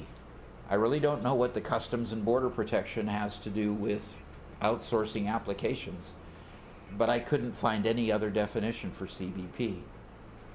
Can you see the issue? Acronyms create confusion. Presenters need to realize that acronyms will alienate some of the audience all of the time, and most of the audience some of the time. This is especially true when you're presenting to a large group of your peers that are tasked with different projects and are not familiar with the one you're presenting. I was reading a LinkedIn article by Nathan Tanner, an HR professional at LinkedIn, where he quoted an email by Elon Musk to all his employees at SpaceX from the year 2010. The subject line read, "Acronyms seriously suck." Now, I won't say that acronym out loud, but here's what he said. He says, "There is a creeping tendency to use made-up acronyms at SpaceX. Excessive use of made-up acronyms is a significant impediment to communication, and keeping communication good as we grow is incredibly important. Individually, a few acronyms here and there may not seem bad, but if 1,000 people are making these up over time, the result will be a huge glossary that we have to issue to new employees.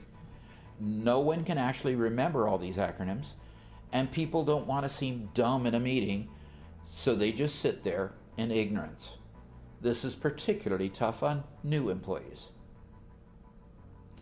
It's important to note that the CEO of SpaceX would recognize the negative impact of communication and felt it was critical enough to send an email to all his employees to address the issue. There are guidelines for when to use acronyms. For example, in writing, you always define the acronym the first time you use it. A reader can always pause their reading and refer to the definition in the beginning of the document. When you're presenting, there's no real guidelines, except that whenever you use an acronym, you risk losing someone in your audience. A speech filled with acronyms and jargon will give the audience the impression that you're trying to impress by deliberately talking over their heads. This rarely will have the expected result. The conclusion to draw from this would be to never use acronyms. Remember, there is nothing more disappointing or frustrating for a listener than hearing a presentation that you don't fully understand simply because the presenter was using language that was confusing. Thanks for listening. I hope you come back and see us again. Thanks.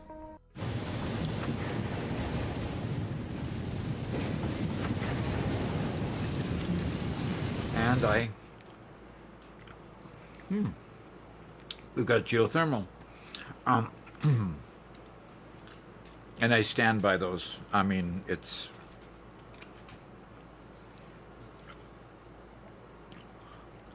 got to the point in my career at Boeing that so many people would use acronyms that I just struggled. And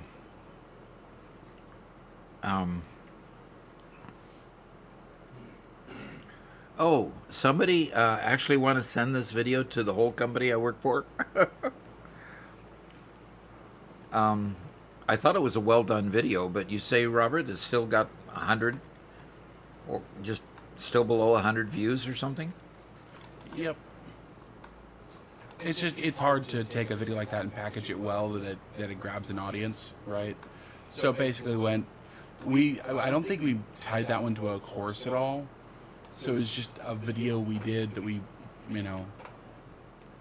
that I just wanted to do because I was frustrated one day. Yeah. So. Okay. Yeah. Carry Me Please says, I used to have to present to the military sales customers high executive level briefings. We use when we use acronyms in briefings, they shall be defined during the briefing. Yep. It's kind of a thou shalt or else type of situation at that point, yes. Okay, they're getting an echo from me now. Is that because we didn't change any sound settings, did we?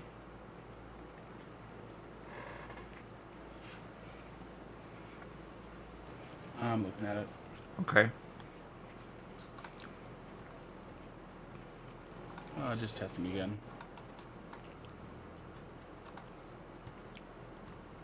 Okay, I don't hear it anymore. Does anybody else?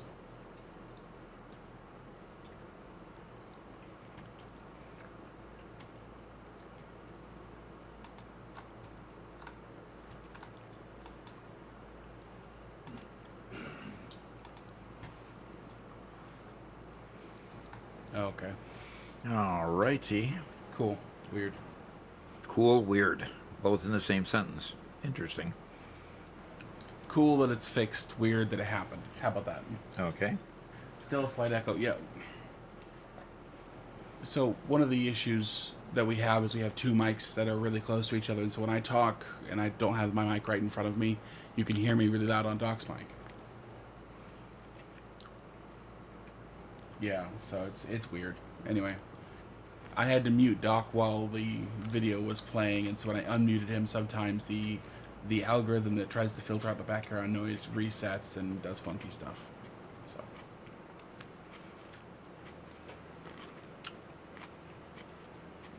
So. By the way, Address Data says that Baby Doc sounds like Garrett.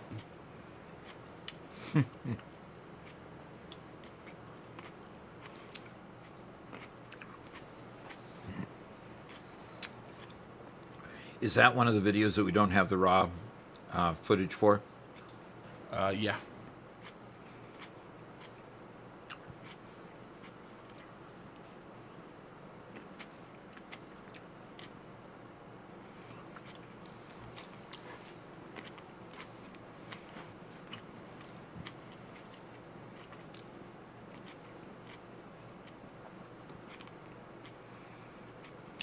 Wow, and Jekyll says, I genuinely subscribed because videos are like gold dust. To the Pharaoh's channel? Wow. I think we ended up making, what, were there 4 channels in that series, Doc? Mm-hmm.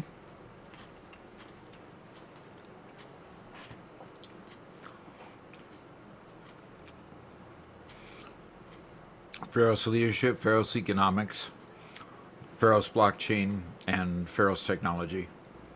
Yeah. And the technology one was programming, basically. Yep, and the technology one was the one we were able to push over the top and get to monetize. Yeah. And I shouldn't say programming because it was Microsoft Office, it was database development, that kind of stuff. Yeah. And the Microsoft Office videos got the most views. The Word videos in particular. Our most popular video in that series was the one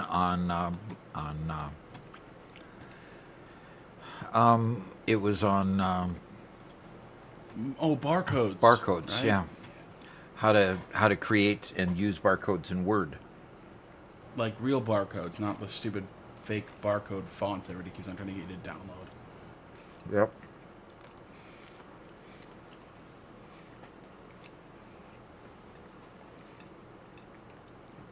That one still keeps getting views. So Luke says, is there something I should get going on with the server? I haven't joined yet. Wondering if I should find a corridor and hide, or contribute to somebody else's build, or start my own area. Start your own area. We're going to be at this rotors and smart and reinforced iron plate and gosh, we're going to be at building this for a long time. Building rotors so that we can build smart plating. Our biggest problem is rotors.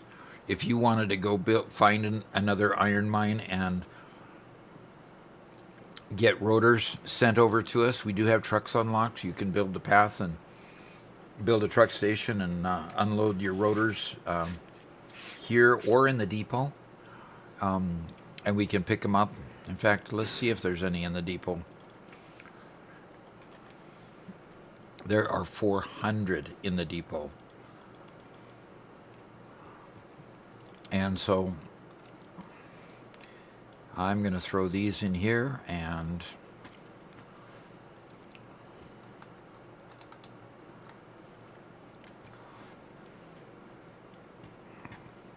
Jekyll says, you'd be surprised at how videos like this, as dry as they may be, because let's be honest, it's a hard subject to sell, are perfect for training and just getting a point across. You may not need the full video, more just a section, but I think things like this nowadays would work really well as shorts because the TikTok rot. yeah, actually a short on the main points of that video would probably do really well. Yeah. That channel came about before shorts were really a thing, and while we really wanted to monetize it, we were trying to get to that point. It was first a channel built for Doc's university classes that had gone online during COVID, and later on it was like, can we get this monetized? Can we make money off of it? And now it's what, $50 a month at most, Yeah, it makes about 45 to 50 a month, depending. which is pretty awesome, but.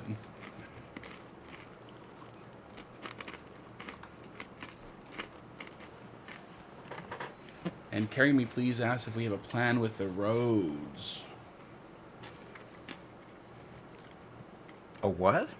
Do you have a plan for how we're going to do roads? Nope, not really. On Discord, I'd say go to the member hangout and just talk with other people there. See if anybody else has any ideas or thoughts. We haven't really planned anything though. Or just do it in chat here. And Carry Me Please says, going into barcodes and QR codes kind of blew my mind when I first looked into how they work. Really interesting.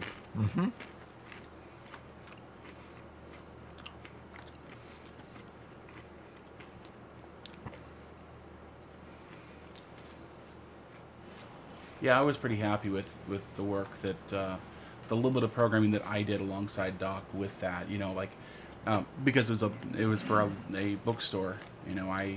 We were dealing with ISBNs, and you have the ISBN 10 and the ISBN 13, and they're both run off of an algorithm with a check digit, and so I had to learn how to manually decode the check digit, and for the 10 and re-encode it as a 13, so I could ask the Google Books API, and I learned how to query APIs and figure out how to handle the responses, and then hand Doc a blob of text and say, "Here you go, Doc. Turn this into something useful." Uh-huh. And he built that module, and then once he had that module, so it turned it into some useful data. I wrote so many cleanup routines and so many other little things to 1% at a time make the whole system better. And so I had in the end, it was, if I could spend 5 hours developing something to make something 1% better, I would 100% do it, because it was just that much better. It compounded so well to the point where I could just blast through books so much faster than we could ever sell them later on. It was fun. Mm-hmm.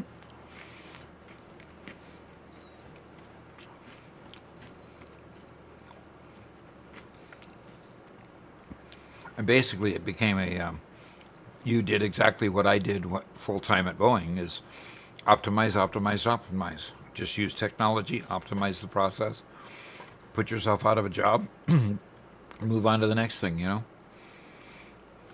Yep. Unfortunately, used books just aren't very profitable these days. And that's really unfortunate. And you get too many copies of Twilight.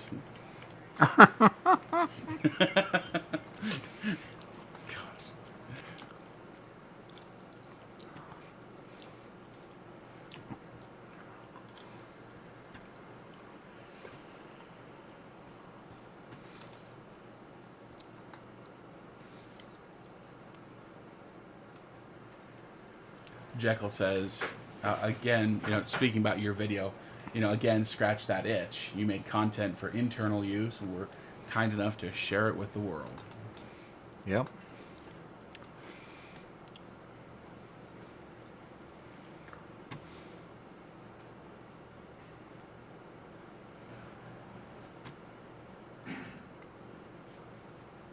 Jekyll says, the phrase I use to explain this is, I write code to make myself redundant. This way I can work on the next task rather than continue to work on this one. Yeah. Absolutely.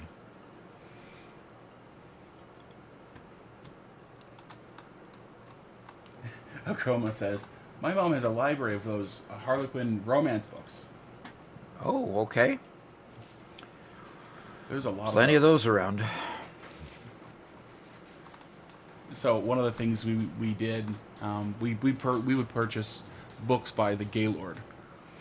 Gaylord is a particular kind of box, okay, a particular size of box that's basically around 4 feet tall, or a little over a meter and a half tall, that fits on one pallet. Okay, that size box is called a Gaylord.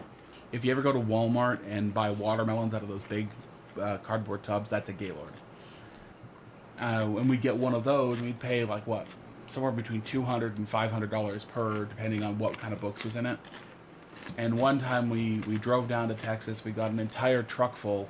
We rented a truck for it, went, picked them up, brought them back, unloaded it, and discovered that one of those Gaylords, like the top 6 inches or less, was the kind of books we wanted, and the rest was all romance novels all the way down. It was like, oh boy. Mm-hmm.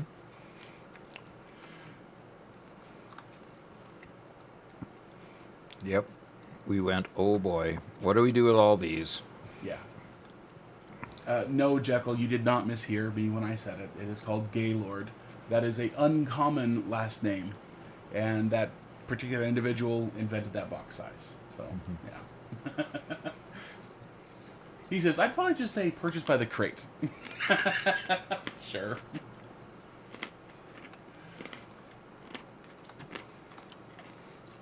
Wright has a question for you, Doc.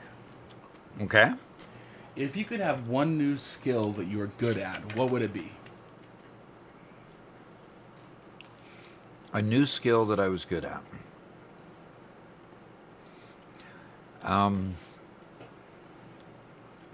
Cabinet making. Oh, okay. I would not have guessed that one. I want to get good at cabinet making.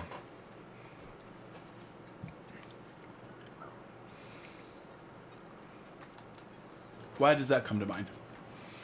Because I want to make new cabinets for you in the back here for our 3D printers. Okay. Matt and I have been tasked to make the new cabinets for Britta's kitchen and ultimately for our kitchen.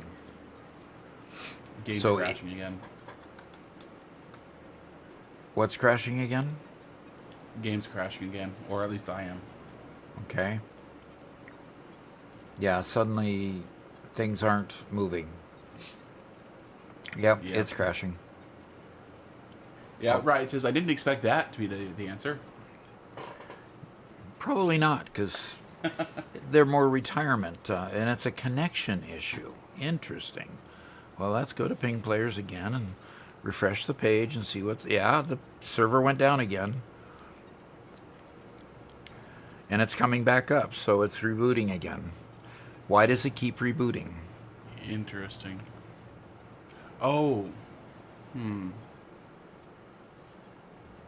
I wonder if hot fixes are being deployed. Okay. Could be. I wish they'd warn us. I'm already loading back in. Okay. Achroma says, my grandfather on my mom's side made cabinets for over 40 years. Had his own company. Made cabinets for 40 years. Had his own company. That's interesting. Jackal says, carpentry is an amazing skill to have. I was interested in this for the same reason after getting into 3D printers and laser engraving. ADHD for the win with that one. Yeah, I'm back in. Cool. So let's see what didn't get recorded while it was going down. Okay, we still have screws coming out. Ananasec5.cs2.me has joined the game. Okay, that's a new name. Yeah, they joined while you were taking a quick break earlier. Cool. Yeah, Jekyll, oh man. I love my 3D printers, and I can't wait. I want to get into a laser engraving. I came up with just what I thought was an amazing idea like 5 or 6 years ago when I first got my first 3D printer, and I've never been able to execute on it because I need a laser engraver, and I just have never been able to get one yet. Huh, interesting. Anyway.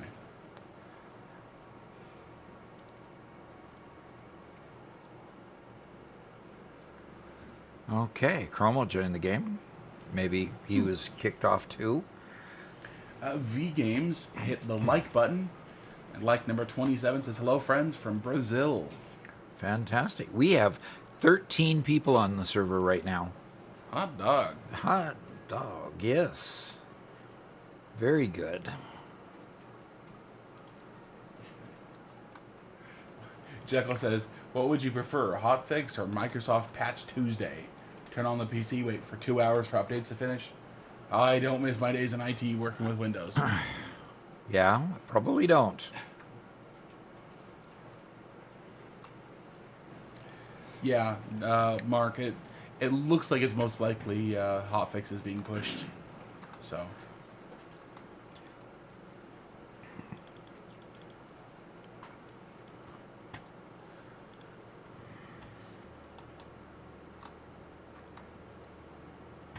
Jekyll says they are dirt cheap. You don't need CO2. Just get a diode to start.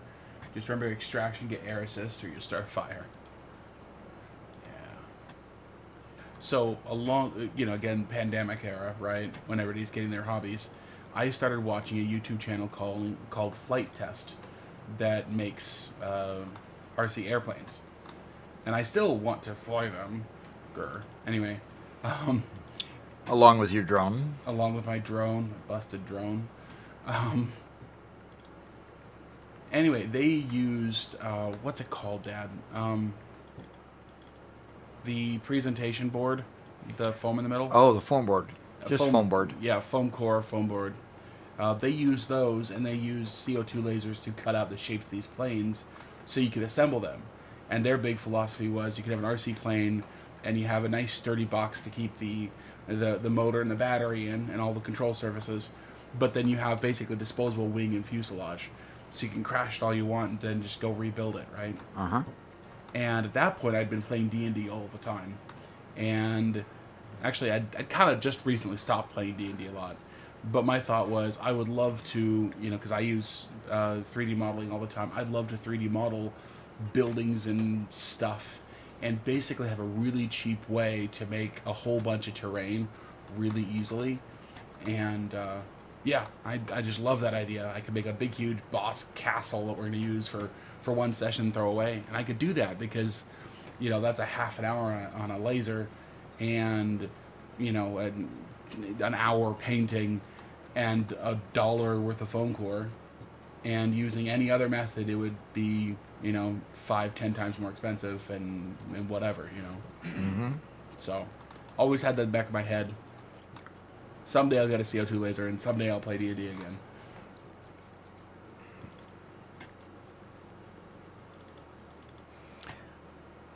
A CO2 laser? Yeah. Okay, so the problem with the whole plan was the fact that we didn't have the right equipment to do what you wanted to do. Yeah. Okay. I don't know much about the lasers, but the CO2 lasers are the ones with a big, huge glass vacuum tube or something in the back. Okay. And then they use mirrors to redirect the laser to the front. Right. As opposed to the diode laser, which is just a laser on the print head, just like a 3D printer, basically. Okay. But the diode lasers are usually less powerful, but a whole lot cheaper.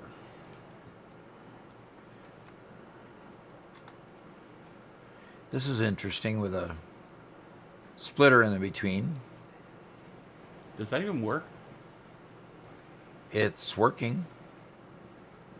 I mean, this is getting stuff through here. They don't have any out ports on the outside. Interesting. Yeah. Oh, pardon me. It's got input coming in here. So it's a merger, actually. Oh, okay. The same that's happening here with a merger going into there. So we've got two smelters going into the one constructor. And I've got the constructor going 2.5 times to make plate to send up to our reinforced iron plate factory. So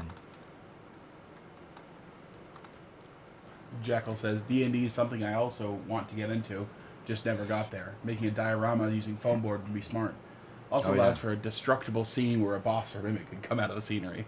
That would be awesome.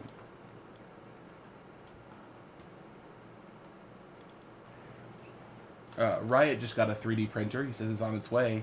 And he works for a company that uses laser cutters and engravers and 3D printers. And he manages the 3D printers. and he decided to get one of his own. Very cool. That is cool. What brand and model did you go for, Riot?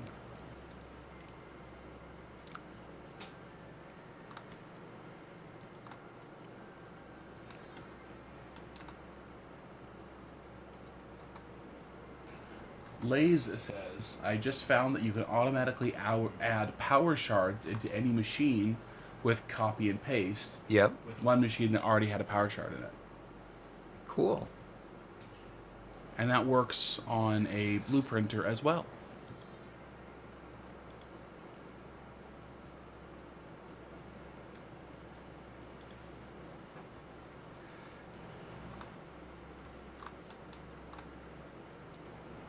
Jekyll says CO2 also requires active water cooling.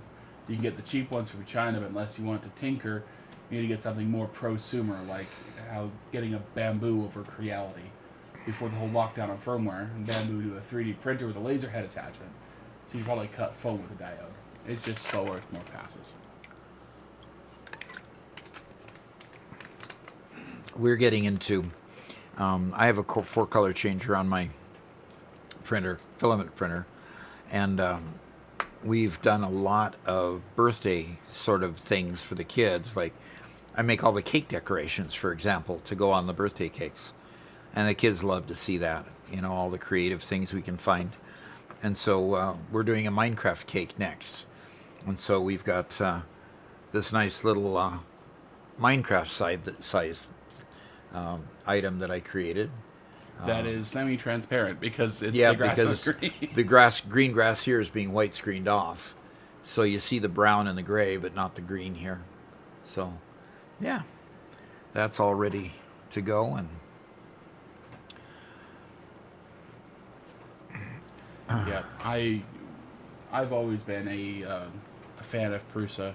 I want the open source community to continue forward, and it feels like in Prusa's hands it's probably, better held than, of course, Bamboo is running the other direction. So I know there's a lot of much more open places even than Prusa, but some level of corporate structure feels like it gets them the kind of money they need to do the rapid development that'll keep up with the Bamboo types.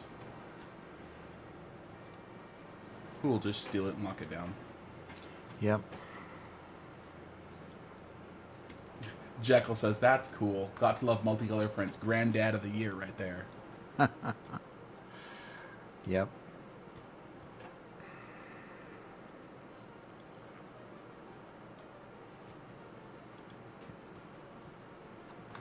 Epic Sandwich says, Bamboo and Creality are doing some shady stuff with not making their code publicly available and using open source code for the slicers, which is like illegal, but Open source code for the slicers, but locking down the code for the machine. Yeah.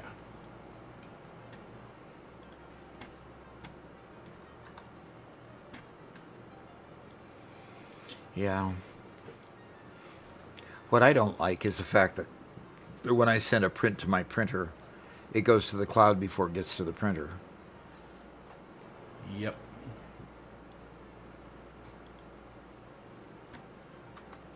And as much as I do like Prusa, for somebody in the U.S., well, just in general, where Prusa over in Europe has a lot higher manufacturing costs, and so you're paying, the European manufacturing tax, basically. And I'm sure there's some other tariffs or whatever else in the newer printer when I want to upgrade that, for some reason, don't seem to be affecting all the Chinese printers. Well, when they become non-competitive, they just reevaluate their currency and make it cheaper again, There you go. So they can pay their people the same amount in their internal economy, but everything gets cheaper from people buying from outside. So, and Riot got a Bamboo Labs X2D. That is a premium machine. Very nice.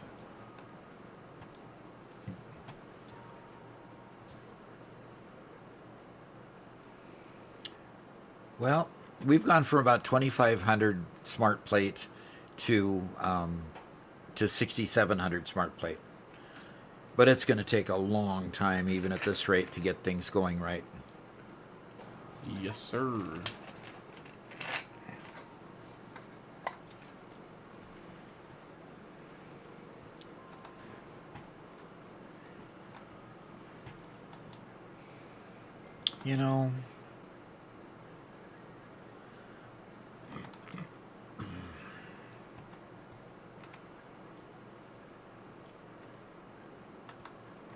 What do we know?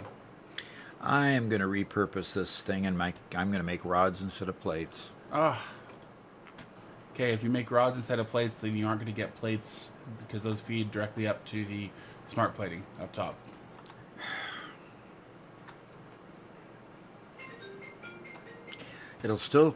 I'm going to reapportion half of it, because look at how slow it's moving.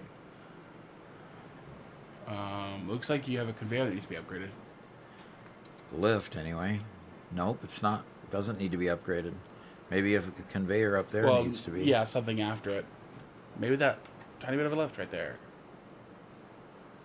Whoops. Nope. I mean, I could go upstairs to see. Jekyll, Doc has an Anycubic. Anycubic Cobra.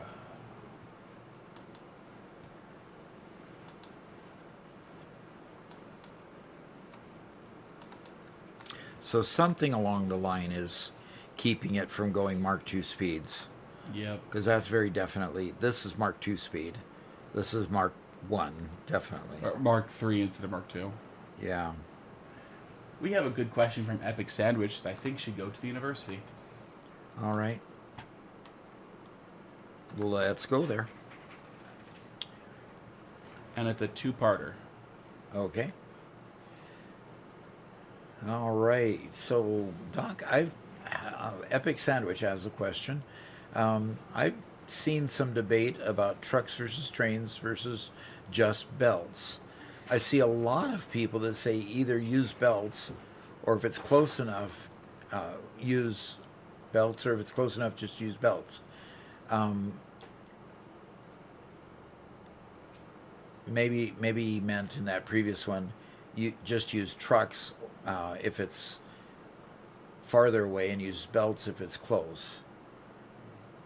Either use belts, or if it's close enough, you just use trucks, maybe, or vice versa, yeah. yeah, okay. Is there a throughput efficiency reason to use trucks, or is it just basically, hey, I want to use trucks?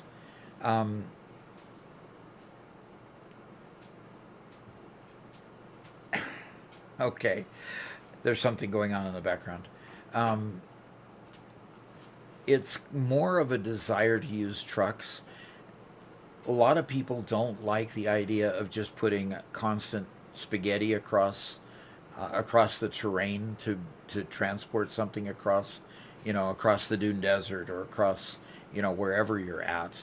So the whole idea of that is that if you use trucks, you can make a route, and you can have the route be common, and have your trucks follow a certain geographic area, and bring them in. Trucks have a higher throughput than the lower level belts.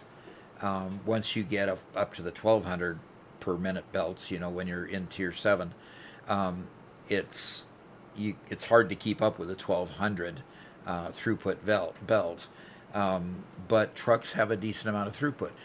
In order to keep up with a 1200 level belt, you can double that to 2400 if you use a train, and the train is full every time it takes a load, and you unload it and load it with two 1200 belts. You can get clear up to 1200 with 2400 with a train. Now, I don't think that's all that doable with a truck system. It's still a lower capacity transport, so the mid-level to higher level belts are going to definitely be less throughput than a truck, but will quickly outdo a truck later. So it's really just a desire whether you want to do one or the other. I would like to do trucks at the beginning so that I keep from getting all that spaghetti through my terrain. But it is just a personal desire there, and I hope that helps. Let's go back to the game. What I see going on in the background is some artwork. See that? Okay. Well, Beebery asked a question that maybe Spencer can answer, but I don't think either of us could. Okay. Oh, jeez. Beebery says, who do you think is the GOAT? Titus Mead or Tiber Septim? I don't know much about Titus Mead, but Tiber Septim, I know this is Skyrim, and Tiber Septim, if I remember correctly, is one of the early emperors of the Empire. Either he forged the Empire or something like that, if I'm remembering correctly. I might be wrong. So just because I can't remember who Titus Mead is, I'll go with Tiber Septim.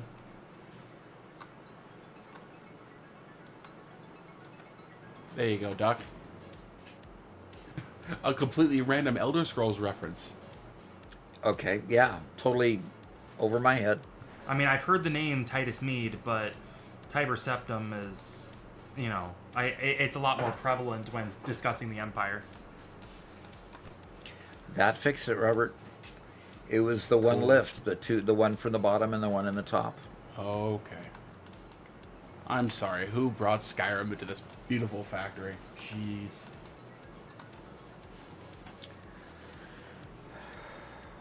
Riot says, I'd love to get something other than bamboo, but I like the ease of bamboo. Yeah, I mean, they're taking the market because of the feature set. Oh, what is going on up there? Oh, dear. They're blotting out the sun. Yeah, they're definitely blotting out the sun, that's for sure.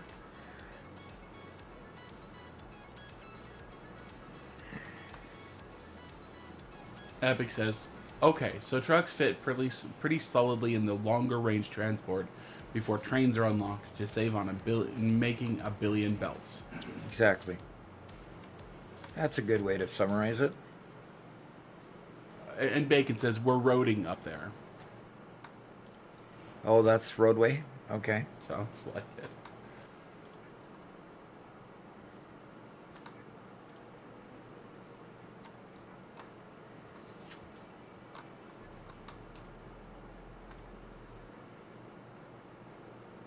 Hey, we're roading up here. Biebery now asks the next most important question. Do you like chicken nuggets? Chicken nuggets? They wrote nuggies, but I assume it's the same thing.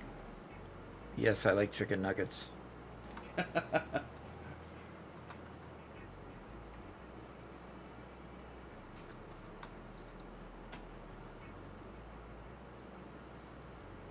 And Rico just happens to be making chicken nuggets right now. Okay, good. Yesterday for lunch I had chicken strips. That's close. Mm-hmm. That is close.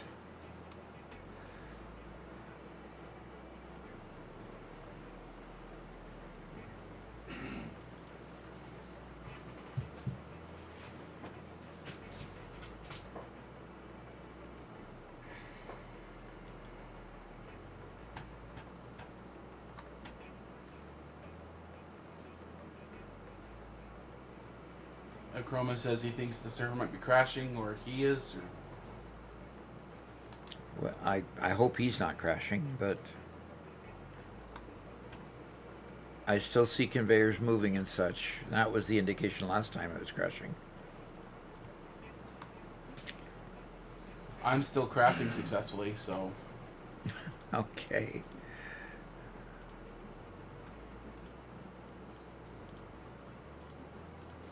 I'm in my other monitor for a moment.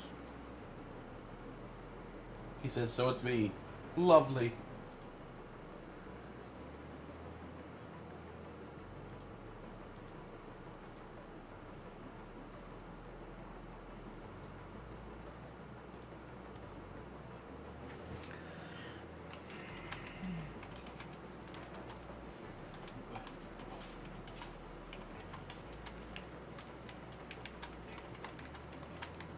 But yeah, Jekyll, you were talking about Louis Rossman. I think Louis Rossman, especially with the right to repair stuff he's done, is a great guy. I like a lot of that kind of stuff. There for a while I was repairing resin printers and reselling them, and just it was interesting. Like for me, I was focusing at that time on Elegoo resin printers just because they were cheap and easy to get. And I was just using it as a learning opportunity. It's like if I can break even and make a few bucks in order to learn how these machines work, I'd be happy. And it was interesting even watching just through the generations of resin printers, which is not a very old consumer level technology. I saw as even Elegoo went from something that was very well made, that was very repairable, that had a lot of pieces and parts which could be, even if the machine stopped working, could be reused in other machines, to, by the time you get to the third or fourth generation in, they were much, much less repairable. and more or less, when the thing broke, it's like just throw it away, which is really sad, especially for units that are as disposable as the grade that Elegoo makes.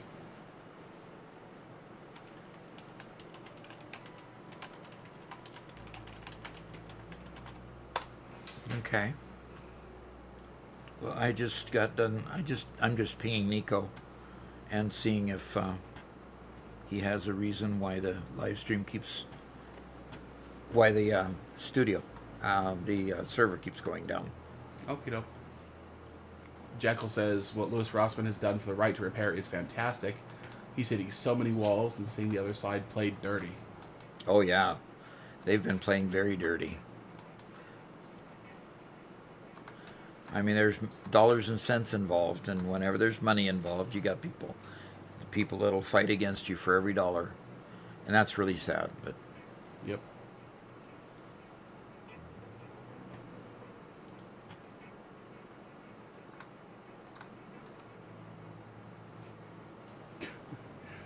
That's weird, Aaron. That's a very weird idea. He says, could you imagine mashing together Skyrim and Satisfactory? Hey, you're done defeating the World Eater. I need some screws. uh-huh.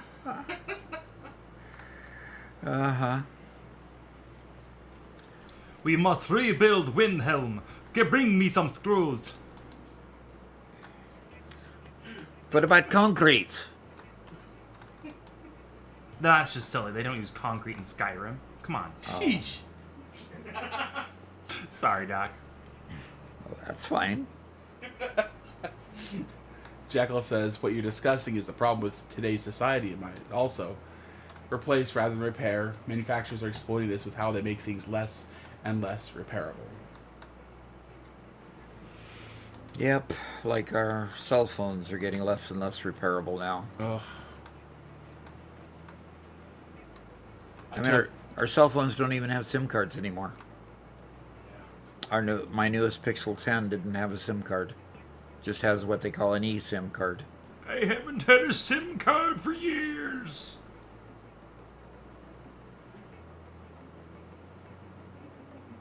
Adversaire says, take a screw to the knee. Okay. I used to be a carpenter like you. Then I took a screw to the knee. There's a famous line that guards in Skyrim say all the time, saying, when the player walks past, they'll say, I used to be an adventurer like you, till I took an arrow to the knee. Oh, Right? okay. So, see, it confuses Doc because he's taken many screws to the knee. Yes, I have. And somehow they made things better. Yep. Yeah, there was like a glitch for a short time where it was just all the time they were saying that, and so they had to update the game in order to keep the guards from just always saying, I used to be an adventurer like you, then I took an arrow to the knee. They were just all the time saying it? Yes. Like, that was the only line they said. Like, anytime you walk near a guard, they'll automatically say something. Mm-hmm. But then, you know, in that situation, it was just always that one line.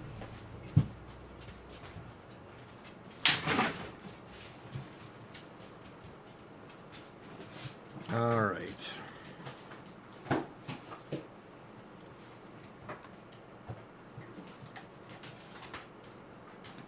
I want the puppies to love me more so I give them treats. Oh, good for you. This is my grand scheme. Like, I leave Michigan. I bring my dogs to my family. Eventually, my family will fall in love with my dogs, take care of my dogs for me. So I'll just be free and clear. Yeah, so I'll take it. He just comes over and enjoys his dogs and doesn't have to be responsible for them. Is that what's going on? This is my plan to become a bachelor again, and the next step is getting rid of the dogs. Psh, like you would ever. No, I Like wouldn't. you I love my could dogs ever. too much.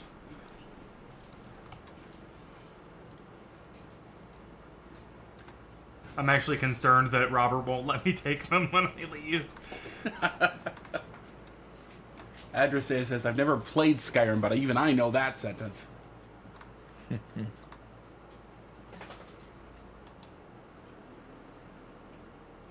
Jekyll says, "Hello, Pioneer. Glad to see you're awake." Rolls up in a Pioneer cart.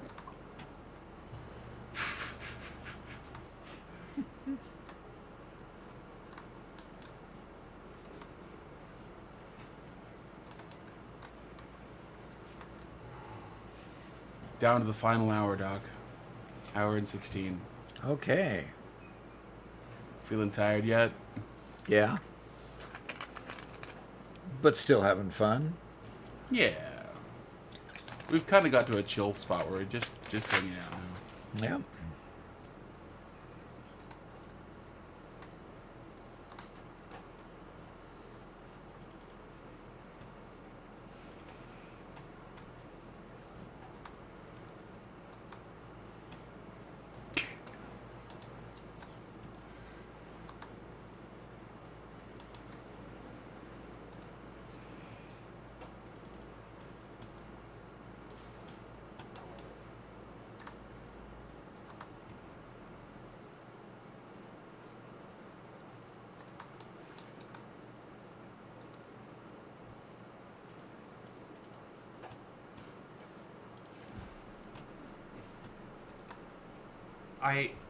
I don't know what to think of B. Bree's most recent question.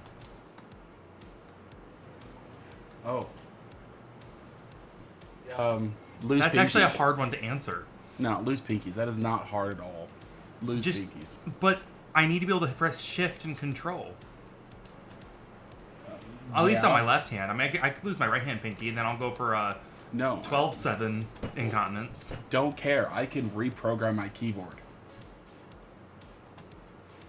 Huh? Oh, did we drop and start over? Oh, I refreshed. That's right. Doc, read Beavery's comment on YouTube. Doc, do you enjoy chicken nuggies? What? That was quite a while ago. Okay. Most recent comment. I don't have a more recent comment than that in YouTube. Are you on live chat?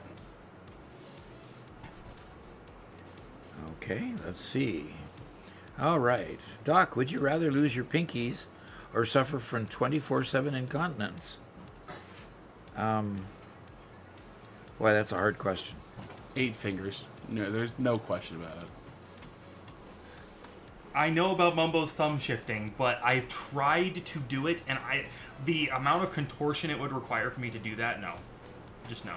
Again, custom keyboards with custom keybinds fixes everything. Could someone upload cable to the depot? Let's. I have half a Yes, stack. I have a whole stack. There's some coming to you. In fact, there's more coming to you. I don't need 2.5 stacks.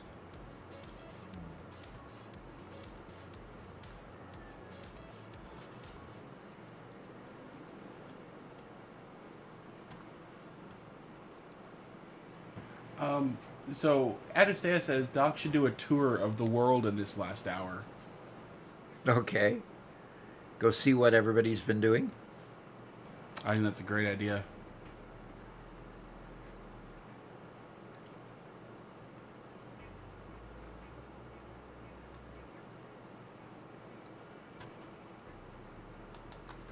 Bacon says, amazing. My factory carts are pathfinding to and from my base to the hub.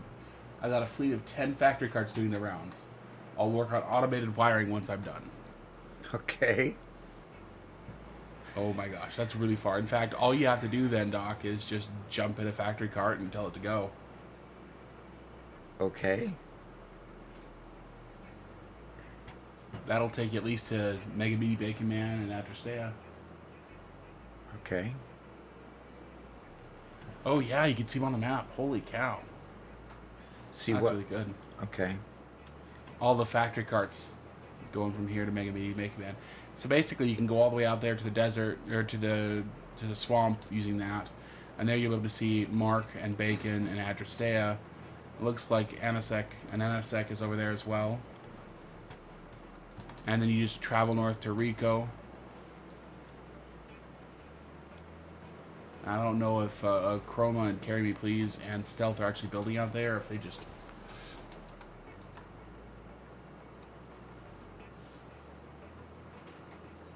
Jekyll says, factory cards are such a cheat code. I love using them. Yeah, don't have to refuel them. All kinds of advantages. In the 100X world, we were actually using them for fuel to fuel the trucks for a while, but then it got to be too much. So we're gonna bring them back because we want to make the definitive guide to vehicles in 1.2, since we got sniped to the ultimate guide. So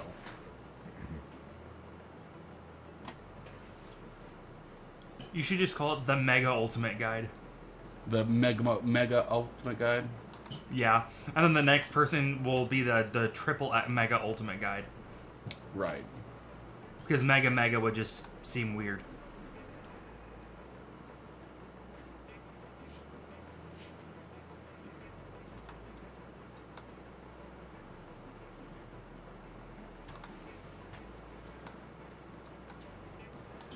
French Shop-a-Pick. French Shock-a-Pick? There you go. It says, Duck, how old are you? I'm 68. Ancient as the hills. It's been 80 years. Listen to my boys. They really don't want their inheritances. They just... What inheritance? Oh, that's right. I was going to spend it all. Exactly. Like a true boomer. So we can mess with you as all we want. We don't have to pretend to be nice. We still love you, though. I'm sure glad.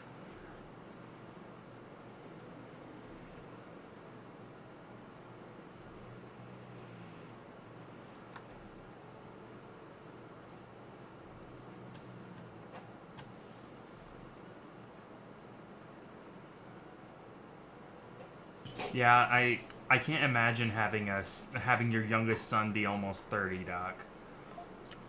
How about almost 40? My oldest is almost 40. Wait a minute. My oldest already eclipsed 40. Well, your oldest daughter, yeah. Your youngest. My oldest child, yeah. Yeah, and then your youngest child's almost 30.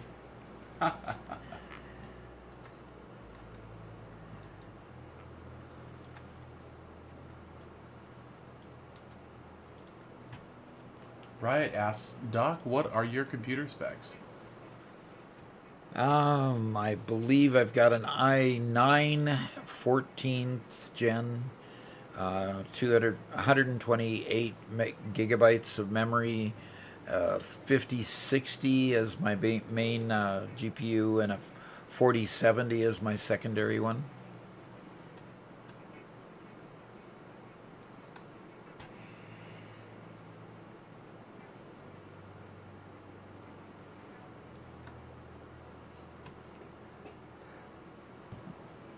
Jekyll says you can make a route that goes around all the map. Enable the siren and set it away. You'll forget about it. And then one day, wee woo, wee woo. Wait, what does that sound? And the factory car just flies by, continuing on its route. Till the next time. Yeah.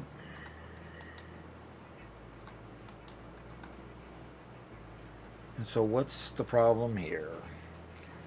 Not enough screws again. Never seem to have enough screws.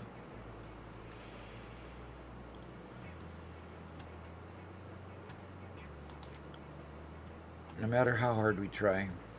By the way, I split up the Split up the inheritance? split up the conveyors so that I'm only putting rods in the lower one and screws up there. I got rid of my sushi. Ah, shucks. Doc is having way too much fun building to come visit us. Okay, tell me how to come visit you. Okay, Doc, you should be seeing some... go up to the road that was built. This is the road? No, I think the road's behind you. That's just a conveyor path. This... Okay, behind me. Where? Yeah, go up there to that level. Okay. And then somewhere to the right of you, they just built a new road. Look at this conveyor thingy going clear up the cliffs. Oh, fun. This up here. Truck stations. Yeah, I think that's it. How do they expect me to get up there? Oh, Address says, I don't think we made a way to get up to the road.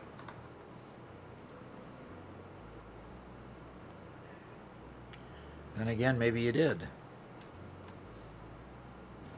Just hop in that cart right there. It'll take you there. And we're literally delivering product to, okay, probably just delivering the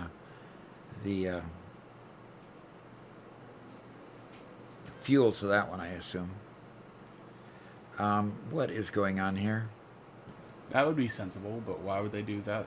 Why would they do something sensible? I don't know. Oh, look at, there's another one passing me by. I'm going to visit, riding in my factory cart.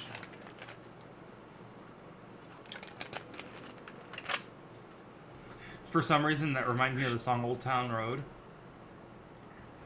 I just imagined Doc doing a parody of that. Ah, okay. Gonna take my cart to the I don't know what else road. In his voice, though. See, I can just get out my chips like I'm watching a movie and just take my time. Oh, okay. So one big problem with the new roads is that you just get randomly hit. If you're in a vehicle that isn't on a path and you drive across one of those roads, there's random collisions with the road itself, with the path. Mercer Sphere. Mercer Sphere.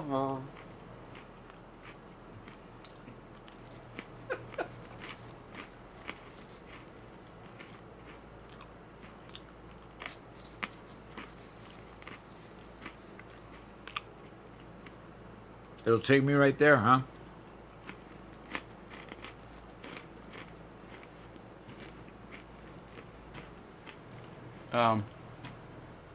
What? Go catch it. I thought the path stopped. Yeah, looks like we might be about to crash. Oh boy.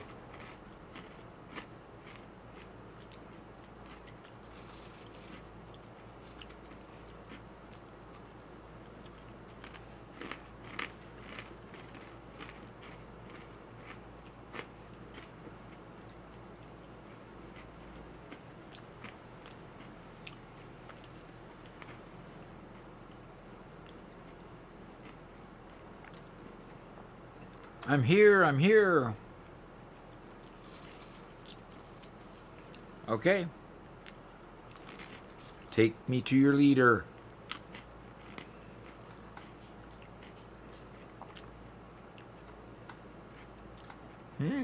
All right. Oh my gosh, these vehicles are violent.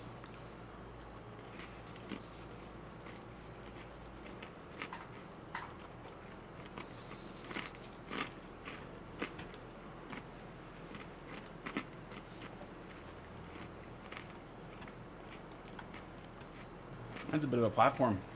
Yep. Definitely multi-levels. And still growing.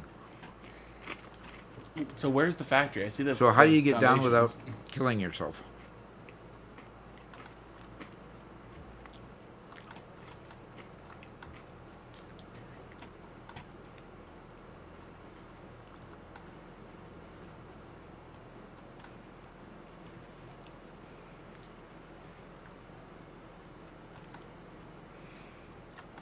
Oh my.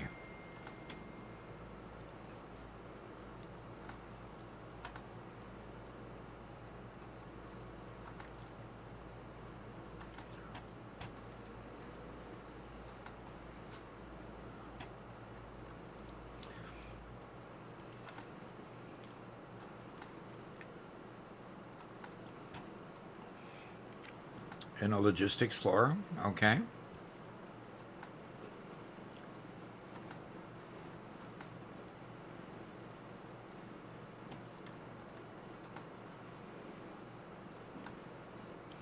Every level is a step in the process with logistics floors in between. Cool. That's cool. All right. We go down again. And there's the logistics floor again. Okay.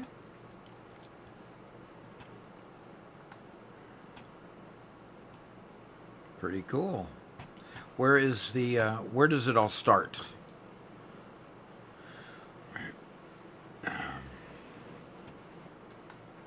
Like, for example, where are your miners that start this whole thing?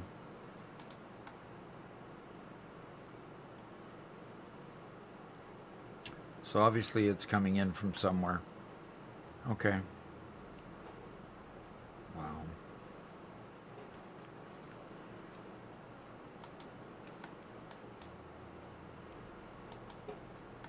Uh-oh, she went off the edge.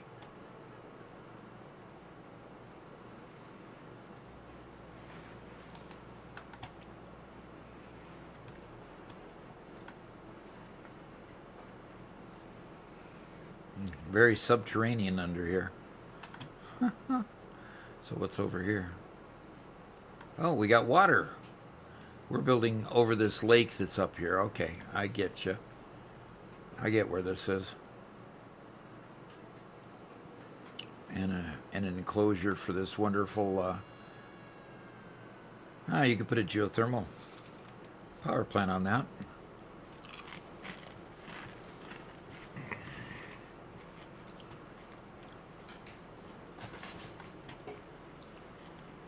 Pretty cool.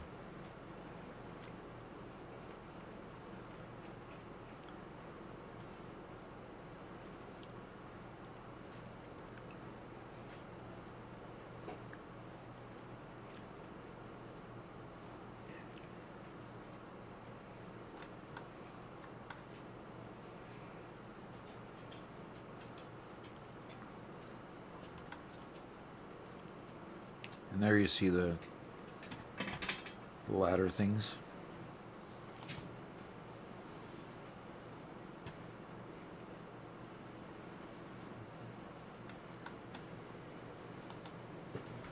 Chop says that looks real good for the amount of time you've had in the subathon. Yeah. Yep. Yeah, I think Karen McLeese is correct that generally you need side roads for manual driving now. Mm-hmm. Yeah. The she's just a fast builder. Yeah, she is. Quite competently.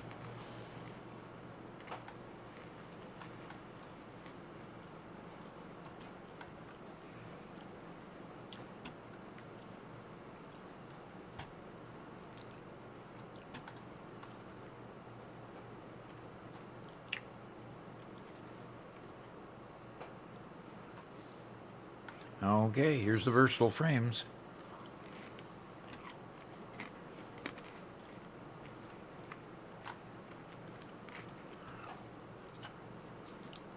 Then you just have to get to the train, get it to the train or the truck station over there and transport it.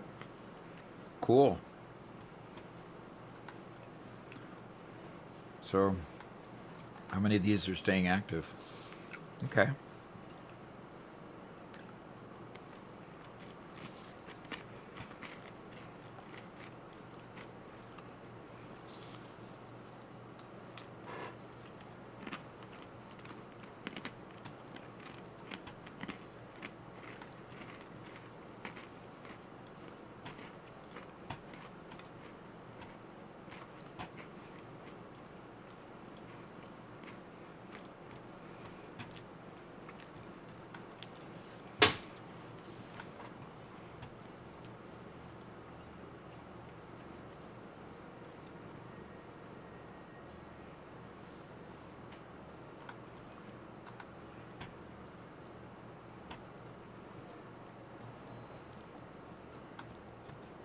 Okay, so what do you Here's check where out it now? goes up to the train.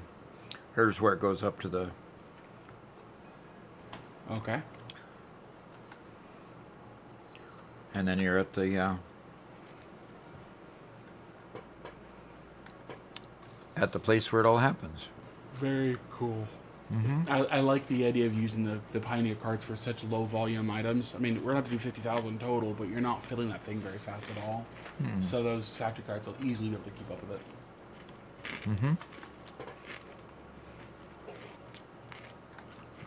And that's why we use them for fuel, because no reason not to, you know? Yeah. Okay, so where do we find Mega Meaty Bacon Man? Down this way?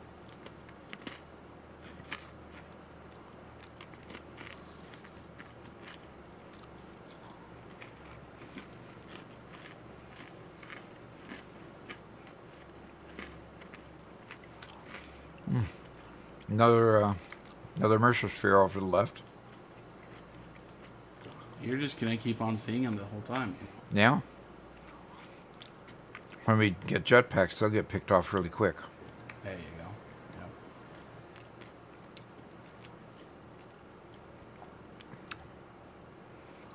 Yeah, it's basically when you get jetpacks. Don't worry about it until then.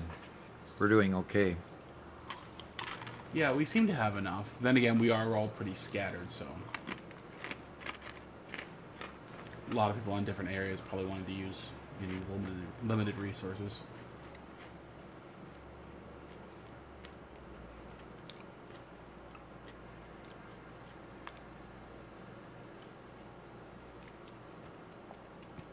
They're driving on the wrong side of the road. Oh no, oh gosh, we let a Brit do all this, didn't we? We did. Bunch of Europeans, gosh darn it.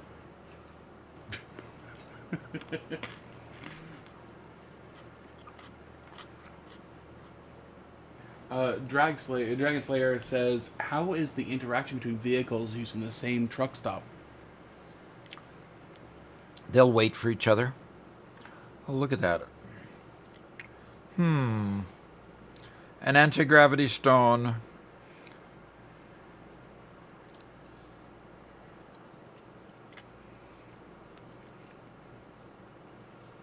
Didn't know they made things like that. Sorry, I had to look at the anti-gravity stone. Doc, we need to do a short about how to beat Productive Packer Deluxe. Really? I think it's an integral part of the game that we gotta master. Yeah, as soon as you do, then we can make a video on it. I mean, you do a whole lot better than I do. I go look at you and I go, good grief. How can you control the pieces so easily and get them move so easily? Even then, I really struggle with hitting 3 stars on all these. Yeah. You use our language, respect our side of the road. We drive on the left to pull our sword to joust. Okay. That makes sense. Look, you know that But we don't drive horses anymore. We're all rebels. That's the whole point. Yep. You know, all of America is just rebellious. And we drive on the wrong side of the road because we're petulant kids who don't want to drive on your same side of the road. Okay? That's why.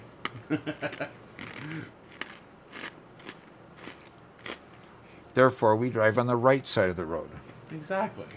And if we're on the right side, then you're obviously on the wrong side. Yep.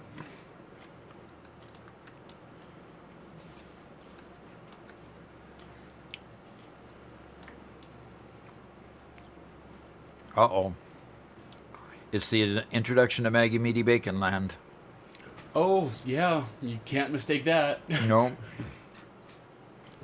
And Jekyll says, let's not mention the tea. You mean the coffee that's so weak that's practically tea?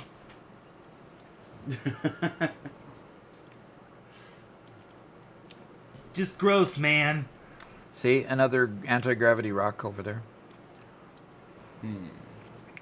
No, it's just partially hidden by the waterfall. Dragon Slayer says, further question. Does it make sense to have multiple truck stops in succession for the same materials? Trying to think if there's a time you need 2+ stops for a single resource.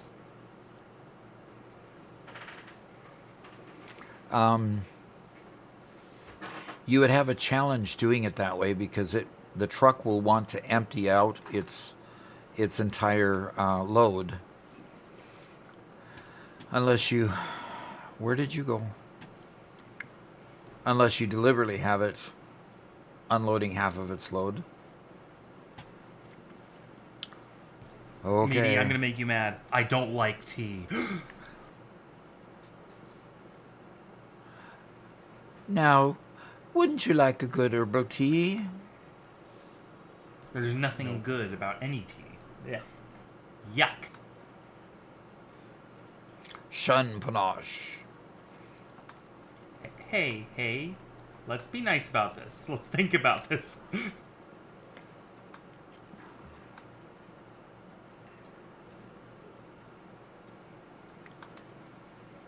Of course, he makes his underneath, makes a factory underneath the waterfall. Isn't that cool? I didn't know this cave existed.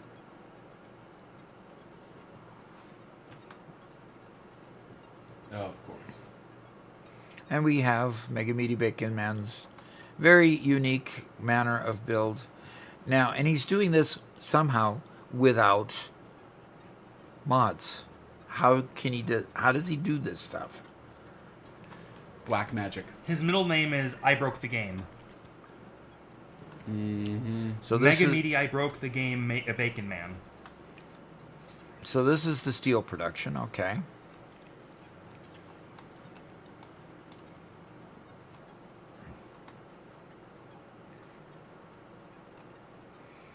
Oh, it goes down. Goes down and farther in the cave. Oof.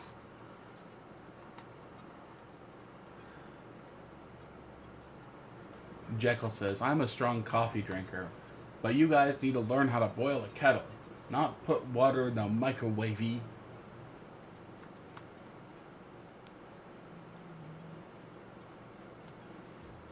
I don't like tea. I've had coffee and I don't like it. I prefer water, soda, Now and that's- occasionally milk. That's an elegant arch right there. Don't you think? That's very nice.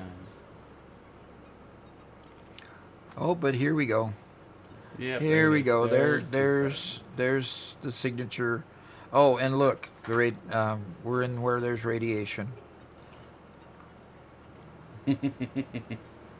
a cave full of radiation. Where else would he want to be? Oh, and we actually have a hypertube here. Take it. Take the hypertube. I want to see what happens.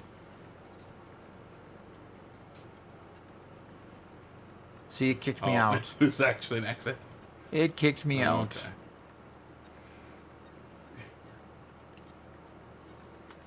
And I can't go back through it. Ah. Dragon Slayer, this is Mega Meaty Bacon Man's specialty. He has his own YouTube channel and produces videos. He doesn't do the full explanation, but he does some. Another channel to look at is Doug and Nova on YouTube. They go into detail on how to do a lot of these techniques. Mm-hmm. I say he, but they, the two of them.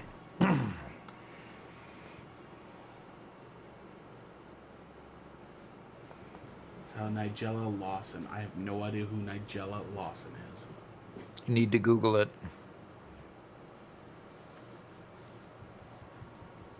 I mean, this is just cool. Somewhere there's oh, look at that. Look at these machines just up there. Just floating in the air. Somebody is pinging somewhere, but I can't see it, and I'm only hearing it. I don't know where Mega Meaty Bacon Man ended up. There he is.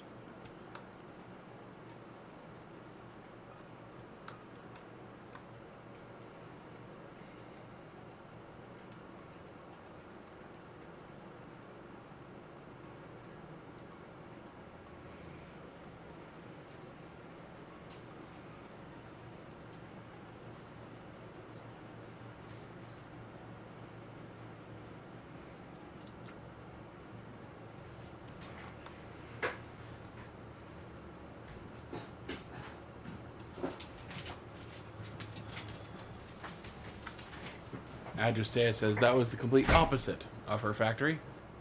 Oh, there's more. Oh no.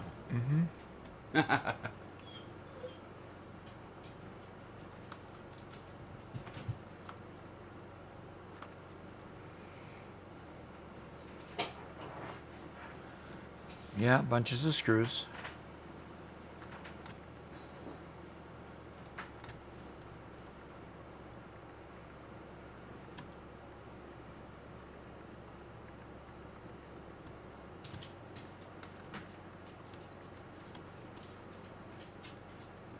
So, you said you had a gift for me? That's it, sir. I can take you to Mark now. Okay. Oh, I thought you needed screws, he says. So load up. Okay.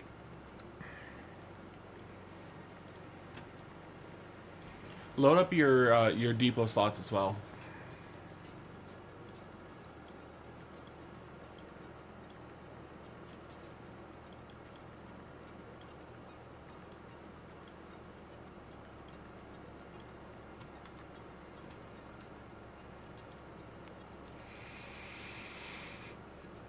Well, I actually emptied his entire container. And where did he Nice. go? Okay, there we go.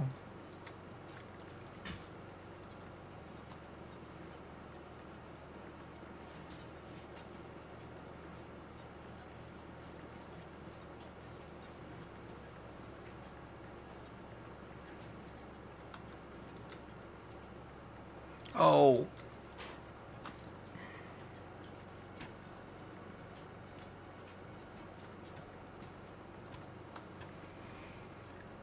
Do you have a gift of a parachute for me, maybe?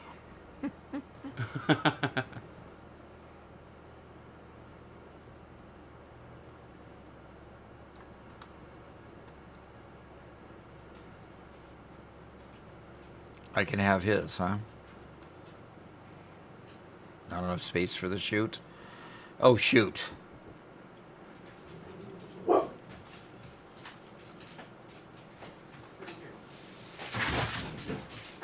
Very good.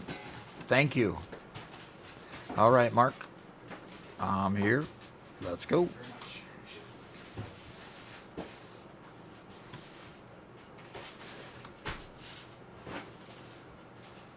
The mail has arrived. Might have holes and contaminated with jank. Cheerios, sure.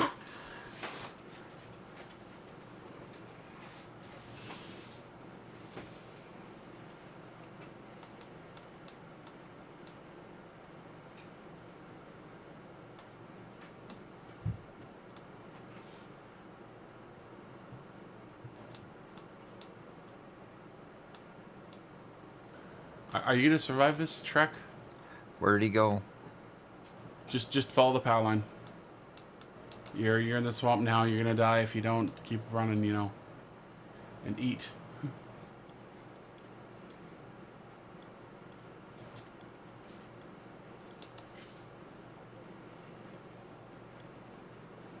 Eat faster. Okay, pause there. You're safe. You need to eat to get yourself to full. And I think they veered left. Yeah, they're there. Bacon's like, oh yeah, he hasn't got a gas mask. Oh well. Oh, are there gas masks already unlocked?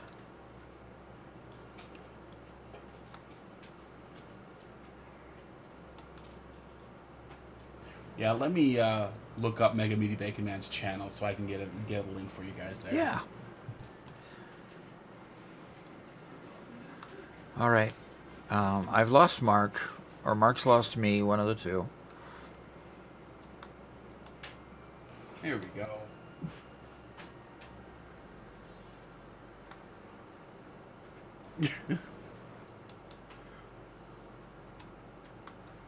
There's Mark back. Okay.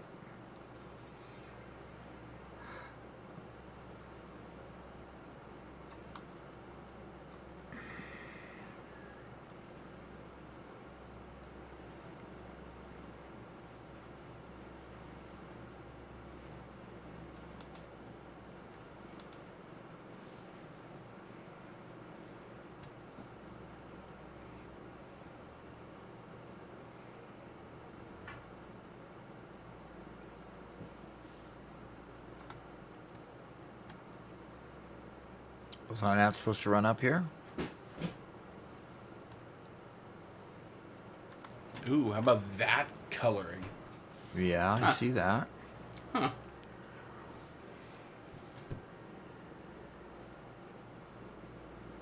Here comes someone. Yeah, that's Mark.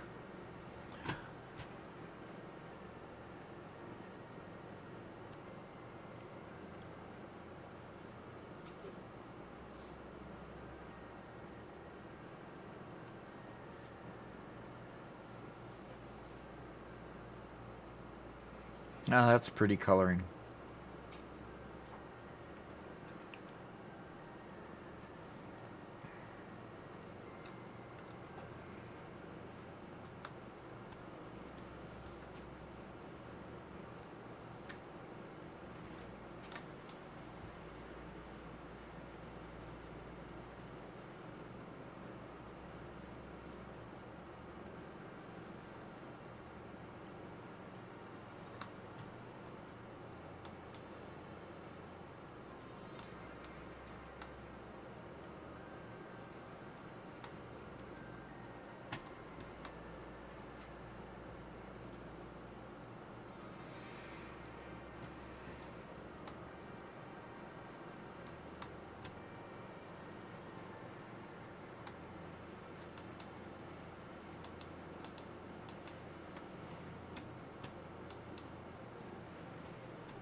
Okay.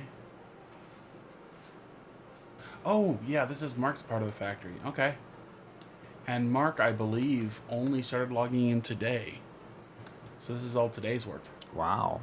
Okay.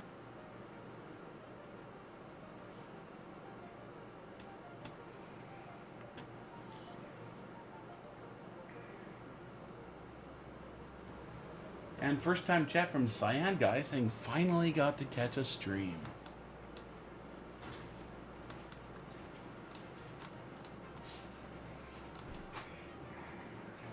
And she, like, her head is like pressed up against the bottom edge, and she's just like side-eyeing me like that. So what's Mark making here, Doc? It looks like he's either making reinforced iron plate or maybe something else. I don't know. Mark says, have a look around, Doc. It ain't much, but it's home. Okay, making rotors. Good. We need lots of those. Yeah, that's a good thing. Very good thing. And he's having the same difficulty with keeping them full of either rods or screws that I am. So that's way cool.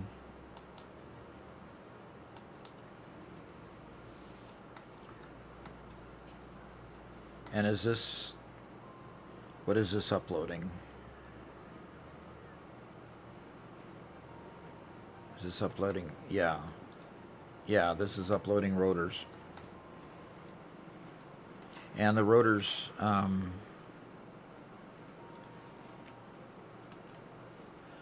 yeah, the rotors are staying fairly full. So I've been pulling the rotors out and sending them on their way down at the factory. So, okay, next. This is pretty cool, especially the rotors.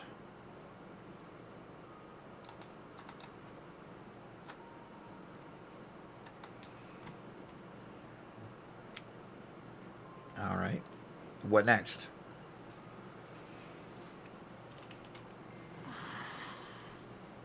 I hate the chat window not understanding that I want to type in it. Does anybody else have a base up north? I think if we go straight north from here, you should be getting into the Dune Desert. I know some people have been working up there. All right, thank you, Mark. Ooh, nice. Oh, okay. Oh, The lower part is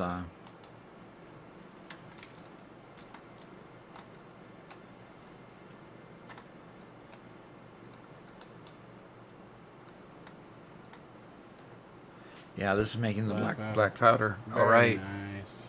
Nice, nice. Okay, Doc, if you respawn, they've moved the hub up north. Okay.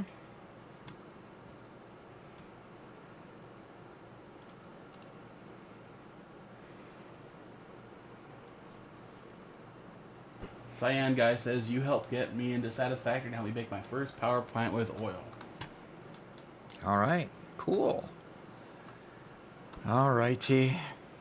Well, happy for you to I join us. respawned on a bunch of water. I mean, I didn't even respawn in a hub. Oh, there's a spawn toilet right next to you. Oh, really? That's Okay. probably what happened. You probably got ejected out of it. Ejected That's out of it straight into the diabolical. water. All right. I love that chainsaw. So this is a. Can I have a Chrome's chainsaw, a real chainsaw like that? Look at the little purple box. Let's go inside and boom, Doc. What little purple box are you seeing? I think they're talking about that. the How do you spawn. get in that little purple box? I don't think you need to go in it. All right. What are we seeing here? We've got a lot of water production. A lot of water. That's a coal power plant right there. That's a cool. Yeah, there it is.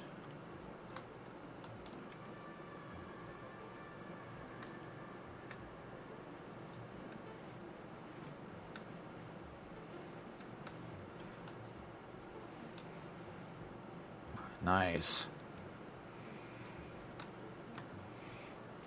Nice having the platform right at the level of the water. I mean, it's almost right at the level of the water. In fact, it's a little bit under. You can see the water come over it occasionally. And so putting these either on the platform or on the water would have been fine. That's cool. And daisy chaining between them so that it looks nice and clean and it's easy to put it all together. That is cool.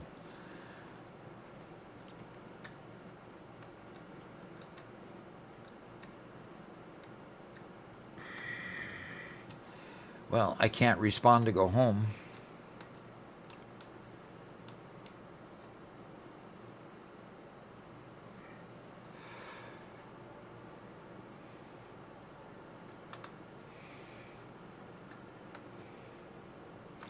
Wow, look at how they brought the power in Nice. from stone pillar to stone pillar. That's pretty cool. A chroma is behind us. Oh, there we go. Okay, there's a chroma. Let's get a tour, Chroma. Show us what you got. Which way do we go?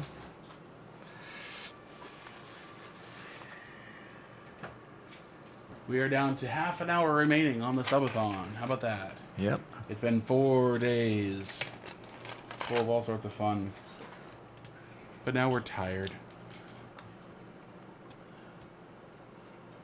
Okay, so Akrama, let's go. But don't go up onto the bluff to my right.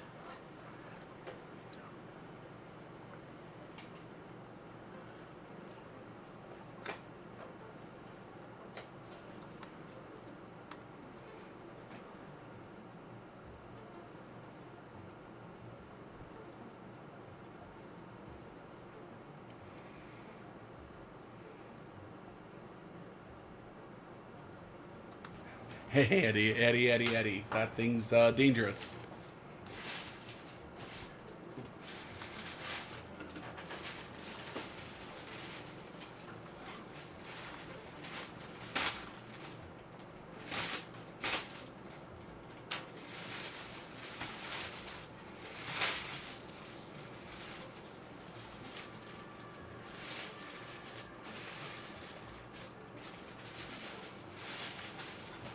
Okay. Well, maybe I should just join the party, huh? Build your own.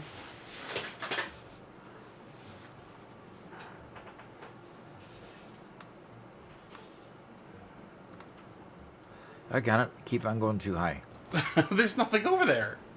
What? This is just an exercise in seeing the sights, That's huh? interesting. Okay, so Doc, that uranium out there, Yeah. they see something different. Let me show you on screen because he sent me a picture of this. Mm-hmm. That's what he sees on his screen. He What? sees the SAM node, but you see the uranium. I got it. Interesting.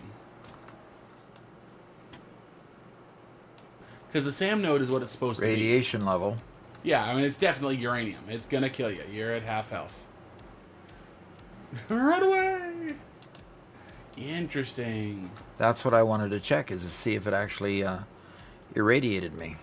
Yeah, without the random nodes, it's SAM. But, yeah, so Adreste also sees uranium. But Achroma sees the SAM. Yeah. That is interesting. Okay. I need to put a ladder against this and go up.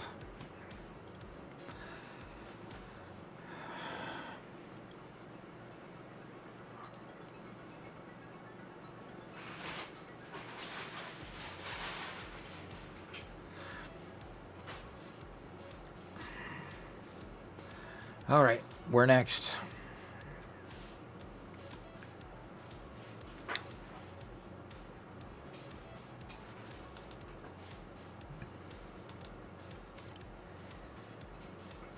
JSL Riot asks, how do I get SAM? It's the same as any other node. You find a SAM ore node and put a miner on it, and Adrestea, where's Chroma? It is pretty rare, so you're not going to see it all over the place.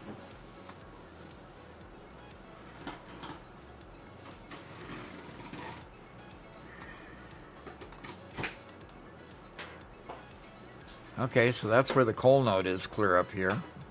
That's great. Still getting power back freehand. Still getting the power back freehand. What does that mean?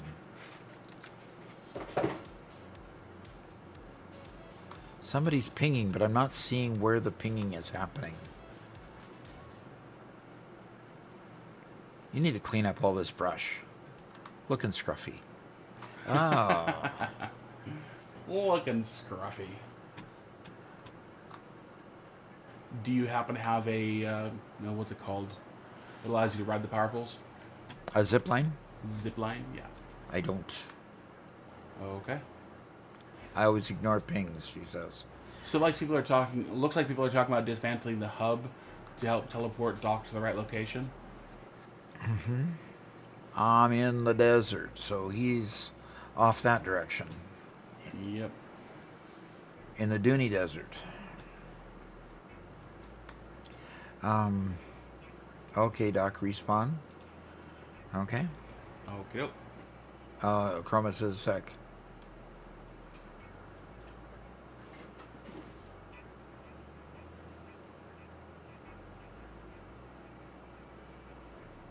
Okay, are you ready for me to respawn? Okay. No is fine. You will go to the next one. Okay. Let's see where I end up. Okay. This looks like the Dune Desert. Interesting building. Somebody's carrying a miner around with them. With them. Adestea, do you always carry miners around with you? Looks like that's pretty heavy. It does look very heavy. There we go. That's a little bit better, but it's kind of scary. Let's see what different things we can carry. Yes, my comfort miner. Okay, there we go. I'm a coming. And what you got making here? More reinforced plate. Good.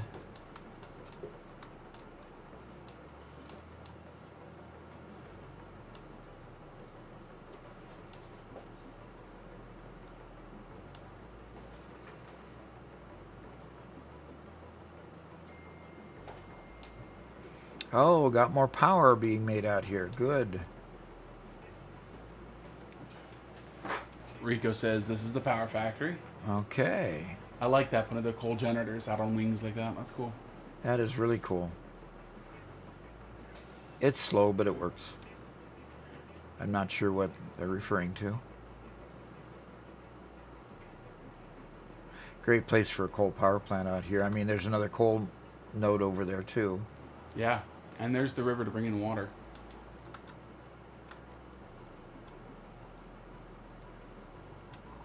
Looks like there's a truck that's transporting something from over there, Yep. which looks like concrete. All the nodes will be capped in a few hours. Truck transport to the main base. Smart plating. Very, Luke very says. nice. Well, cool. Look at all that water being pulled out. Nicely stacked up, of course.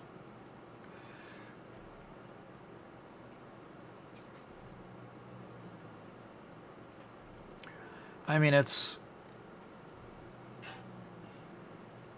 you know, it's not a far stretch to see that eventually that we'll get to the 50,000 in both the items there. Oh gosh, let's fly over this one. And definitely heal up.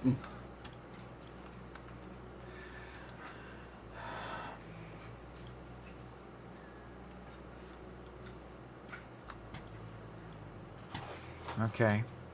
So we got concrete over there, and we've got the truck station here to transport it. Not transporting it anywhere yet, though, looks like. Oh, unless that's the truck that's going to do it. Okay. 54 items per minute, 11 stacks max per minute. Okay. Very cool. And since they're so close to coal, you know, fueling those up on coal is pretty easy to do. Yeah, exactly. Exactly. Very nice. All right, so next stop. 8 truck stops in this. That's pretty cool, Rico. Yeah. I like your helmet. I gotta change helmets. We got a ladder going up a long ways here too. That's to somewhere anyway. It's not a ladder to nowhere, it's a ladder to somewhere.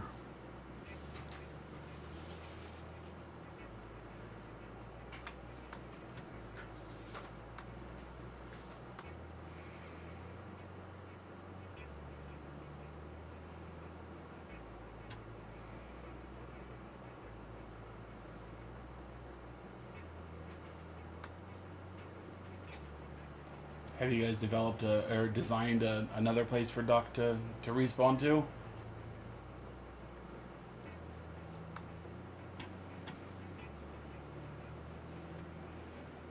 Okay. So is this just power out here? And the concrete, the ladder is to a sulfur node. Okay, cool. If he's making compacted coal, that's useful. Yeah, I definitely. mean, that'll burn longer than regular coal, so very nice.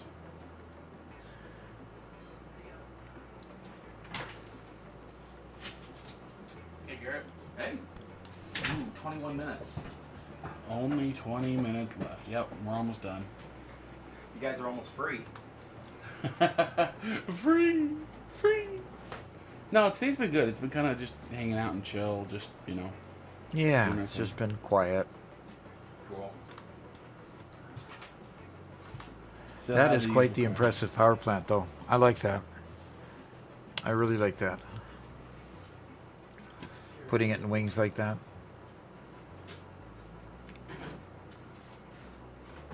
Okay, do we need to pick up the spawn toilet so Doc can spawn back at home? Played it until 5:30 yesterday.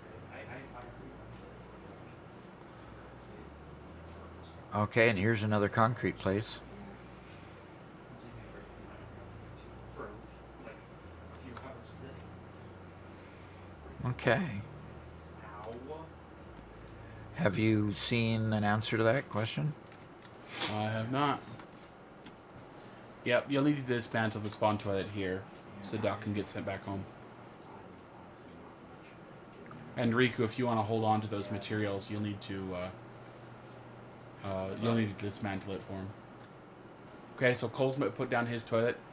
Need Wow, look at this platform up here. Something big's going on there. something's happening. Woof. Oh wow. Okay, dismantled. Oh yeah. Yeah. For what? For games. What else does he come over for? Yeah. Be nice to Steve. He's under a lot of pressure. Okay, Steve. See ya. I ended up in another spawn toilet, Yep, this should be the last location, I believe. and this is whom?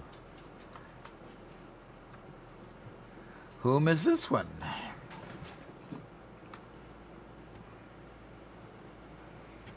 Luke did most of the work. I just brought in the resources, he says. Okay, Cole, where do I go? So what are we doing here? It looks like limestone, so we got some concrete going on.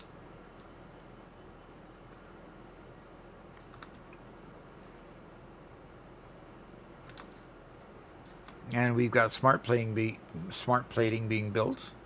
Okay. And are you just sinking? Are you just putting the smart plating into the depot, or hand delivering it, or how is it getting?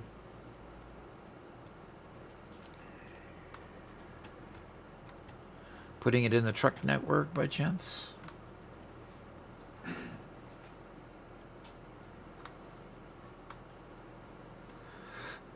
Okay, so into this container.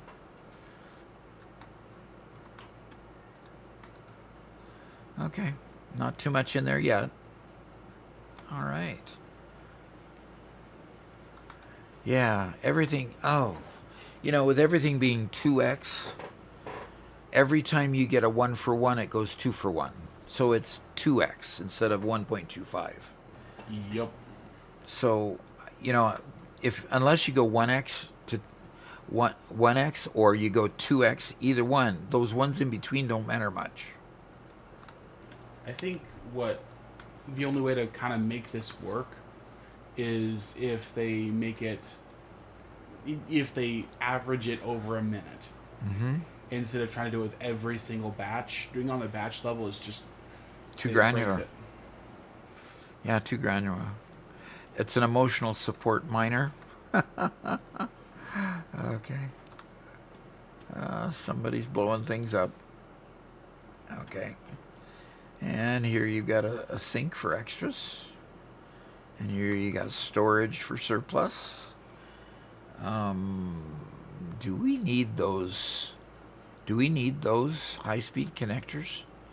Do you mind if I put those high-speed connectors into the depot so people can unlock things in the MAM if need be? Maybe we don't need anything unlocked. We already got the... knowing that he's got that here, though, is good. Okay, up there we've got some more... smelters.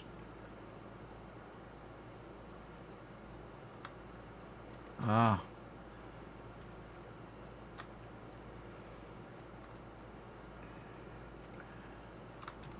They look like, is that a constructor? No, that looks like a smelter. So why are we sending limestone to a smelter?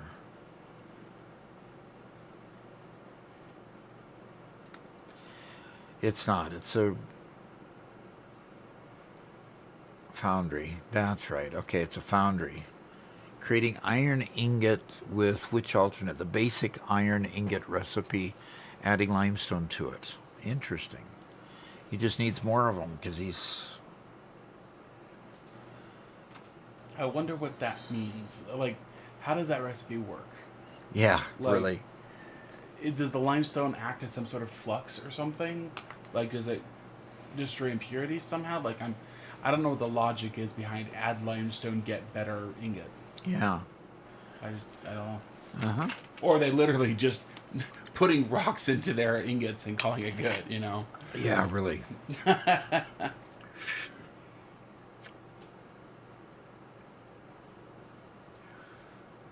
Well, is And there then anything else we've got you've some, seen? and we've got some doggo pens. Oh, good. All righty. Limestone has carbon, says Achroma. Okay. Helps make a more high carbon steel then?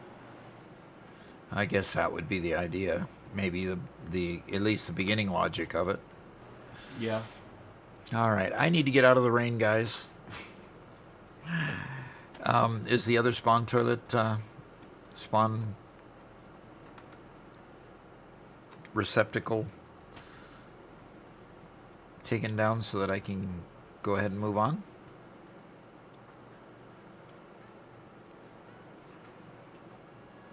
Nope.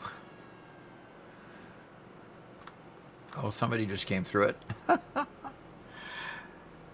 That was interesting seeing how she came up through it.